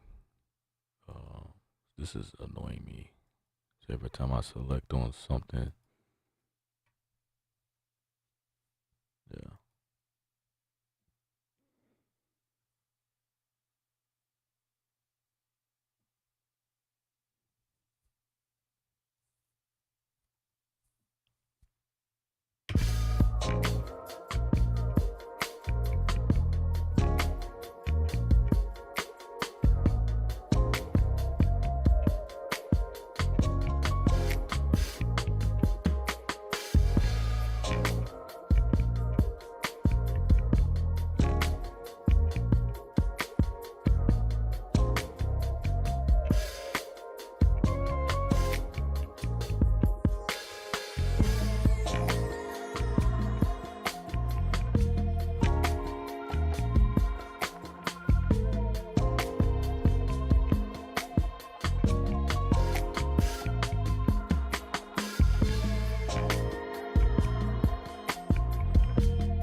Sweet, sweet, sweet, sweet, sweet, sweet, sweet.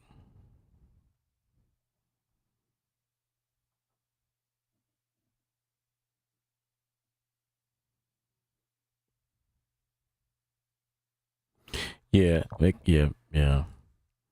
Um, say the same thing we do every night. Try to tell. Right. Exactly. I know we're gonna do it, Pinky. Take over the world.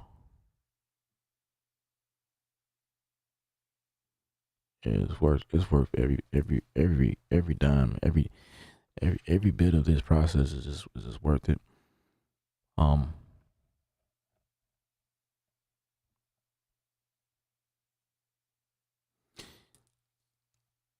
I wanted to I do the streams late because that's the time I have to do the streams. But that's if I'm not doing something else.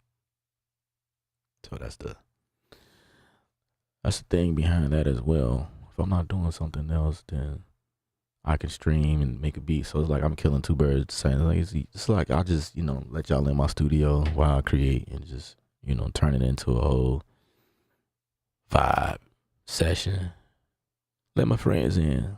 Y'all come on in the studio. Let's work. Let's make it happen.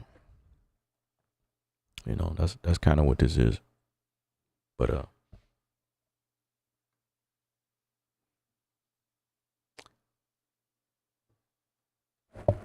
with that being said, we're gonna get off the stream.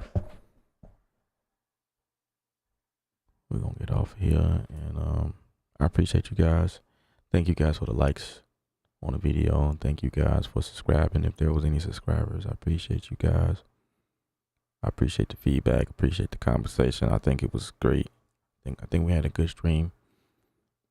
And if y'all feeling lucky, you want to spend some money. If that's your thing, ain't no, I'm not gonna force you. But if you have to spend some money, then I appreciate it if you use an affiliate link. I really do. That helps me out a great bit. All right, guys. If you don't have any more questions, I'm gonna go ahead and end the stream. I appreciate it. I'm gonna wait a few seconds because I know sometimes they get delayed.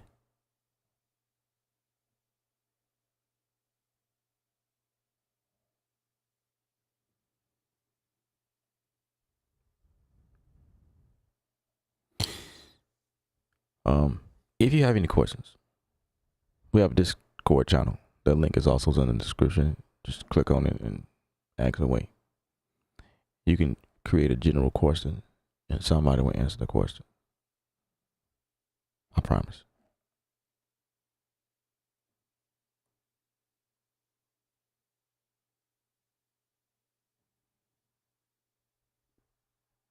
All right. All right, guys. Be culture. Lifestyle governed by art.